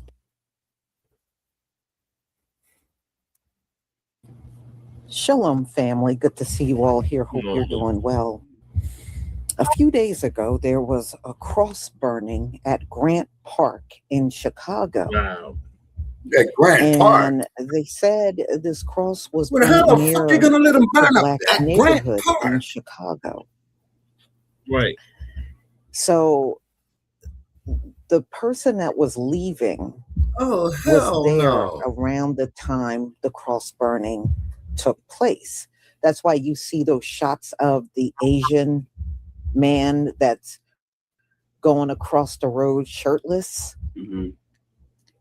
And they said he's the suspect that they're looking for. So I looked at, additional stories, and it don't look like they caught him yet. But when you look at the pictures, yes, he is definitely Asian. I saw different shots of him. And, if this turns out to be this man who they're suspecting, y'all need to be deported out of here. You know, we have gone through hell for 400 straight years. We don't need y'all floating your asses over here and becoming a nuisance to us, or flying, or I don't care how you got here, in all honesty. Exactly. But if you come in and you're just going to be an annoyance to us, even you Asians can get the hell out of here and go home. Seriously. You know, I'm tired of looking at racist Latinos, racist Asians, right? You know, everybody, even the Africans, even they got issues. See how, and I showed you some of the videos of the Asians beating up the Africans online, crashing out. Oh, they are just going all in. Oh, you gonna need this and need that. That's not true. We're not gonna need anything, for real. So it is just, I think if the Most High did not make us witness this, we probably would not have believed it. But I think we needed to see these Africans and Asians and Latinos and them using the N-word and talking down on us. We needed to see this. Yep, We really did. This was necessary in order for us to separate from these folks. But, you know, you still got some that are trying to still, you know, think they can have a coalition or bond with these people. Man, I ain't trying to do none of the above. Right. I just want us to, you know, if that's how they feel, then we need to separate. And y'all really need to go home. Right. You know, if you don't belong here, you need to go home. Right. I mean, all of you immigrants that hate on us, you all need to go home. I don't care what group you come from. You all need to get out of here. I agree, Lisa. So we're going to watch this so you can get an idea. I think this happened about 2 or 3 days ago in Chicago, this cross burning. All right.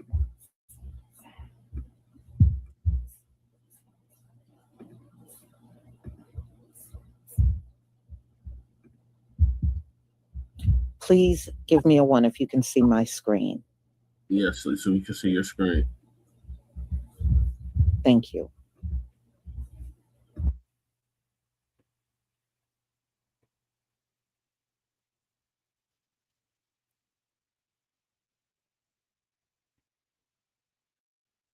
In 2026, we are burning crosses. The outrage grows one day after someone set a cross on fire in the heart of downtown Chicago. There's no way to explain this nicely, except it's hate.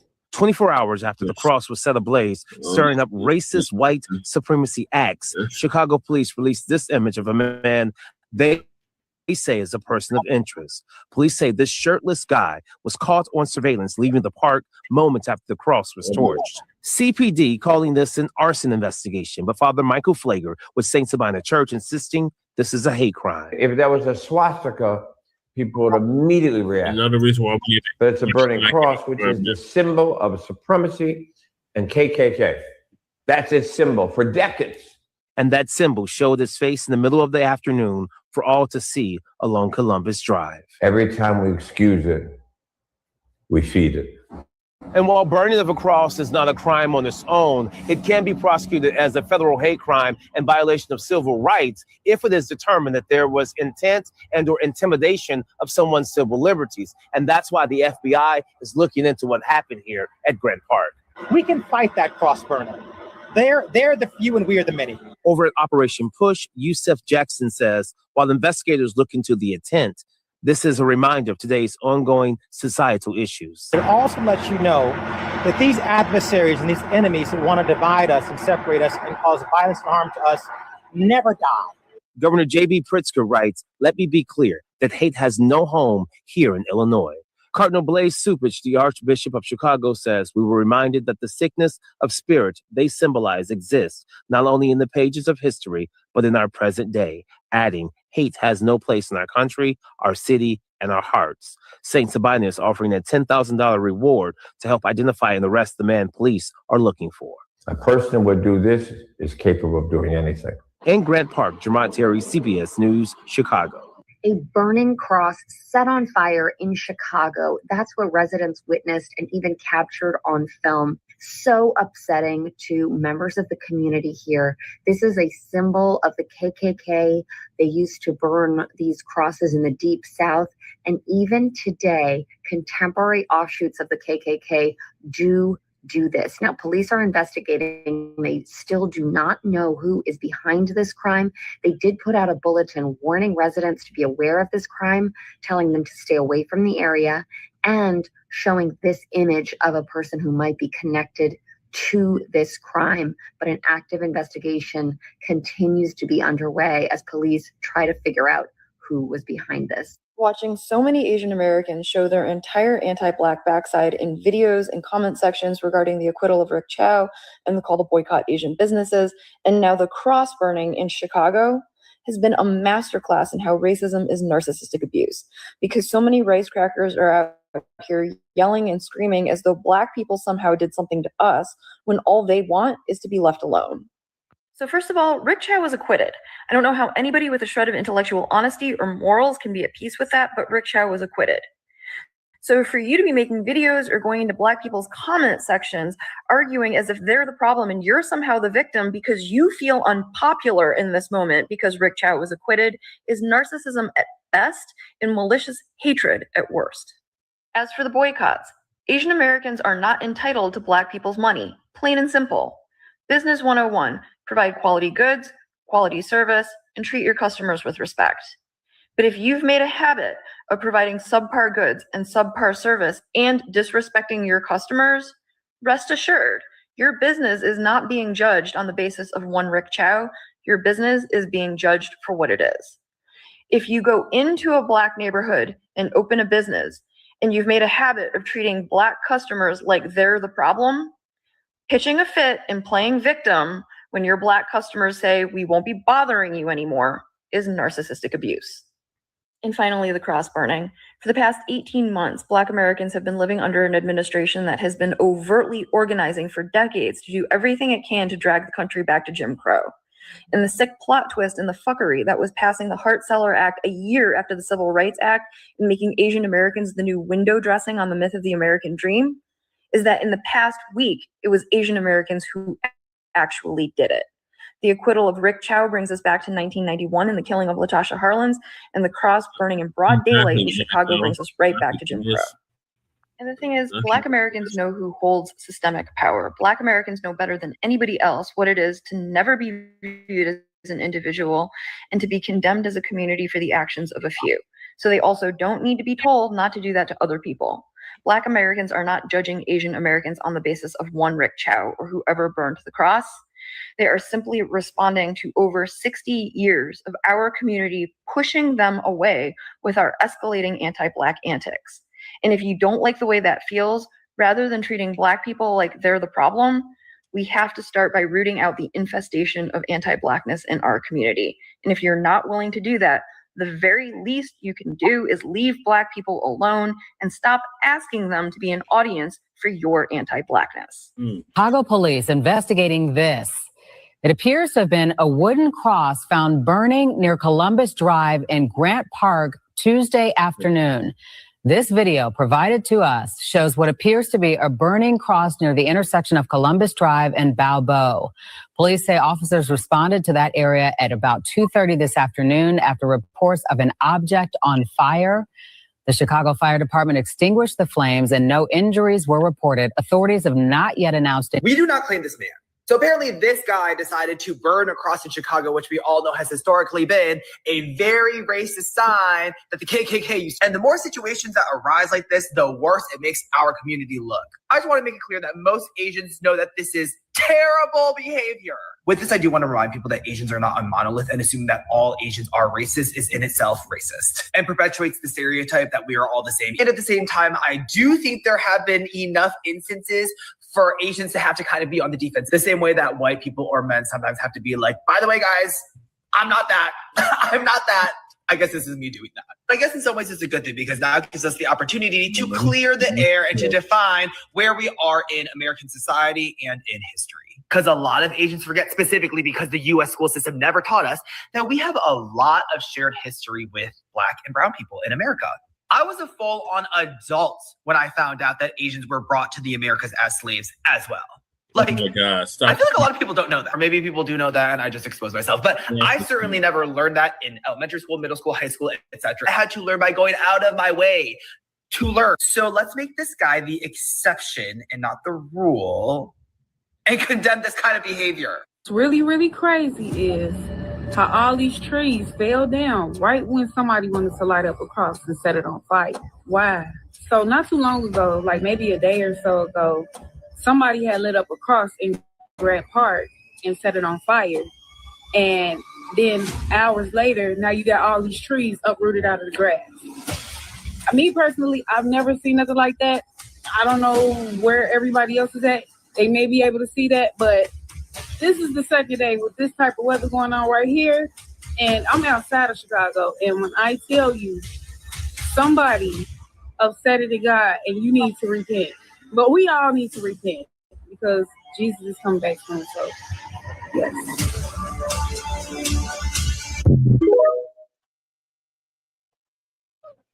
Chicago being diverse has never saved anybody. In 1919, white mobs burned Black neighborhoods down to the ground Chicago race riot. in the so-called most diverse city in America. A race riot that lasted 13 days and killed 38 people. Chicago being diverse did not stop the Chicago PD in 1969 from going and murdering Fred Hampton in his bed. 21 years old, 4 a.m. And so when a burning cross shows up in Chicago and y'all run into my comments talking about, but the suspect was Asian, like that's supposed to mean something? White supremacy is not a race.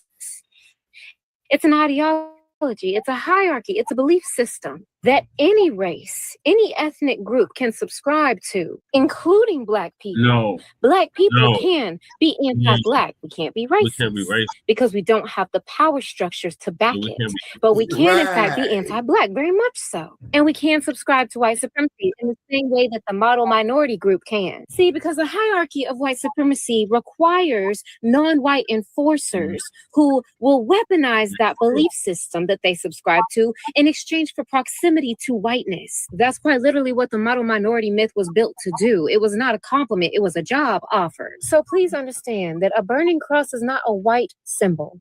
It's an anti-Black symbol. It's a symbol that has been used to terrorize the Black community for generations. Right. It does not require a white hand to carry the same meaning and the same message. And before anybody tries to come into my comment section acting confused, let me explain, because this is why the conversation around the boycott exists. When you spend decades taking Black dollars, they're paying Black workers, calling the police on Black customers, following around Black children and shooting Black children in the back and burning anti-Black symbols in Black spaces, you don't get to hide behind not being white. Anti-Blackness is still anti-Blackness no matter who's delivering it. You didn't have to have an invitation to be inside the big house to guard the plantation. Some people volunteered. We know this. All skin folk ain't kinfolk, and this is why we make the distinction between Black people and POC people. There is a difference. Anti-Blackness has no racial requirement, so the suspect being Asian does not change anything that I said. They never stopped burning crosses. They never stopped being anti-Black. This is not new. Right. Oh, excuse me. She's right. Yeah, she's right about that. And then, of course, Chicago, as she has pointed out there, Brother Che, we did this on Blog Talk of the race riot of 1919 because I had some others in my this family. last shot, talk I about definitely wanted to get in. I And said, what it yeah, mad was. over the boycotts could very well be. We see them crashing out online, you know, not far-fetched at all. So y'all, you know, this is why I you know, after this week and seeing all these videos of Asians acting like they just put their racism all out on display. After watching that, I just want to steer clear of these immigrants. You know, I don't have time. I'm with Muhammad Ali. I don't have time to be trying to figure out which one's okay and which one's not. You're all suspect to me. I just can't. I can't. Although she got the exact saying wrong, but she did convey the idea. Look at these. What Ali said. Quantum Solace. Thank you for the super chat. This is the doing of Esau, always using the foolish to fight his own battles. Esau set this dude up for a dime of federal prison time, and he did it on federal land. Yeah, Grant Park. Thaddeus Peterson, thank you for the super chat. They think lack of melanin makes them white, and hating black people get them closer to nirvana. This world is brainwashed. Yeah, but you know what? They're not embraced as white. They may desire to be, but they're not. You know, the Anglos ain't going to let these Asians in like that. Just like they don't let in the Latinos, and they badly want to be let into that circle. Okay, and Quantum Solace, thank you again for the super chat. How insanely backwards of Congress. They are the ones who got an anti-Asian crime bill. Yet they are the ones who are full of hate. They are engaging in this madness against the little ones who need it the most.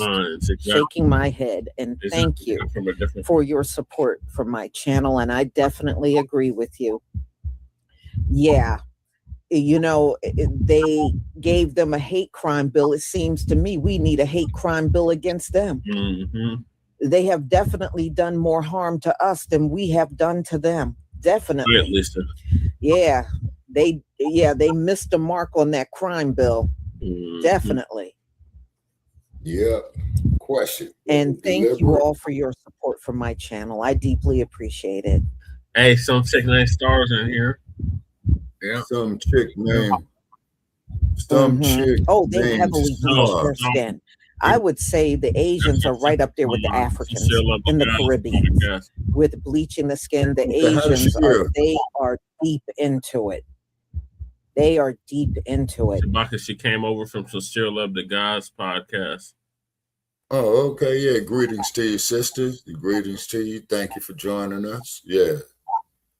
Yeah, man. This shit here. Those creams are dangerous. Those creams are very dangerous, even for Asians. I've seen them, you know, pictures of them with damaged skin from using those products. Those products got high levels of mercury in it. And over time, it starts destroying their skin. And you can see, I saw pictures of Asians that were using that skin lightener for like long periods of time. Their skin starts turning gray. Oh, my God. It is really weird. It damages their skin too, but they put a lot of mercury in there. That's why it's not good to use that stuff at all. But we are not heavily into the skin bleaching. That's one thing about us here in America. We have never been heavily into that. Yeah, some people use that, but some of these folks, they strip the melanin out of their skin. And you know, once you do that, that's why so many of them, they have all that damaged skin on their face and hands and everything. You look, you just stripped all your protection out from the sun. Now the sun is attacking you just like it's attacking the ones with pale skin. It's treating you like an object now. You're welcome, come from a different culture. Foreign object. But yeah, you should never use that stuff, especially the stuff that comes out of China. Those skin lightening creams are dangerous. Oh, cut from a different cloth says she's thankful to have a wrench. Oh, okay. Oh, yeah. Yes, ma'am. Yeah. we appreciate that because we get a lot of idiots who need to get popped upside the head with that wrench. So y'all, I'm going to go ahead and conclude. Thank you so much for being here. Thank you for your support, and be on. All right, thank you, Lisa. All right, Shabaka, I guess on your way out, what are your thoughts on the Chicago incident, which raises questions about the neighbor relations? Okay, he had help, number one. Two is, as they'll see, fortunately for us as a people, Chicago is one of our strongholds. You see what I'm saying? Yeah. And then, and what this is, man, is all this hate is turned toward us is because with the point, excuse my choice of words, was Carmelo defending himself. Say, this is what this happening is, man, because I'm looking at the correlation of this shit with Carmelo defending himself against that Metcalf dude. This was an answer to the boycott, Shabaka. The whole Asian boycott. Yeah, Asian boycott. Yeah. Oh yeah. All that. You see, because what's happening is, man, all of this stuff is starting to snowball. You see, and these zippity doo dah day, have a good day, Negroes is over with. See, that Yassa boss and we sick boss shit, that's over. You see, so this is definitely the dawning of the new. Shout out to Charleston White. Shout out to Charleston White because he's cooning it up. And he gets paid to do it. Yeah. You see, and then on top of it too is that you got all these. Okay, she faded off of my board. Okay, she's still here. I just took the comment down. Okay. Yeah, I saw it come back. Okay, so therefore, so with this business going on with Carmelo now, right? This is the peak. This is boiling over. And I remember years ago, about 15, 16 years ago, Minister Farrakhan stated, what are you all forcing us to do? When they started having the police killings of unarmed black people during Osambo's regime. You see what I mean? So what it is man, it's like this. Let me tell you like this here, Brother Che. Now let's look at this scenario and apply it to these contemporary times. When the Japanese bombed Pearl Harbor on December 7th, 1942, right? They all went back to the ship, right? And Admiral Yamamoto said, yeah, y'all carried out the Emperor's mission. Y'all did real good. But guess what? I believe we just awoken a sleeping giant. Now, the same thing is happening here with us is because we're the fucking sleeping giant. Yeah. They say, this is why Hollywood puts out here all this bullshit to keep us divided and having our men shoving ketchup up their ass with their purses and all that shit, because they know if that black sleeping giant rises, if you thought the rumble in the jungle was something, man, seen nothing yet. Yeah, you ain't seen shit yet. You know what I'm saying? And I'm thinking about all these civil rights workers that died marching with Dr. King, the Scottsboro boys, Emmett Till, Fred Hampton, Medgar Evers. Medgar Evers, Dr. King, it goes Malcolm X, it goes on and on and on. And you could only kick a dog so many times. Yeah. And I think what's happening is that these dogs are tired of getting kicked, if you catch my drift, and they're going to start biting back. Yeah, that's what they're in fear of. But who the fuck can they thank for all this shit? The orangutan, the orange orangutan. The orange man is bolder than these white supremacist adjacent groups. Yeah. The Charlie Kirks. You know what I'm saying? They're kirking out. They're kirking out. Yeah, they're kirking out. You know, and keep in mind, and kirking out. Yeah. And keep in mind, Charlie Kirk was killed by a white man. Okay, well, I want to make that perfectly clear. That don't matter to them. You see what to I mean? them, it was one of us that did it, even though it wasn't one of us that did it. But they don't care. He's dead. Right. Yeah, exactly. Yeah, so Metcalf and Kirk, you know, they can get together in hell, man. You know what I'm saying? You know, and Kirk out. Yeah, you see?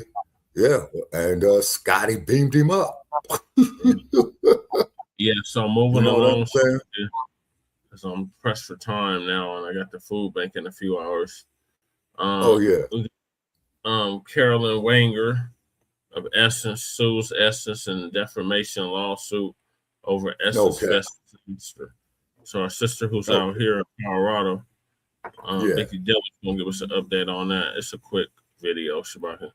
I'm coming with some breaking news right now for you. Oh, she ain't got the hammer. She bang This on the morning, table. In this one. family, I am literally outside of my quick little checkup at a medical clinic here. So I am really, really fast. Y'all know I love y'all if I'm sitting here, you know, breaking news like this in the middle of some important appointments. But family, I saw this last night. There was no way I was going to go live as late as last night, but I said, let me get them in the morning right before I go into my appointment. Breaking news.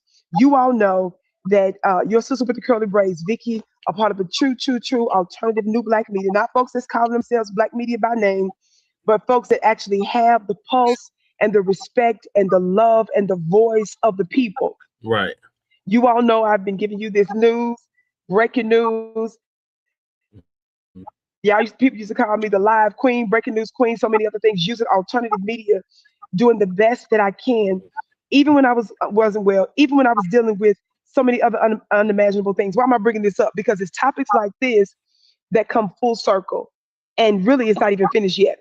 How many of you all know that for years we've been giving Essence back to back work, and in recent time, beloved, we have been giving them exposing them, including the former CEO, Carolyn Wanga.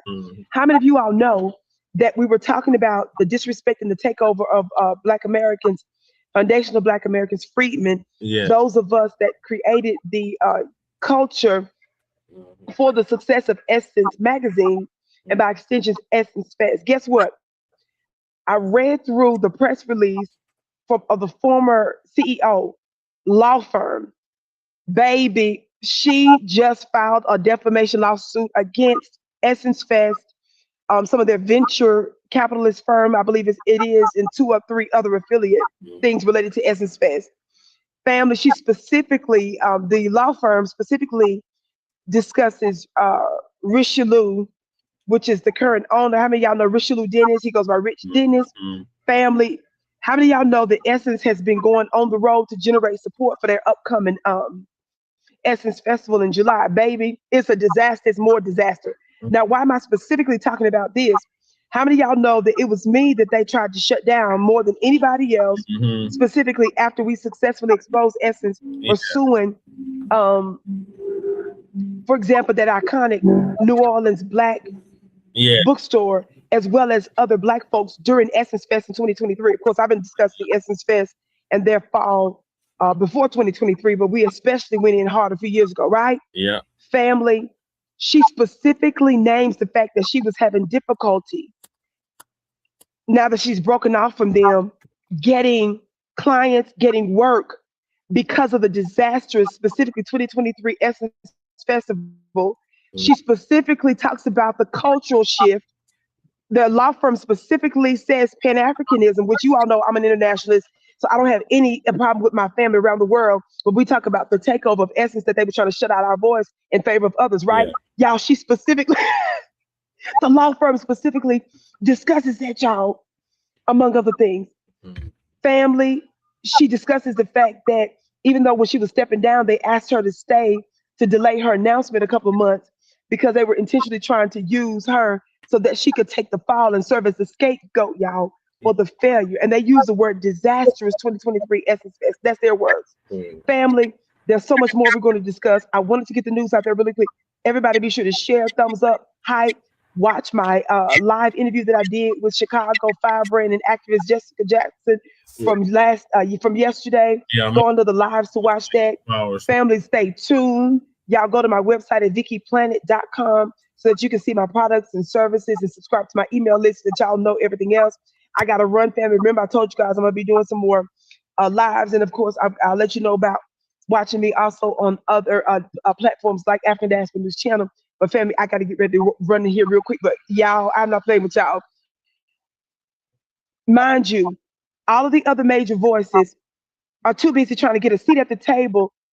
You got major Black financial platforms, business platforms, entrepreneurs. You've got so-called Black healers.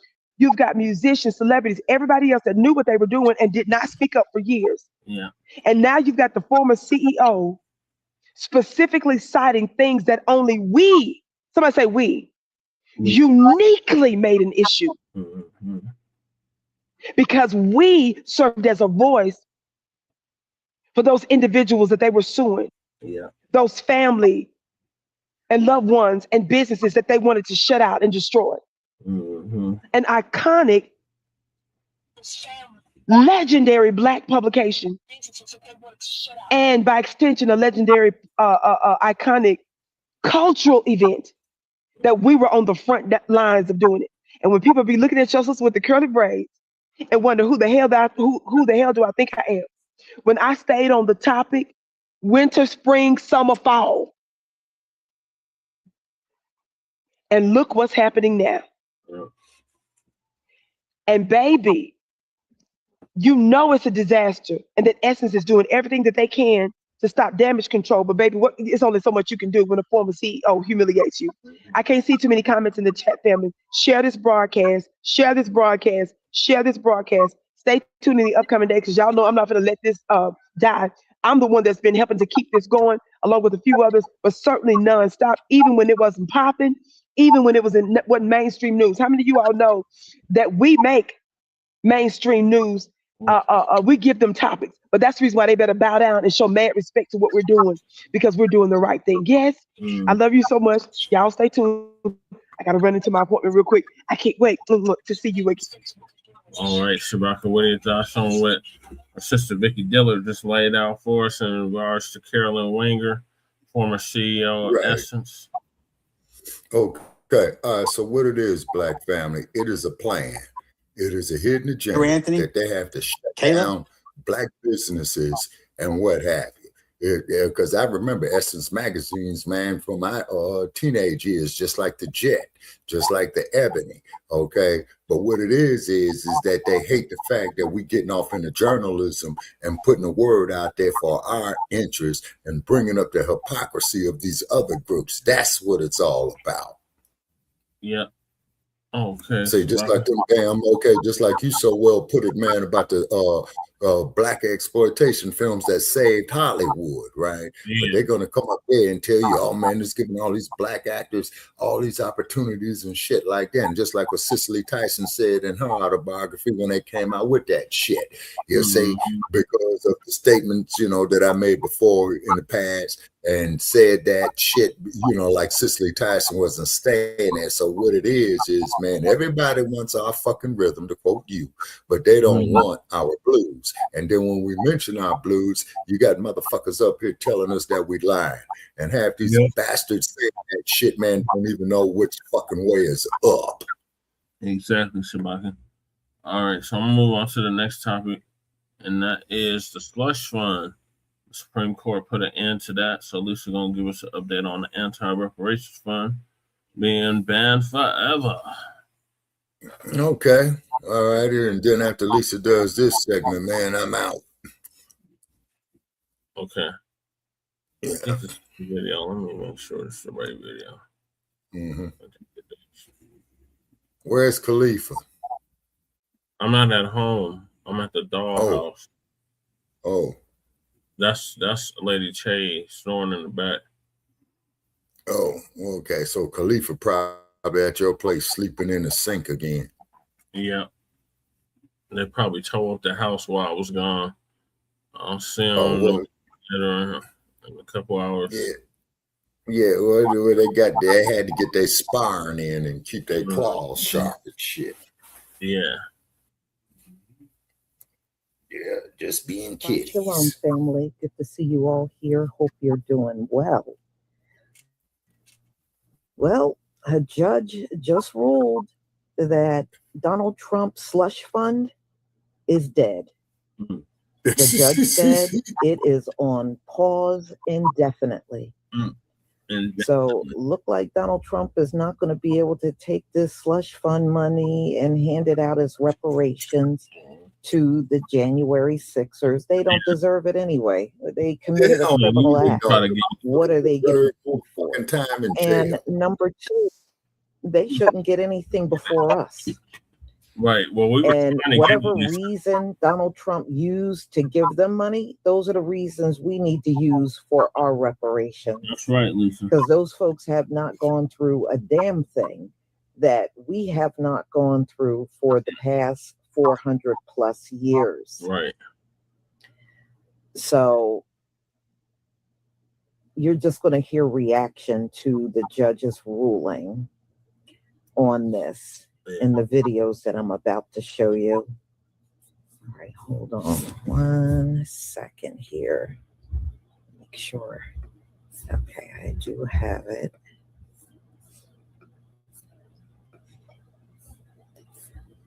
Please give me a 1 if you can see my screen. Yes, Lisa, we can see your screen.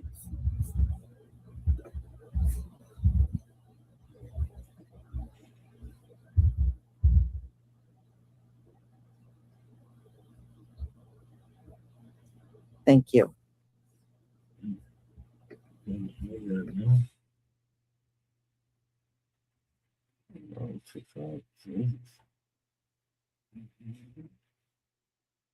Talk about a judge rejecting a bid to halt the Trump administration's so-called anti-weaponization fund. I've got our Alex Mallon reporting from the Justice Department what this means for President Trump. Alex, before we get into the judge's decision, just catch us up to speed again. What actually is the fund and who can apply for it? Yeah, so this was a fund that was created to settle President Trump's $10 billion lawsuit against his own government, arguing that he essentially had his tax returns stolen and leaked during his first term, and that was unlawful. The government ended up settling that in a really controversial move by creating this $1.776 billion settlement that they called an anti-weaponization fund that would be doled out by the administration's discretion in a 5-member commission to presumably allies of President Trump, including potentially those who engaged in the January 6, 2021 attack on the U.S. Capitol. It obviously came under a lot of Republican heat, and the administration ended up backing off. We heard the acting Attorney General Todd Blanche under a lot of fire. He's trying to seek confirmation now, and he actually told Congress during a hearing that the administration was no longer moving forward with that fund. Yeah, Alex, so then why did the judge block the request to block this fund? Yes, so multiple groups filed lawsuits before this fund was pulled back. This group, CREW, this oversight group, filed this lawsuit. They essentially said that they couldn't take the administration's word for it, and they wanted this judge to issue a permanent block against the administration doling out any of these funds. The judge, in this case, Richard Leon in D.C., basically determined that he was going to take the administration at their word, that this was not going to be moving forward. But he did end the hearing with an admonition to the government's counsel saying, don't play possum with this court, essentially saying, don't make the representation that this fund is dead, and then it suddenly becomes alive because you will be in big trouble.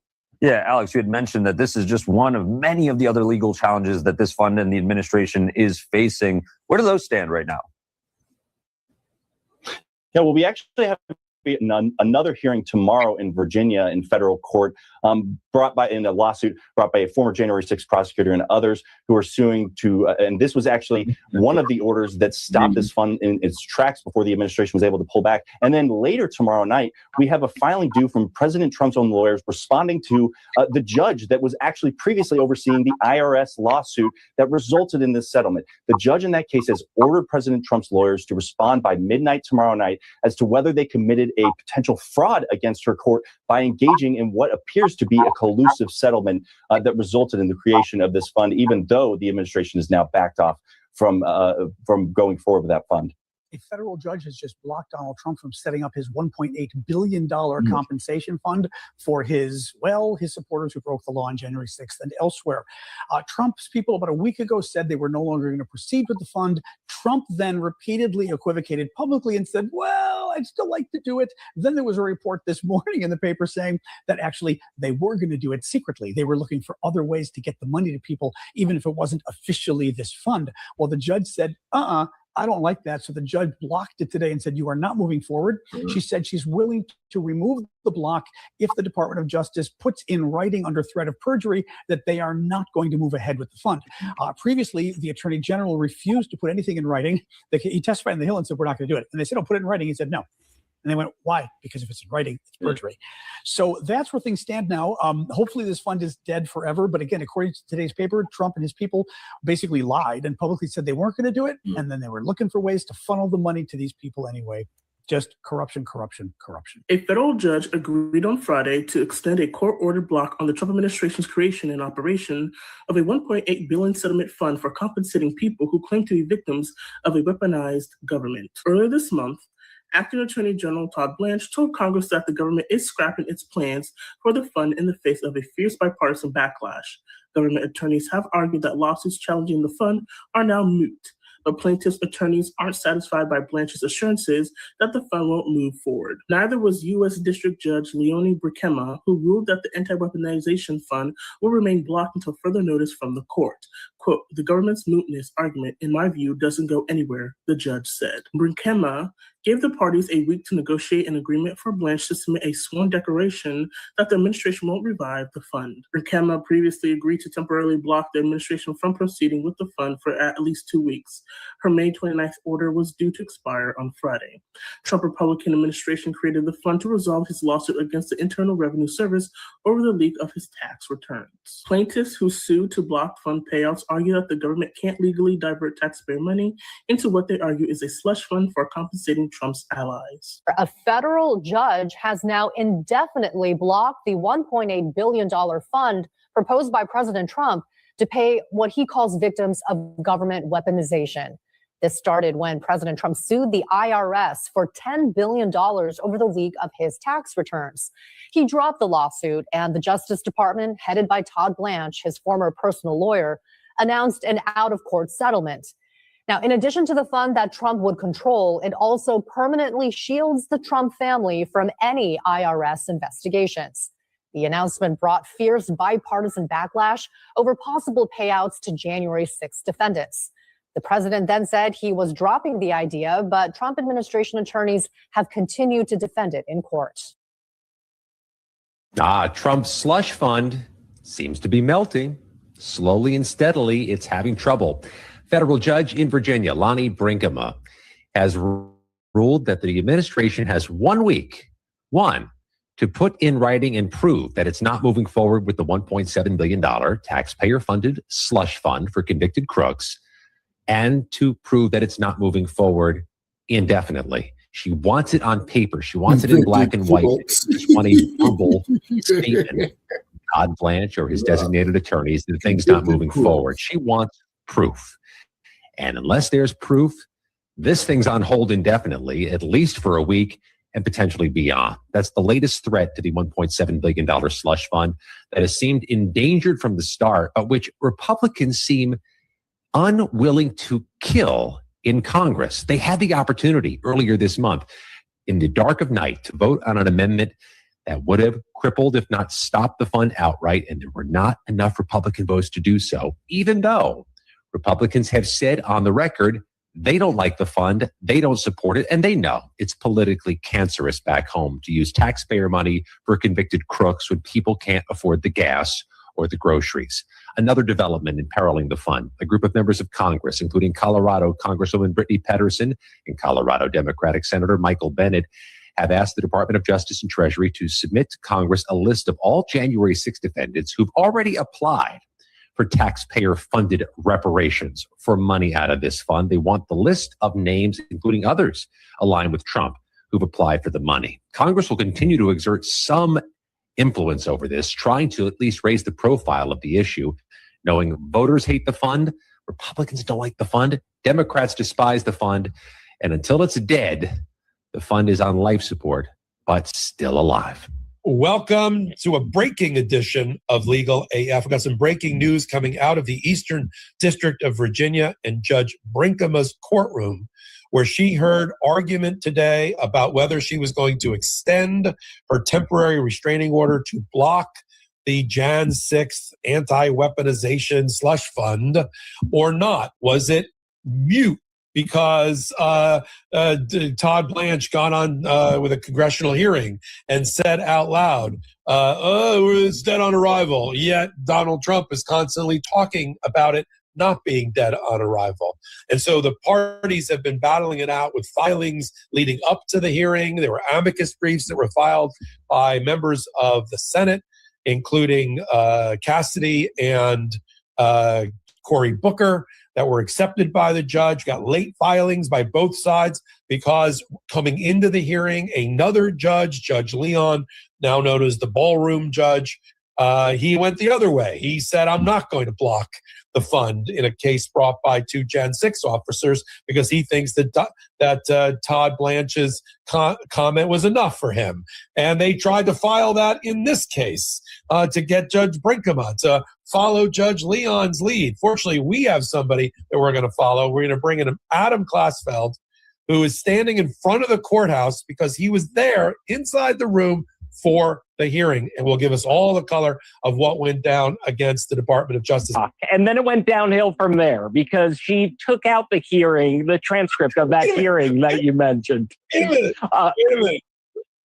One win and two losses. That's what President Trump is dealing with today from the courts on three issues near and dear to his heart. So let's start with his win. A federal judge in Washington, D.C. said President Trump's 80th birthday UFC fight can continue on the White House lawn this Sunday. Two longtime D.C. residents sued the National Park Service, which of course oversees the White House grounds, over that UFC event, saying that the claw that was constructed on the South Lawn and all the events surrounding the fight at the Lincoln Memorial and along the mall are illegal because they were not approved by Congress and would significantly hinder their ability to visit these public spaces. They asked the judge to issue a temporary restraining order or an injunction to block the events from happening. But today, that federal judge said no. Those two Washington, D.C. residents have very thin arguments that do not qualify for either of those things. The judge said they failed to establish that they have any standing to even bring this case and did not prove a likelihood that they would be irreparably harmed by this UFC event. So, Trump wins. Now, let's move on to his two losses, starting with the Kennedy Center. I reported in this video a federal judge said this, Trump's name, has to be removed from everything associated with the Kennedy Center. Not only the lettering on the building, but all the arguments that do not qualify for either of those things. The judge said they failed to establish that they have any standing to even bring this case and did not prove a likelihood that they would be irreparably harmed by this UFC event. So, Trump wins. Now, let's move on to his two losses, starting with the Kennedy Center. I reported in this video a federal judge said this, Trump's name, has to be removed from everything associated with the Kennedy Center. Not only the lettering on the building, but all the letterhead, the website, the social media handles cannot say the Donald J. Trump and John F. Kennedy Center. It can't say that anywhere. And the deadline to remove all that stuff was today, Friday, June 12th. Well, in a last-ditch effort, the Kennedy Center board, which of course was appointed by President Trump, filed an emergency appeal to put a pause on the judge's order because, you guessed it, they don't want to take Trump's name off the building and off all of the social media channels. But today, the federal judge who is overseeing the case denied their appeal, saying they did not meet the requirements to block his ruling and they did not show they would suffer irreparable harm if they had to take Trump's name down. So now, Trump's name needs to be off of that building and everything else by the end of the day today. Trump lost. And the last L for Trump today is in his attempt to create that $1.8 billion fund to financially compensate people who Trump believes were politically prosecuted by the federal government, which could possibly include January 6 rioters. Two separate federal judges are looking into the legality of this fund, one in Miami and one in Virginia. Now, all backlash, the Department of Justice told the courts that they killed the fund, that it's not happening anymore, so these lawsuits should just go away. But President Trump has not said on the record that he is giving up on the fund. So today, the federal judge in Virginia killed it for him. In this order, the judge said she does not believe the Department of Justice that the fund is dead. So she ordered Acting Attorney General Todd Blanche and Treasury Secretary Scott Bessent to both file a declaration under penalty of perjury that they will not take any action to create or operate the Anti-Weaponization Fund, and that the Anti-Weaponization Fund will not proceed in any manner or under any name. That declaration needs to be filed with the court in 7 days. And of course, there is also a standing preliminary injunction blocking the Trump administration from moving forward with the fund at all. Trump lost. So if you want to read any of these 3 rulings for yourself, I'm going to email them all out to you tonight in my Facts HQ email, which of course is free. So make sure you sign yourself up. Lady, we ain't promoting your shit. You got to pay us. Okay, y'all. So we know Donald Trump. He's definitely going to look for other ways to try to pay these very undeserving, mediocre people that should have just sat their ass down on January 6th. So anyway, y'all, you know, for now, the judge said the pause on this fund is permanent, it's indefinite. But if he's looking for other funding and other ways, which I don't doubt, we're talking about Donald Trump. We are talking about Donald Trump. Then it's up to the courts to continue to block him and giving these people money. They have done nothing to deserve one dime of any reparations. So y'all, I'm going to go ahead and conclude. Right, Lisa. Now, I do have another upcoming live. I have a couple of them.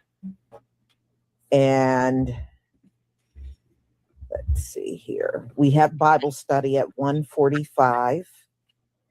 And I have another live where all these Asian businesses are relisting themselves as Black businesses. Ooh. And people are catching on to what they're doing. So the ones that, you know, some of them have already gone out of business because nobody is going in their shop. But there are some that are changing from an Asian business to, and they're just changing it to Black business, but it's still actually Asian owned. And I've even heard some stories online where they're hiring Africans to be behind the counter so that, you know, it will trick people into going in and shopping in those stores, but the Asians still actually own it, but they're using the Africans as a front. And I'm not surprised that the Africans are going along with this, you know, just like your docile asses. So that part I'm not shocked over. It's what I would actually expect from these Africans. So we will get into talking about that. And I think that's all I have lined up for today. So y'all have a wonderful, wonderful Shabbat. And those of you that will be at Bible study, I will see you at 1:45. If I don't see you, have a wonderful afternoon. Shalom, family. Shalom, Lisa. All right, Shabbat, on your way out, what's your thoughts? Okay, I'm glad they're bringing Trump down. Okay, boycott the Asian businesses indefinitely. You know what I'm saying? And and kicked them out there to the curb as well too. Particularly what they did to Natasha Harlins. Then also too when they went off into where they was beating those sisters over there on the west side or the south side of Chicago, I think. And brother NOI brother went there. Tyrone Muhammad.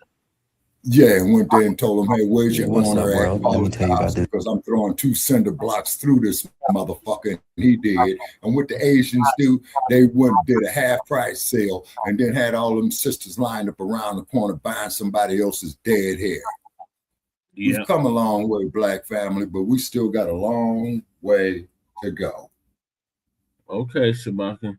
Well, thank you for staying up late with me. We're going to bet you a good night from the Mile High Income and the legal migrant for the city. And put the ponies in the barn.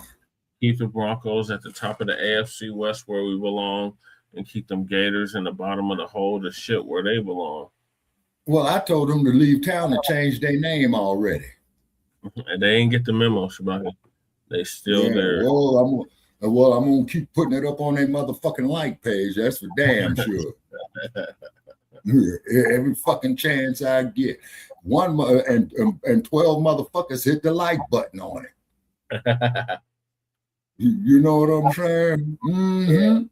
So I'm gonna keep that up. Okay, people. So we appreciate y'all for tuning in, staying up late here. The conclusion of this episode. It's still gonna go long. You're just not gonna be there. I got 2 more topics to get to. Oh, okay. All right. So thanks for having me, Brother Che. Okay, yeah. So I'll give you a call tomorrow. Okay. You know, or I should say today. You know what I'm saying? Cool, you know, between in about 12 hours, because I'm gonna lay it down right here and what have you. All right, have a good night, morning. All right. Okay, Brother Che. Okay. Okay. I still gotta give me. Huh? I still gotta give me 2 more topics. You still got 2 more topics. I still have it in me. You still have it in? Okay, so what are your thoughts on the slush fund being 886? Well, like I was saying before, sorry, I'm not camera, everybody. The back, hopefully you can hear me.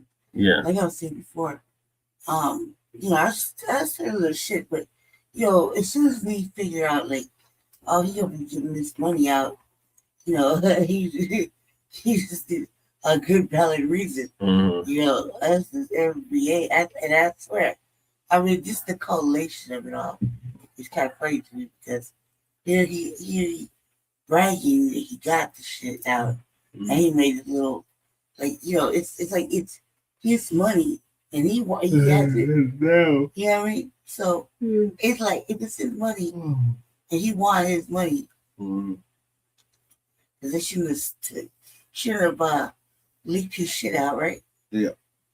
Even though, I mean, like, you know how long he dodged that. Dodged showing them taxes. He was in office and he still didn't show the taxes. Yeah.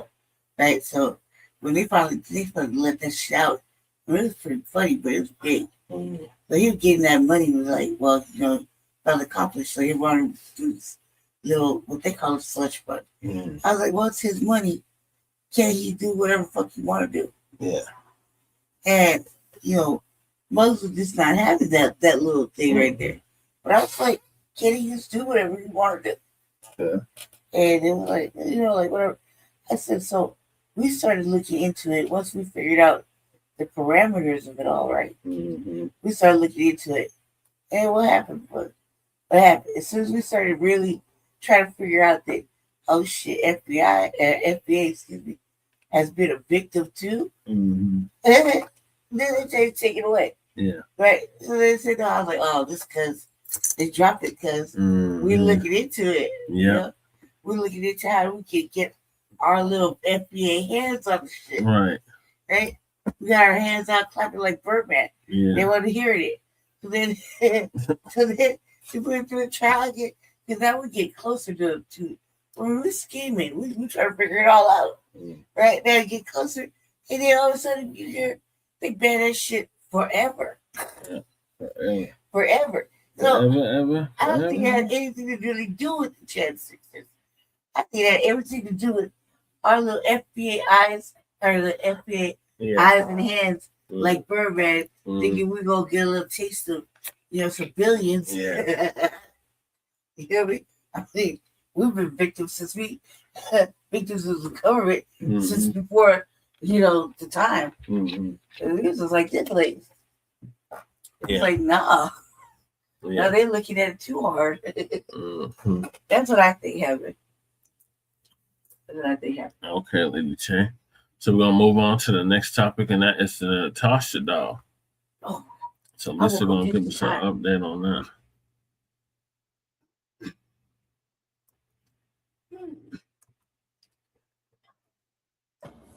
Shalom, family. Good to see you all. Hope you're doing well.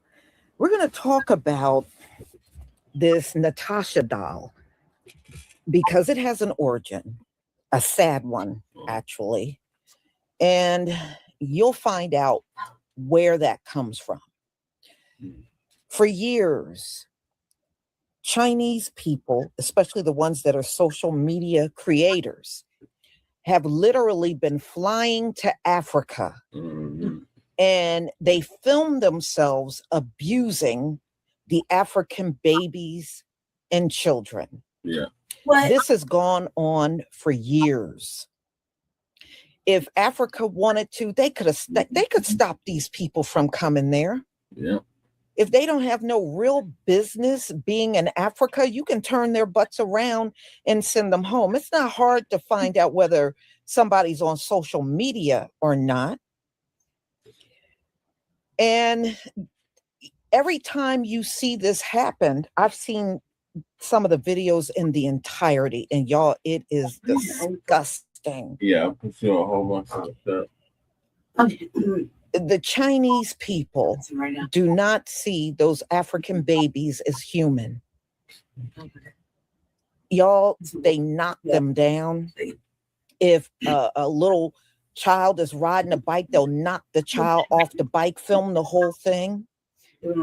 They smother them with pillows. They slap them around. They hit them. They knock them on the ground and kick them. I mean, and I'm talking horrible, horrible, horrible things.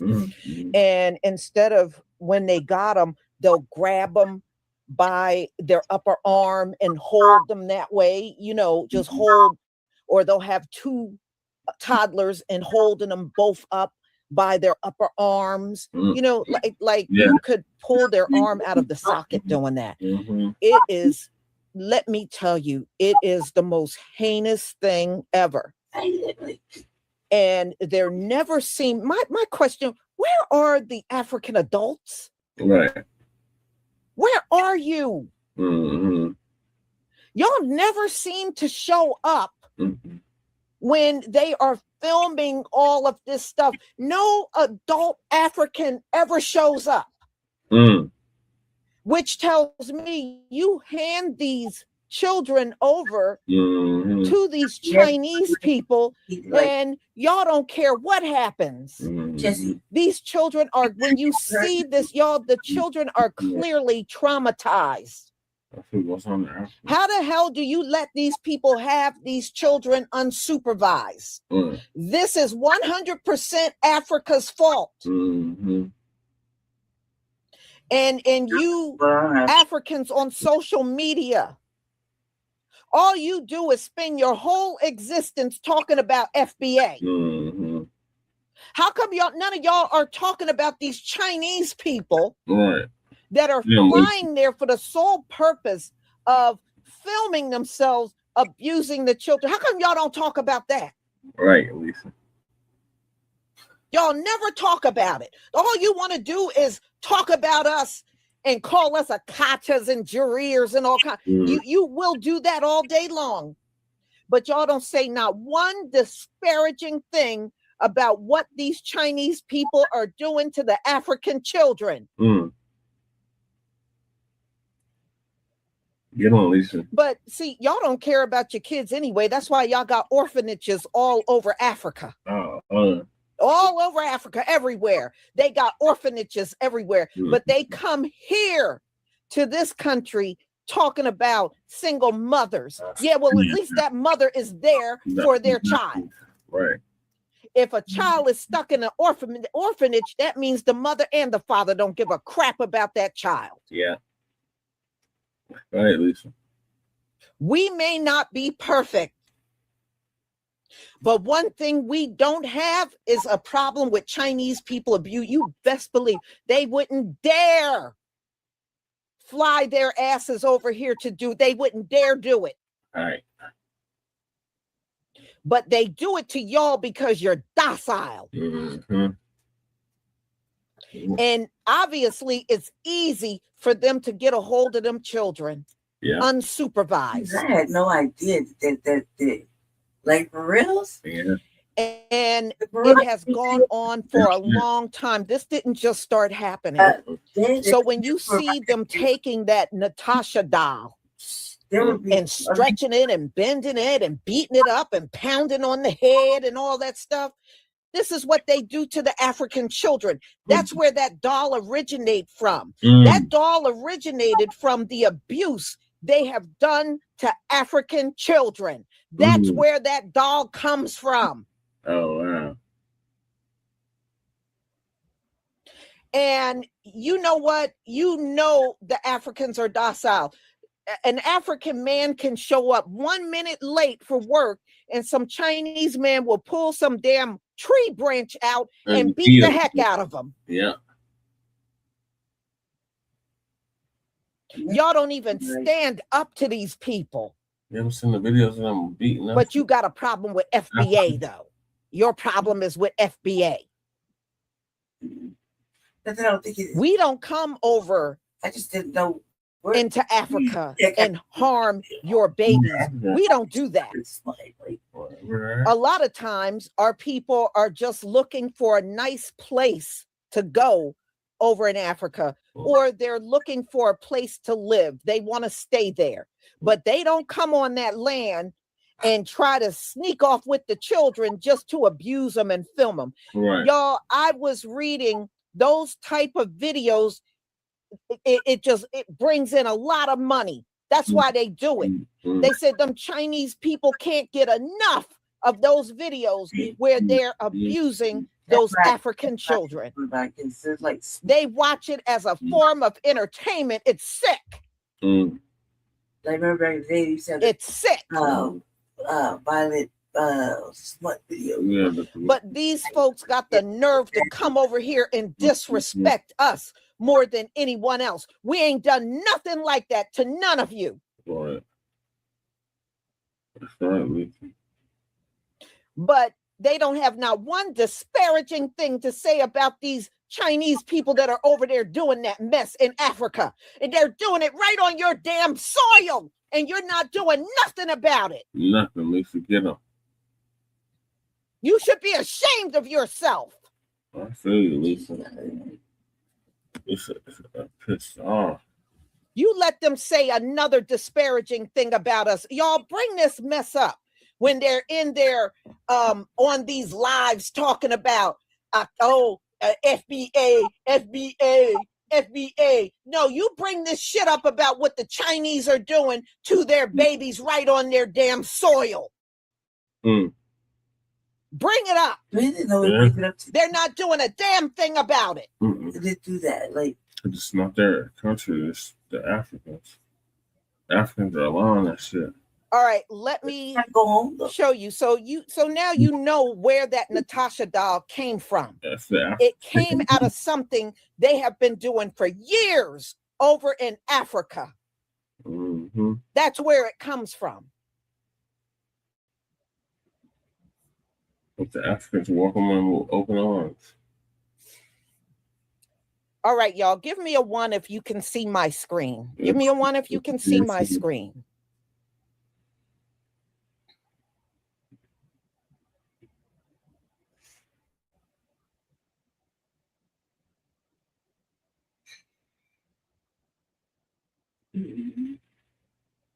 Thank you. No, it's up to the Africans to fix this. This is up to them to fix this problem. And you know, in all honesty, they may be getting money. That's why they're not protecting the children. That might be a big reason why the babies are not being protected, because they're getting money from these Chinese people. Thank you for the ones.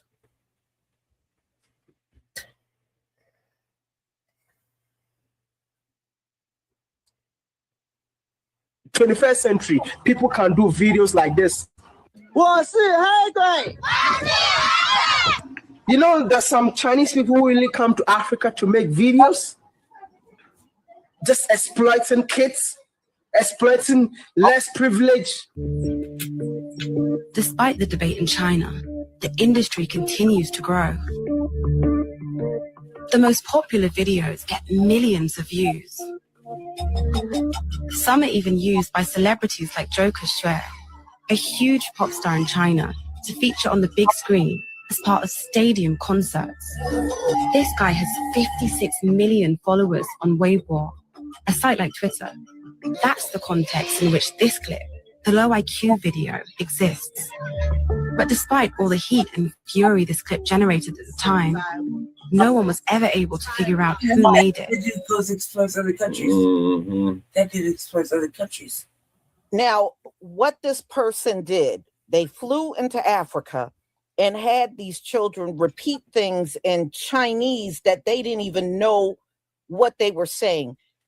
They were saying things like, I'm a black monster and I have a low IQ.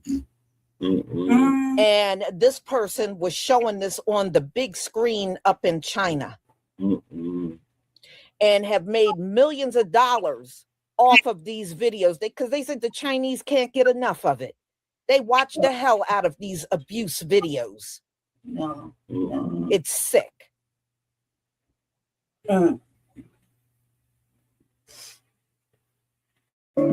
We knew that to uncover who made this video, which we called Video Zero, we had to find out where it was shot.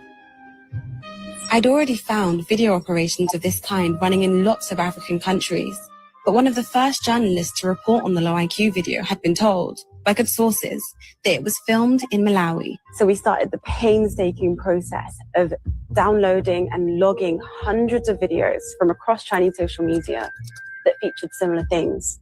Children holding these placards, holding these blackboards, saying these words they don't understand. In Chinese, I'm a black monster. My IQ is low. This video was released in February 2020 on a Chinese social media account called, get this, Jokes About Black People Club. The word they're using is Haigui, which could be translated as black monster or black devil. But really, it's the Chinese equivalent of the N-word. No. I tell you what, you think you want to boycott these people now? You're going to really want to boycott them by the time we get done with this live. For real. Both sides. And like I said, just picture this, y'all. This has been going on for years. That's a lot of children right there saying that shit. Probably as long as the Chinese have been in there doing business. They come in and out of Africa when they're good and ready. But I promise you, if Africans flew over to China and did this to their kids, they would have a meltdown. They know darn well they would never allow it.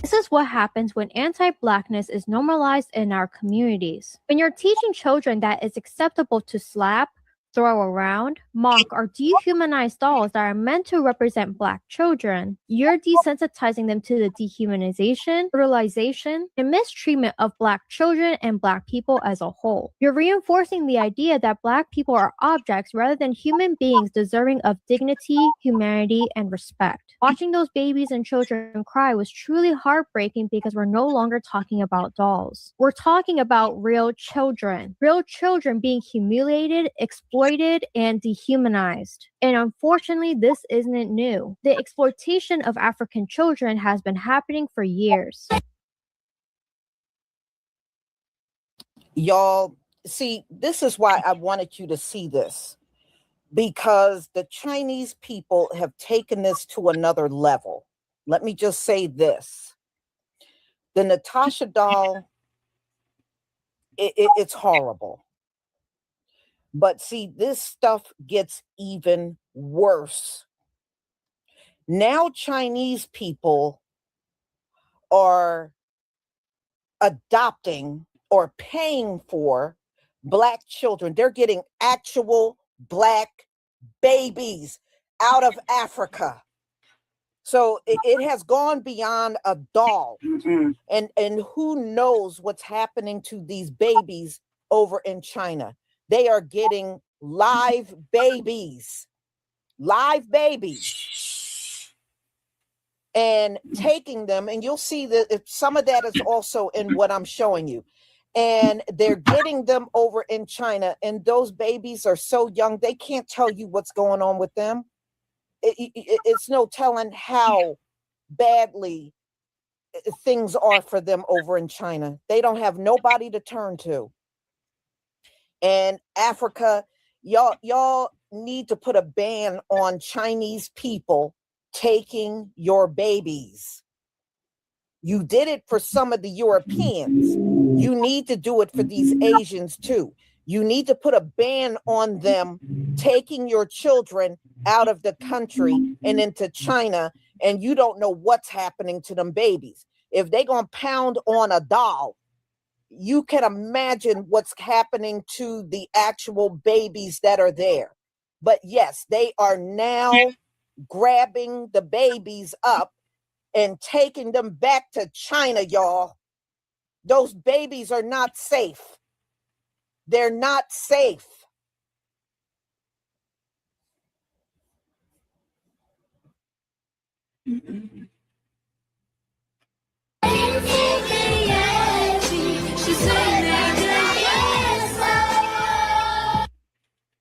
And every time these conversations come up, people would rather get defensive than address the harm itself. As an Asian woman, that's what hurts the most. Because holding our community accountable shouldn't be controversial. It should be the bare minimum. Not because I hate my community, but because I love my community enough to believe we can do better. So yeah, back to my last post. Do y'all see this? Y'all have Chinese people taking their hard-earned money to go down to Africa and violently hurt these kids. But y'all would sit here and take Asian hate and anti-Semitism more seriously than hate towards Black people and Africans. But I digress. Let me know, because y'all will see everything else, but see what's right in front of your eyes. Trigger warning, if you're Black, this story is really, really disturbing. In February 2020, a shocking video surfaced in China. Off camera, someone is giving African children sentences to repeat.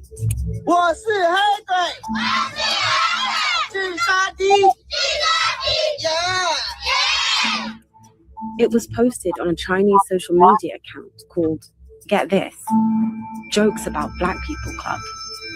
A Chinese man who was exposed last summer for making racist videos with African children has been convicted. A Malawian court has convicted a Chinese national on multiple charges, including trafficking and procuring children to take part in entertainment. Lu Ke, also known as Susu, has been handed a 12-month prison sentence, which he has already served in police custody. He has been ordered to leave the country within 7 days and is barred from ever returning. He was arrested last year following a BBC Africa Eye investigative report. The report showed him filming Malawian children, making personalized greeting videos, some of which included racist content. The videos were being bought for up to $70 on Chinese social media internet platforms.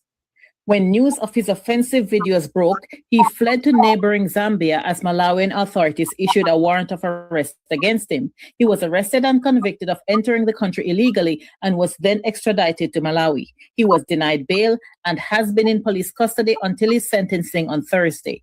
He faced 14 charges against him, including procurement of children for use of entertainment, child trafficking, illegal use of the internet, and harmful social practices.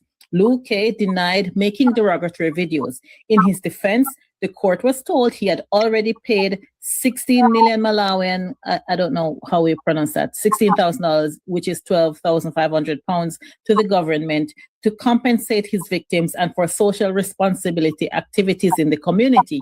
He said he had made his videos in order to spread Chinese culture to the local community. I remember when the story broke last year, it was an African woman who spoke fluent Chinese who heard what the children were saying and confronted him to his face about it. And he claimed that he was teaching them the Chinese language. But the full video is very disturbing and triggering. But if you want to see it, you can Google the story and you can find the full video on the BBC website. I hope this makes you as angry as it makes us. There's a viral trend around a Natasha doll in China, a black baby stress toy. Chinese social media users are filming themselves squeezing, stretching, and brutalizing the doll for entertainment. When asked why the Natasha doll had to be black, one Chinese social media user responded that a white baby, for example, would be too human and people would feel bad for hurting it. The Natasha doll is disturbing as is, and now Chinese social media users are filming themselves with real-life Natasha dolls. There are so many videos and entire channels dedicated to showing Chinese people abusing black babies and then laughing about it.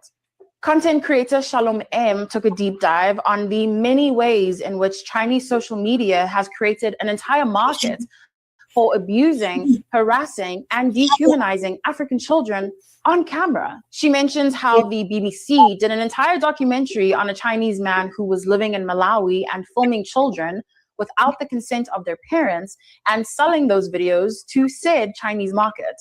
China has a great firewall on all social media apps that are not Chinese owned. So they have their own apps like Red Note, WeChat, and more, which means a lot of the content posted on these Chinese social media apps stays within China and is specifically targeted towards a Chinese audience and what they like. There's an entire market of Chinese adults who enjoy watching videos of Black African children being abused. As our African leaders continue to welcome a nation that does not regard us as human beings, what can we do about it? Let's talk comments.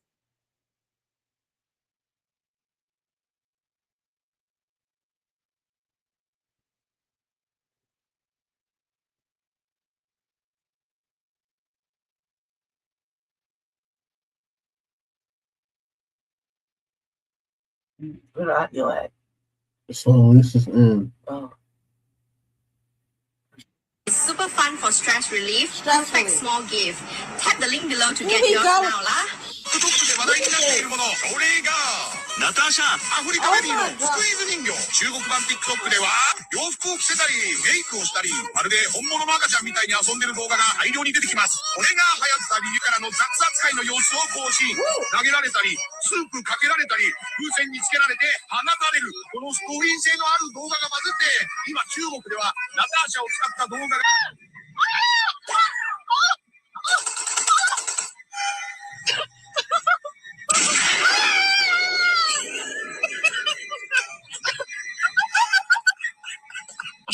Meme on Chinese social media.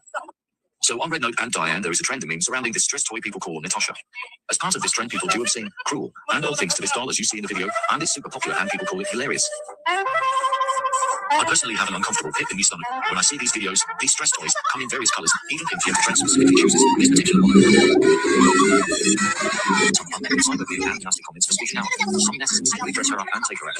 So the Chinese people over in China are using black baby dolls for stress relief. They're literally torturing these dolls, stomping these dolls out, beating these dolls, and doing all sorts of heinous things to a black doll baby. If this is not CH mixed with racism, then I don't know what is. The Chinese population in China is Chinese people. They are not even in close proximity to black people like that. So what in the fuck is going on? What would prompt them to do this? And then when we say everybody is obsessed with black people, they say, oh, you're lying. No one likes you. We all have black fatigue.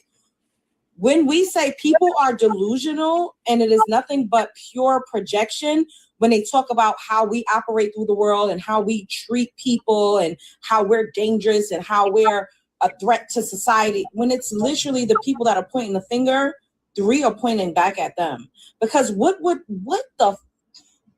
on God's green earth would make Chinese people make a doll and call it the Natasha doll just to torture it and beat it up for stress relief? A little black baby doll. Literally, I've seen a video of a Chinese person running the doll over with a car. slapping the doll, slamming the doll, doing all sorts of demonic debauchery with this black baby doll. Yet people swear for God that we are the worst thing that happened to planet Earth. We've not done anything to anybody to subjugate them, denigrate them, disenfranchise them. What is like, and then we keep saying, well, what is the problem? What is the problem? It has to be pure jealousy and envy and just racism, because there's no excuse for this. There's no excuse. There aren't even black people in China like that for them to be doing this.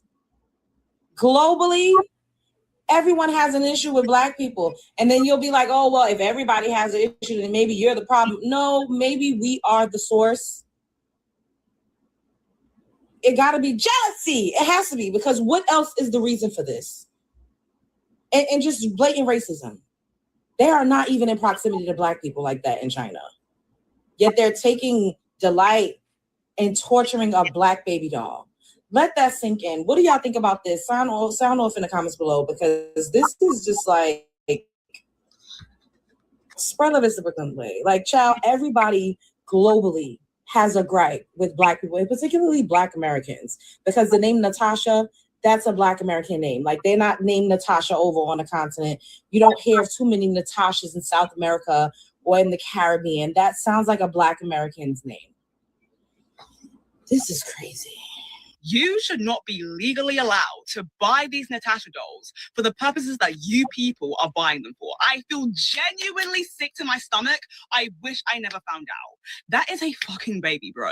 You guys actually need psychiatric help. For those of you who don't know, first of all, I'm jealous of you, but this is called a Natasha doll, and it's all the rave in China right now for all the wrong reasons. There are locals buying these dolls in China right now, oftentimes in mass, and beating the living shit out of these dolls, stomping on these dolls, getting a scalpel and removing the skin off these dolls. Everything that you can assume that they would do, they've done. And some of the justifications for this, you ask, are genuinely disgusting. Because a lot of people are just playing this down, saying that these are just stress relief dolls and that the skin color is not relevant. But to everyone with more than 3 brain cells, we can discern that that is a stupid BS justification. Because look at these dolls. Look close at them. Why did you have to make them all black? And it's not even like an uncanny type of whatever. These are ordinary looking brown and black babies. They have even put details on the lips, the pink lips. It is very definitively a black baby child. They genuinely mimic black babies way too much for you to just play it off as plausible deniability. Why couldn't they make them orange or purple or red or blue? Why do they have to be brown? Like akin black baby. Is not even, I mean, you can't even make up anything for it to not make sense like that. It's emulating that. I mean, the skin tone is like 21st century. Like, oh my God, I can't, man. Okay, y'all. So now you know where the idea for the Natasha doll came from. It came from all the abuse these Chinese people have been doing in Africa to actual living, breathing babies. All right. And I just hope, if nothing else, it brings awareness about these folks. These are what they call them model minority, my damn ass.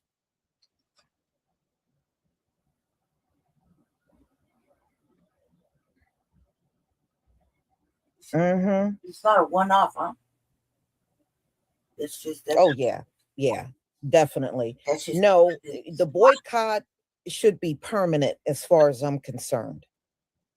It should be permanent.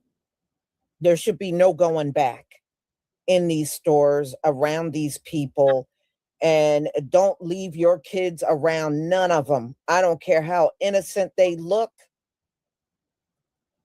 Don't leave your children around none of them. None. The consequence was for the Africans that allowed that. You know what I mean? Oh yeah, they're adopting those babies out of Africa. And like I said, once those babies leave the country, they're not even safe in the country. The Africans aren't protecting them like they should. So you can really imagine what is happening to them outside of Africa. So they're taking actual babies now. It's absolutely disgusting.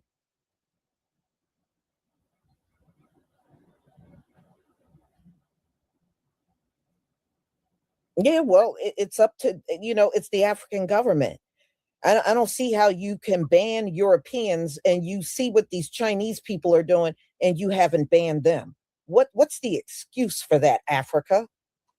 I don't know what the consequence is for the ones that let their children And y'all need to stop talking about FBA. It looks to me like you got bigger fish to fry. For real. So, y'all, I'm going to go ahead and conclude. Thank you so much for being here. The Crawford Experience. This is beyond disgusting. It sure is. It absolutely is. And, it just goes to show you, even some of the Africans are aware that this is going on. But the thing is, what is the African government doing? Why are you allowing them to have access to the children? And then the one reason I heard, the Chinese man is teaching them Chinese. Well, who told him to teach them Chinese? Who told him to do that? You're in Africa. And like I said, y'all are way too free in handing your children over to these folks. They should never have access to your children like that. So, no, this is Africa's fault. And it's the people in Africa. This is your fault. Curly Locks, thank you so much for your super chat. Shalom, y'all, and Miss Lisa and Bless family. Shalom to you, and thank you for your support for my channel. So, y'all, I'm going to go ahead and conclude. Thank you for being here, and be on the lookout for my upcoming videos. Shalom, family.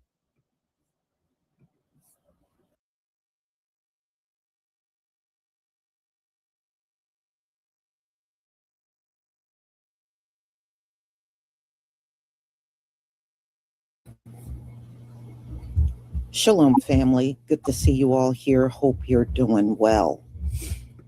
Well, we're going to talk about this latest threat Iran made. I said, Iran, you going to get me on your side. Whoa, man. They said if the U.S. continue to attack them, they're going to view Elon Musk businesses as military targets and blow them up. Because Elon got Starlink and SpaceX, and it's over there as well. He got companies over there. Yeah. And he said they will go after and blow up Elon Musk businesses over in the Middle East. What the fuck I'm talking about? Man, high five to Iran. I'll high five. Okay. High five to Iran. So anyway, I thought it was interesting, and we're going to hear more about that. But before we even get there, I've been looking at a lot of the videos that Asians have been putting out on TikTok. And the one thing that gets me is how they all keep getting on, and they're all saying the same thing. I said, did y'all have some memo or something? Because they're all saying y'all the same thing. Oh, yeah, well, what happened to Cyrus was tragic. It was tragic. And Rick Chow was wrong for what he did. But y'all shouldn't punish all of us over one guy. We ain't punishing you over one guy. We're punishing you over all the effery that you have done over the years. It's far beyond just one guy. That's what y'all don't get. You're missing the whole thing. Y'all have beat up on women in those nail salons. If they come up short on money, you jump them and lock them in. Y'all have done all kinds of stuff to us over the years. Y'all follow us around in stores, accuse us of stealing from your stores. Ain't nobody trying to steal them cheap knockoffs you got up in them stores. Are you for real? So anyway, it goes deep. So if you are just looking at this boycott as one incident, then you're missing the whole point. It has been bad treatment from Asians for many years. We have finally got fed up and we're taking a stand against Asian racism. And you really think about it, the nerve of you, you came in this country where we reside and you got the nerve to take a white supremacist position when you're dealing with us. This is our homeland. You are the intruder in our homeland. So I don't know who the hell y'all think you are, but just like any other immigrant, y'all can get the hell out. You don't have to stay here. You can leave. But no, we don't have to conform to immigrants. We don't have to conform to your ways. And I think some of y'all really got this idea and you really believe that we should be conforming to anything you want. No, you got that all backwards. You got the game backwards. So, hey, they will learn the hard way. They will learn the hard way. But if y'all think one incident brought us to this place, it tells me you are clueless. And you really, truly have not really looked at the videos and everything that are out there of your people mistreating us. So anyway, y'all, let's get back on to this target of Iran coming for Elon Musk businesses over there in the Middle East. So let me go ahead and share my screen so we can get started.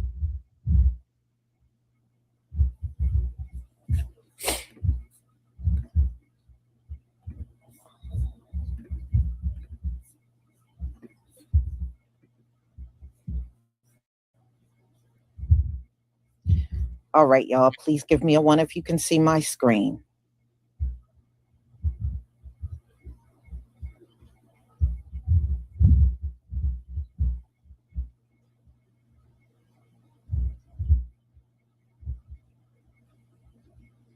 Thank you.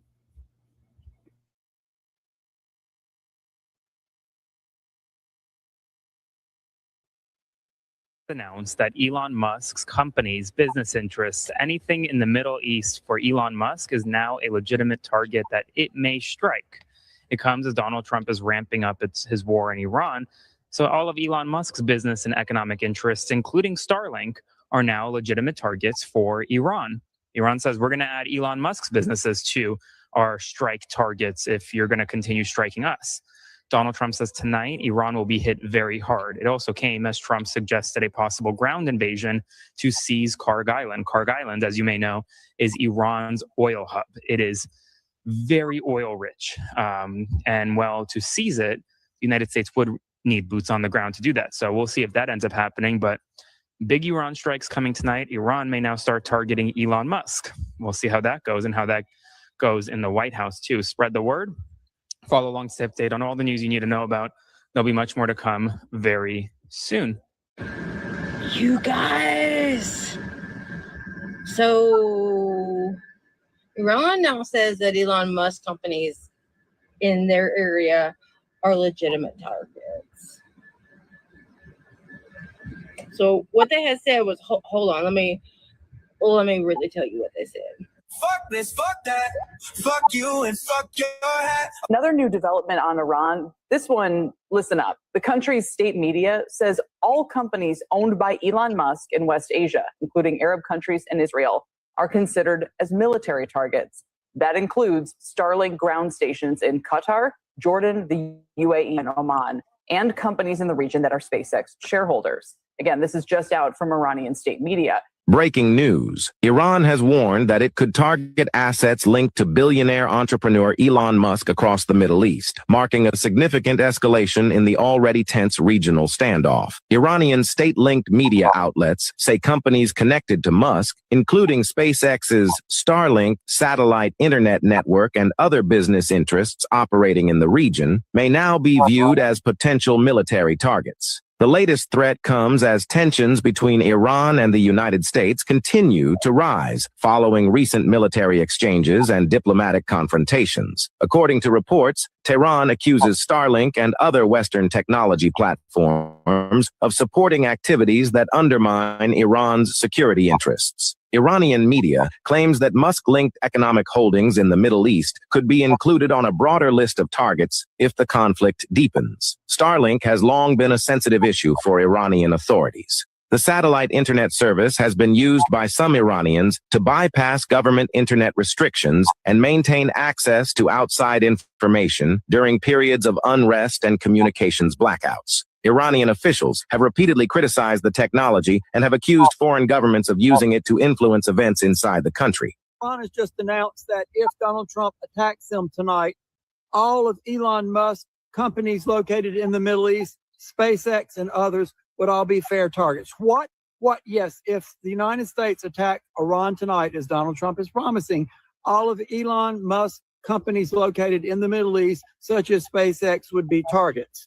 My guess is he won't be the only target. As you know, Amazon, their cloud services, many other high-tech companies, Microsoft and others from the U.S. have facilities throughout the Middle East.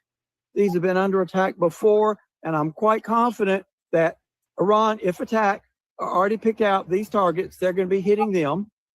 They are also going to be hitting oil infrastructure throughout all the oil-producing countries there in the Middle East, not to mention U.S. forces. So while we may inflict a lot of damage on Iran, Iran equally can do a lot of damage to U.S. companies, to oil infrastructure that basically hurt the United States and the rest of the world even more. Whatever pain Iran suffers, it's severe, but they're going to make sure that Donald Trump, the United States, and the rest of the world suffer even more.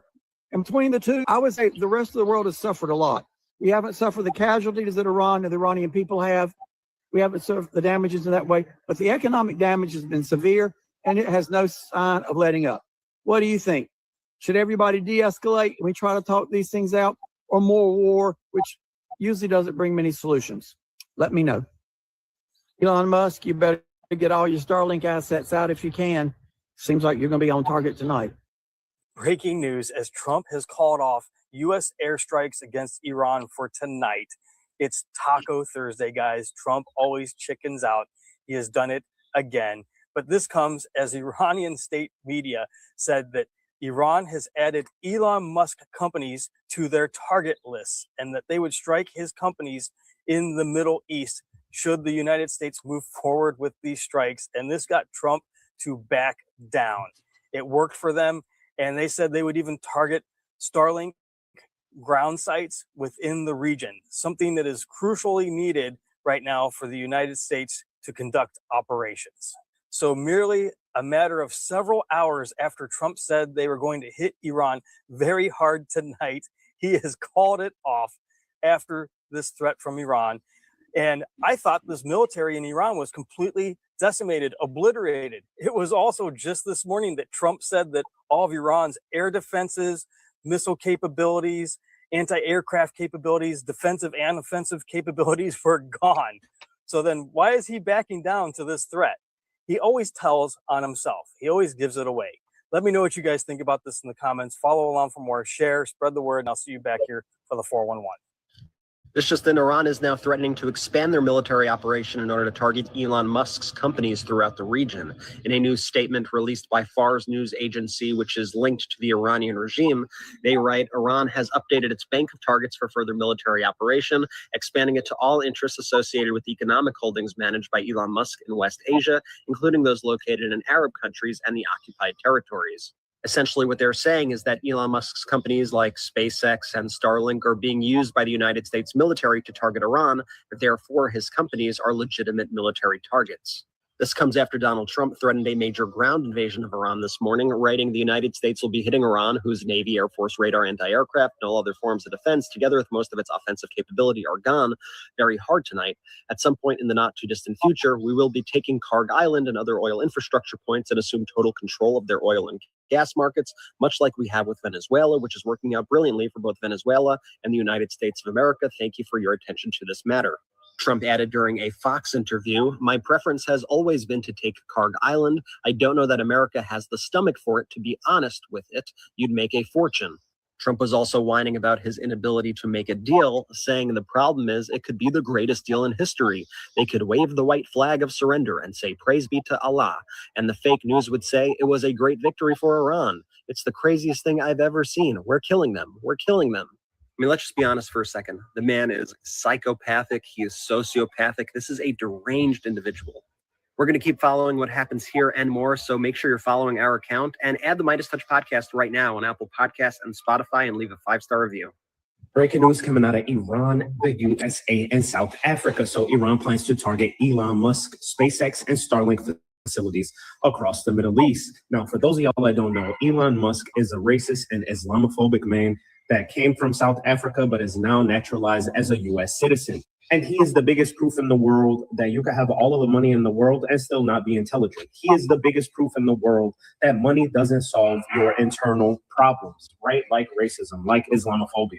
Now, Iran has stated all of Elon Musk companies in the Middle East are military targets for Iran as it retaliates against the U.S. Now, some of y'all might ask, why is Elon Musk companies going to be military targets? Well, for a couple of reasons.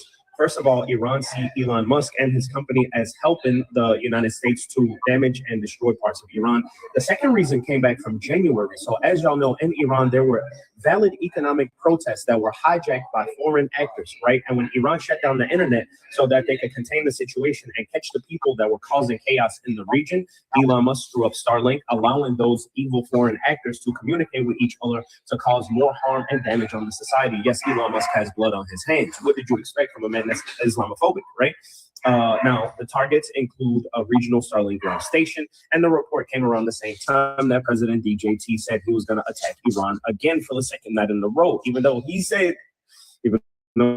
Trump said that Iran asked him to not attack, and he obliged. All right, it seems like the stories are not adding up. But Iran will treat all of Elon Musk companies in the Middle East, including SpaceX, Starlink internet service, as military targets as it retaliates against the U.S. Iranian state media outlet Fars reported Thursday. Now, some of y'all are going to say Elon Musk is the richest man in the world. Is that going to affect him? Absolutely, right? Because if one of these Starlink facilities goes down, it's going to have impacts on global operations. And then after that, that SpaceX IPO that everybody was so excited about on June the 13th, this is also going to impact that SpaceX IPO. All right, they're going to blame it on something else. They're going to say, oh, the market, the economy, the war.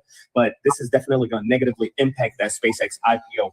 And it might cause a lot of people to lose a lot of money, right?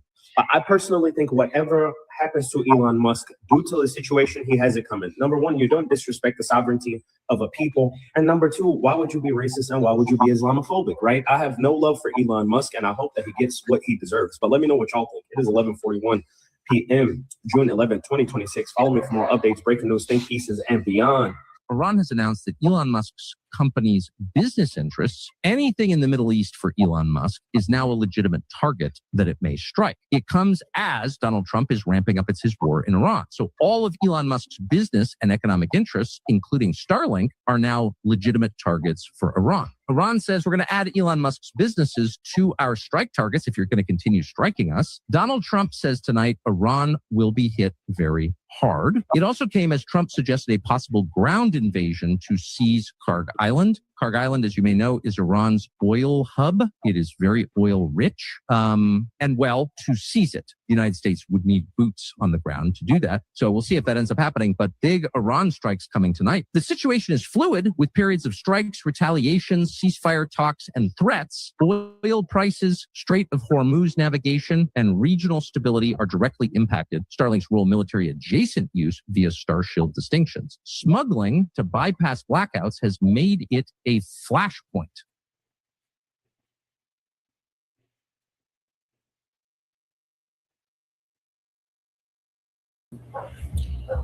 All right, y'all.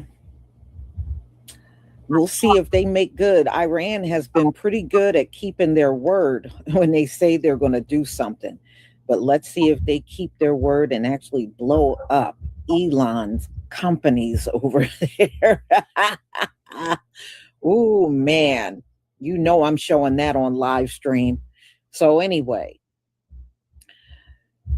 there was a news alert that came across. Y'all, a judge just blocked Donald Trump from giving money to J6ers indefinitely. So that just came across just moments ago. So yeah, you damn right, you better block that. There is nobody that should get reparations ahead of us, especially the J6ers. They're a bunch of criminals. What do they get money for? So y'all, let me thank everybody. Shoshana, thank you for your new channel membership and support for my channel. Loveline Turner, thank you for the super chat. Antithesis, Alcha supporting, thank you so much for your super chat. And MC2, the X Project, thank you for the 28-month membership. If they take out all Captain Catamine's junk, there's no loss, but Agent Orange will give him more money and contracts to offset his losses. They're fooling no one living in La La Land. Yeah, didn't he get, I think back in 2025, didn't they give Elon a $1 trillion contract? I was like, a $1 trillion contract. Yeah, I believe they not long after he finished with Doge, Elon got a $1 trillion contract from the government. But the government is supposed to be insolvent though, right? But thank you for your support from my channel. I deeply appreciate it. Loveline. Lisa, thank you for all you do. Thank you so much, Loveline. I appreciate you.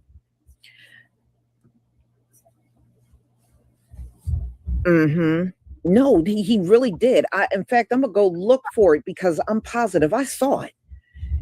After he got done with Doge, Donald Trump, the government gave him a $1 trillion contract. And that is absolutely insane for anybody. I don't care who you are to get a contract like that. That is outrageous, but that's what he got. So y'all, I'm going to go ahead and conclude. Thank you for being here. Be on the lookout for my next live. That should be coming up at 1:45. Shalom, family. Jesse.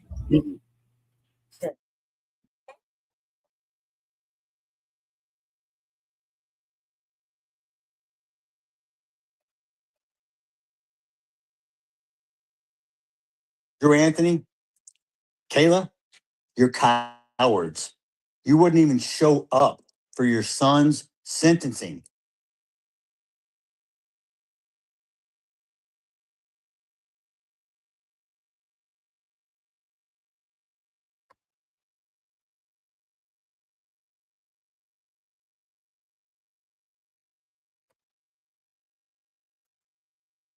All right, y'all. So there goes that Natasha doll. And the threat to bomb on Elon Musk. Yeah. So we're gonna get on Elon Musk, and then that's gonna be it. We already did that one. Wait, what do you mean? We already ran it. The one that just finished. No, that's something else. No, from Lisa. No, it's not from Lisa. Okay. So that's the last topic, and that's Elon Musk is now a trillionaire. Imagine that, my family, a trillionaire. Oh God. So, Democracy Now! Gonna give us an update on that.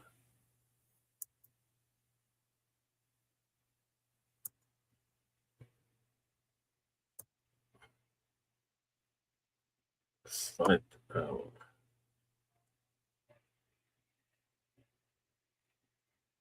This video.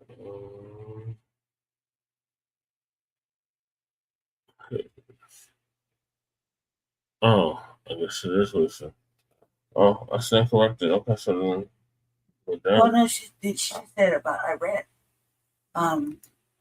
Iran taking down these businesses. That's the one that just played. Shalom. So that's this one. They had Tucker the Sucker speaking. No. Okay, no, something else. It's over there. And he said they will go after and blow up. Whoa, man. They said if the U.S. continue to attack them, they're going to view Elon Musk businesses as military targets and blow them up. Because you know Elon got Starlink and SpaceX, and it's over there as well. He got companies over there. And he said they will go after and blow up Elon Musk businesses over in the Middle East. Man, high five to Iran. Okay, high five to Iran. So anyway, I thought it was interesting, and we're going to hear more about that. But before we even get there, I've been looking at a lot of the videos that Asians have been putting out on TikTok. And the one thing that gets me is how they all keep getting on and they're all saying the same thing. I said, did y'all have some memo or something? Because they're all saying y'all the same thing. Oh yeah, well, what happened to Cyrus was tragic. It was tragic. And Rick Chow was wrong for what he did. But y'all shouldn't punish all of us over one guy. We ain't punishing you over one guy. We're punishing you over all the effery that you have done over the years. Mm-hmm. It's far beyond just one guy. That's what y'all don't get. You're missing the whole thing. Y'all have beat up on women in those nail salons. If they come up short on money, you jump them and lock them in.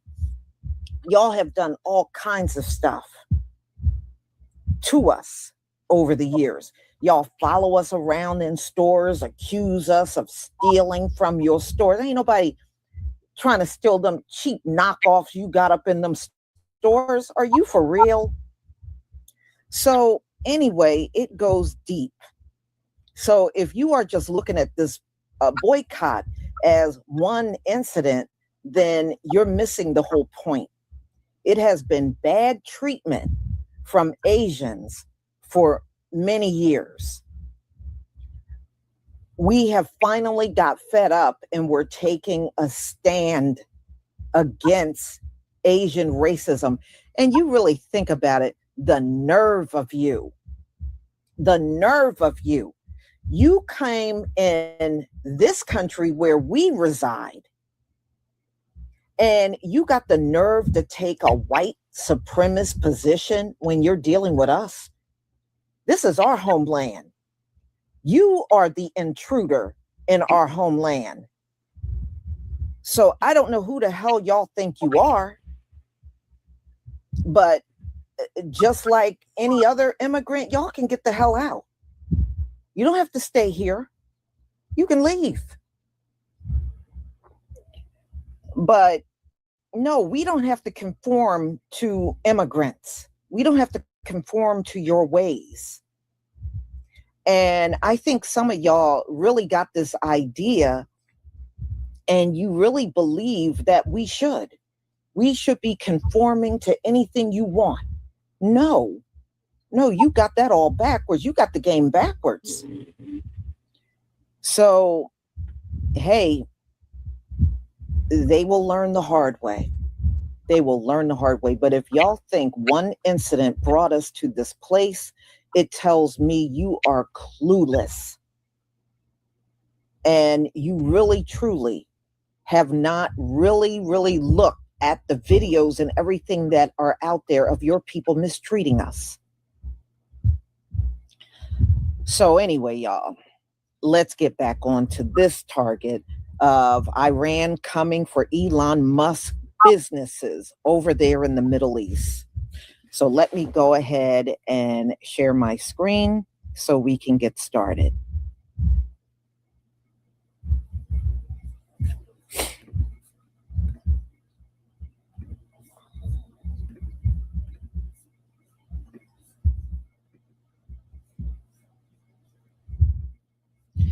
All right, y'all, please give me a 1 if you can see my screen.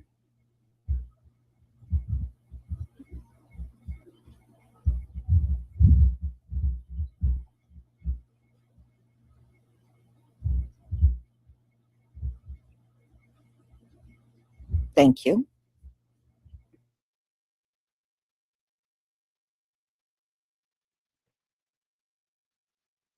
Announced that Elon Musk's company's business interests, anything in the Middle East for Elon Musk, is now a legitimate target that it may strike. It comes as Donald Trump is ramping up his war in Iran. So all of Elon Musk's business and economic interests, including Starlink, are now legitimate targets for Iran. Iran says, we're going to add Elon Musk's businesses to our strike targets if you're going to continue striking us. Donald Trump says tonight Iran will be hit very hard. It also came as Trump suggested a possible ground invasion to seize Karg Island. Karg Island, as you may know, is Iran's oil hub. It is very oil rich. And well, to seize it, the United States would need boots on the ground to do that. So we'll see if that ends up happening. But big Iran strikes coming tonight. Iran may now start targeting Elon Musk. We'll see how that goes and how that goes in the White House too. Spread the word. Follow along to update on all the news you need to know about. There'll be much more to come very soon. You guys. So Iran now says that Elon Musk companies in their area are legitimate targets. So what they had said was, hold on, let me really tell you what they said.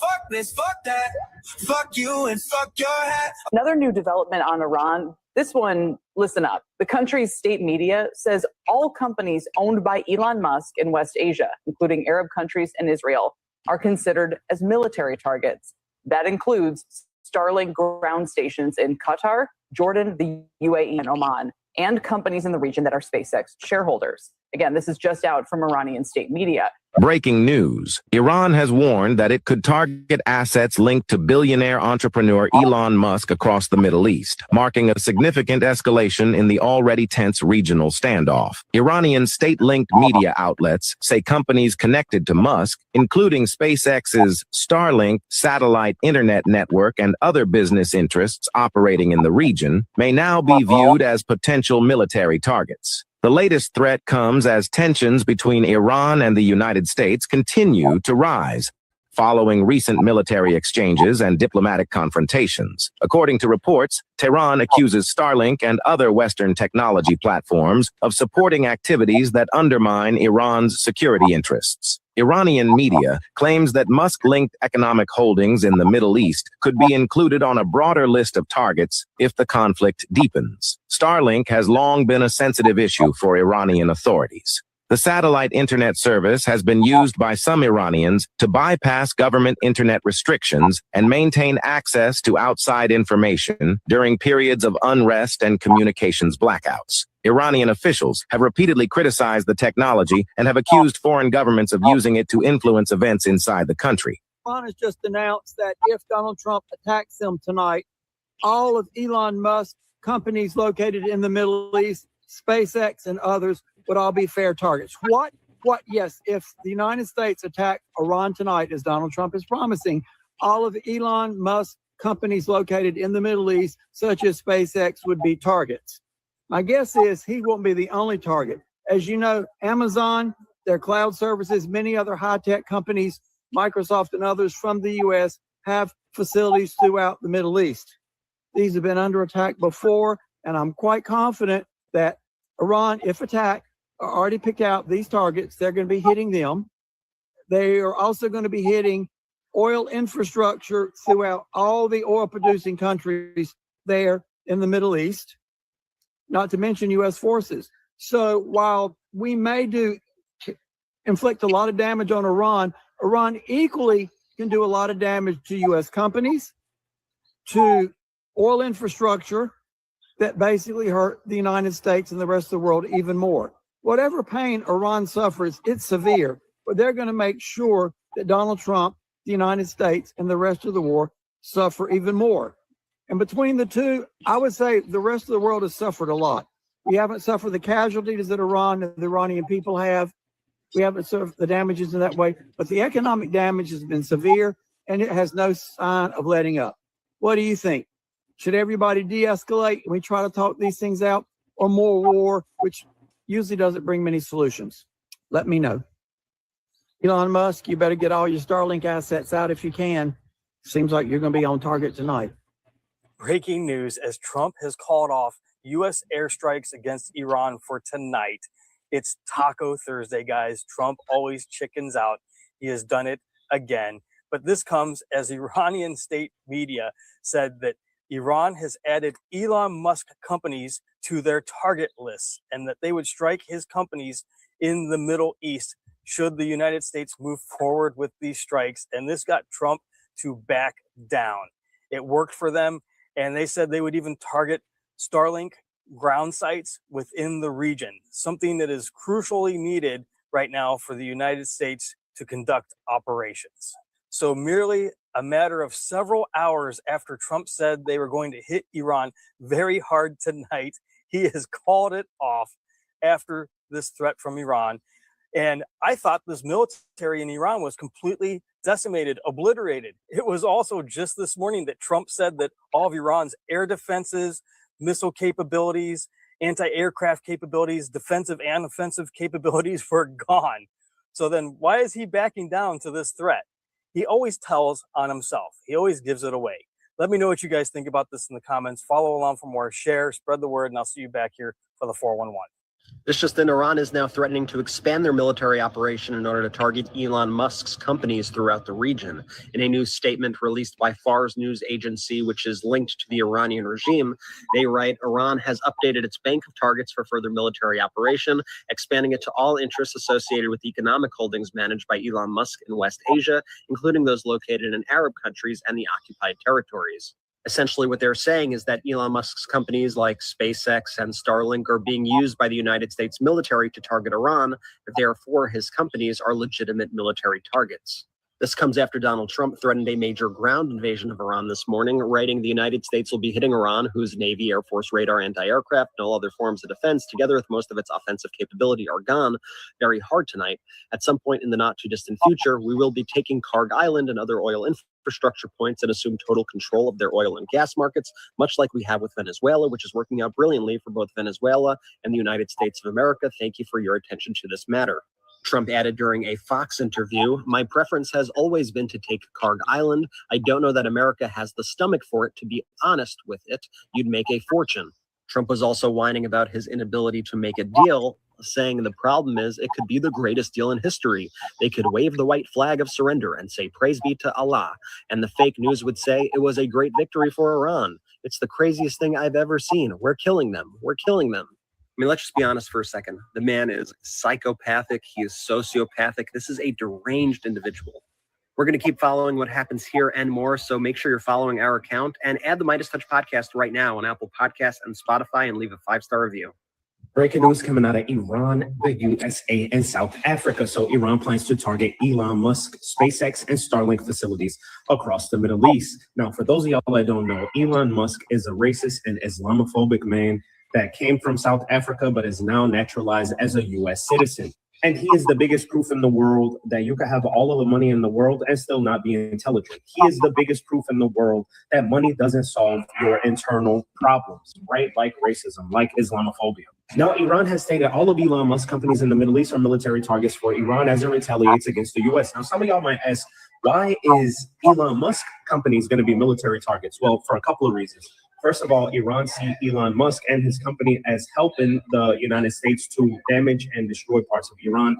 The second reason came back from January. So as y'all know, in Iran, there were valid economic protests that were hijacked by foreign actors, right? And when Iran shut down the internet so that they could contain the situation and catch the people that were causing chaos in the region, Elon Musk threw up Starlink, allowing those evil foreign actors to communicate with each other to cause more harm and damage on the society. Yes, Elon Musk has blood on his hands. What did you expect from a man that's Islamophobic, right?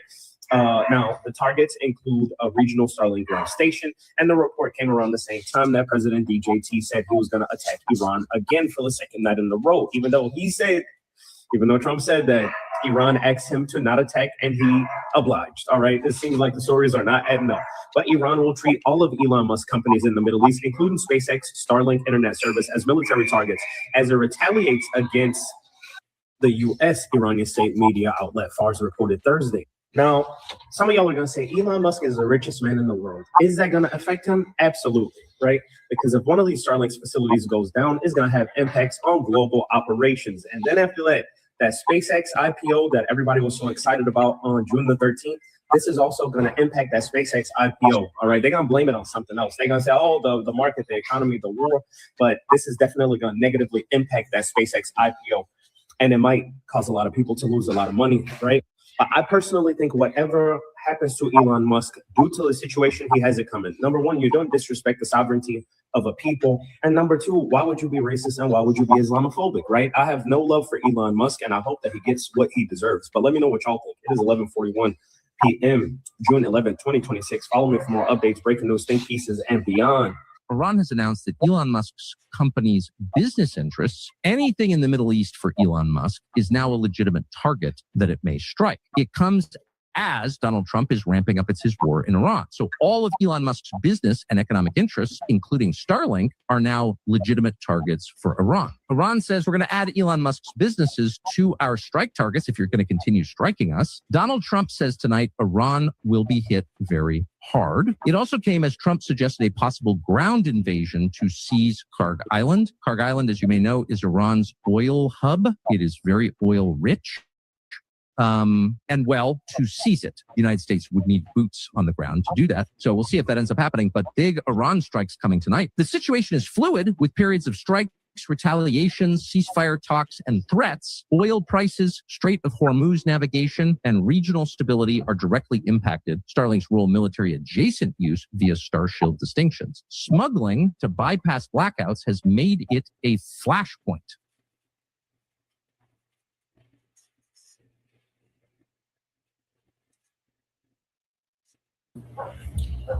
All right, y'all. We'll see if they make good. Iran has been pretty good at keeping their word when they say they're going to do something. But let's see if they keep their word and actually blow up Elon's companies over there. Oh, man. You know I'm showing that on live stream. So anyway, there was a news alert that came across. Y'all, a judge just blocked Donald Trump from giving money to J6ers indefinitely. So that just came across just moments ago. So yeah, you damn right, you better block that. There is nobody that should get reparations ahead of us, especially the J6ers. They're a bunch of criminals. What are they getting money for? That's right, man. So, y'all, let me thank everybody. Shoshana, thank you for your new channel membership and support for my channel. Loveline Turner, thank you for the super chat. Antithesis, Alcha supporting, thank you so much for your super chat. And MC2, the X Project, thank you for the 28-month membership. If they take out all Captain Catamine's junk, there's no loss, but Agent Orange will give him more money and contracts to offset his losses. They're fooling no one living in La La Land. Yeah, didn't he get I think back in 2025, didn't they give Elon a $1 trillion contract? I was like, a $1 trillion contract. Yeah, I believe they not long after he finished with Doge, Elon got a $1 trillion contract from the government. Yeah. But the government is supposed to be insolvent, though, right? Mm-hmm. But thank you for your support from my channel. I deeply appreciate it. Loveline.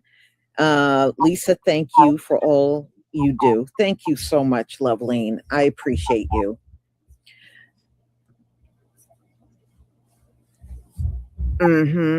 No, he really did. In fact, I'm gonna go look for it because I'm positive I saw it. After he got done with Doge, Donald Trump, the government, gave him a $1 trillion contract. And that is absolutely insane for anybody. I don't care who you are to get a contract like that. That is outrageous. But that's what he got. So, y'all, I'm going to go ahead and conclude. Thank you for being here. Be on the lookout for my next live. That should be coming up at 1:45. Shalom, family. Shalom, Lisa. Shalom, Lisa. All right, we're going to wrap this thing up. Appreciate y'all tapping in. Join us later after the food bank for part 2 of season 6, episode 30, or Trayo of the Frontline Black News. In the meantime, make sure you like and subscribe to all our platforms. Frontline Black News on YouTube and Facebook. The Revolutionary Agenda on YouTube and Facebook. And Shabaka's Black Experience Enhanced. Shout out to Breeze for coming on. Shout out to Michael. Shout out to Shabaka. And shout out to all y'all in the chat.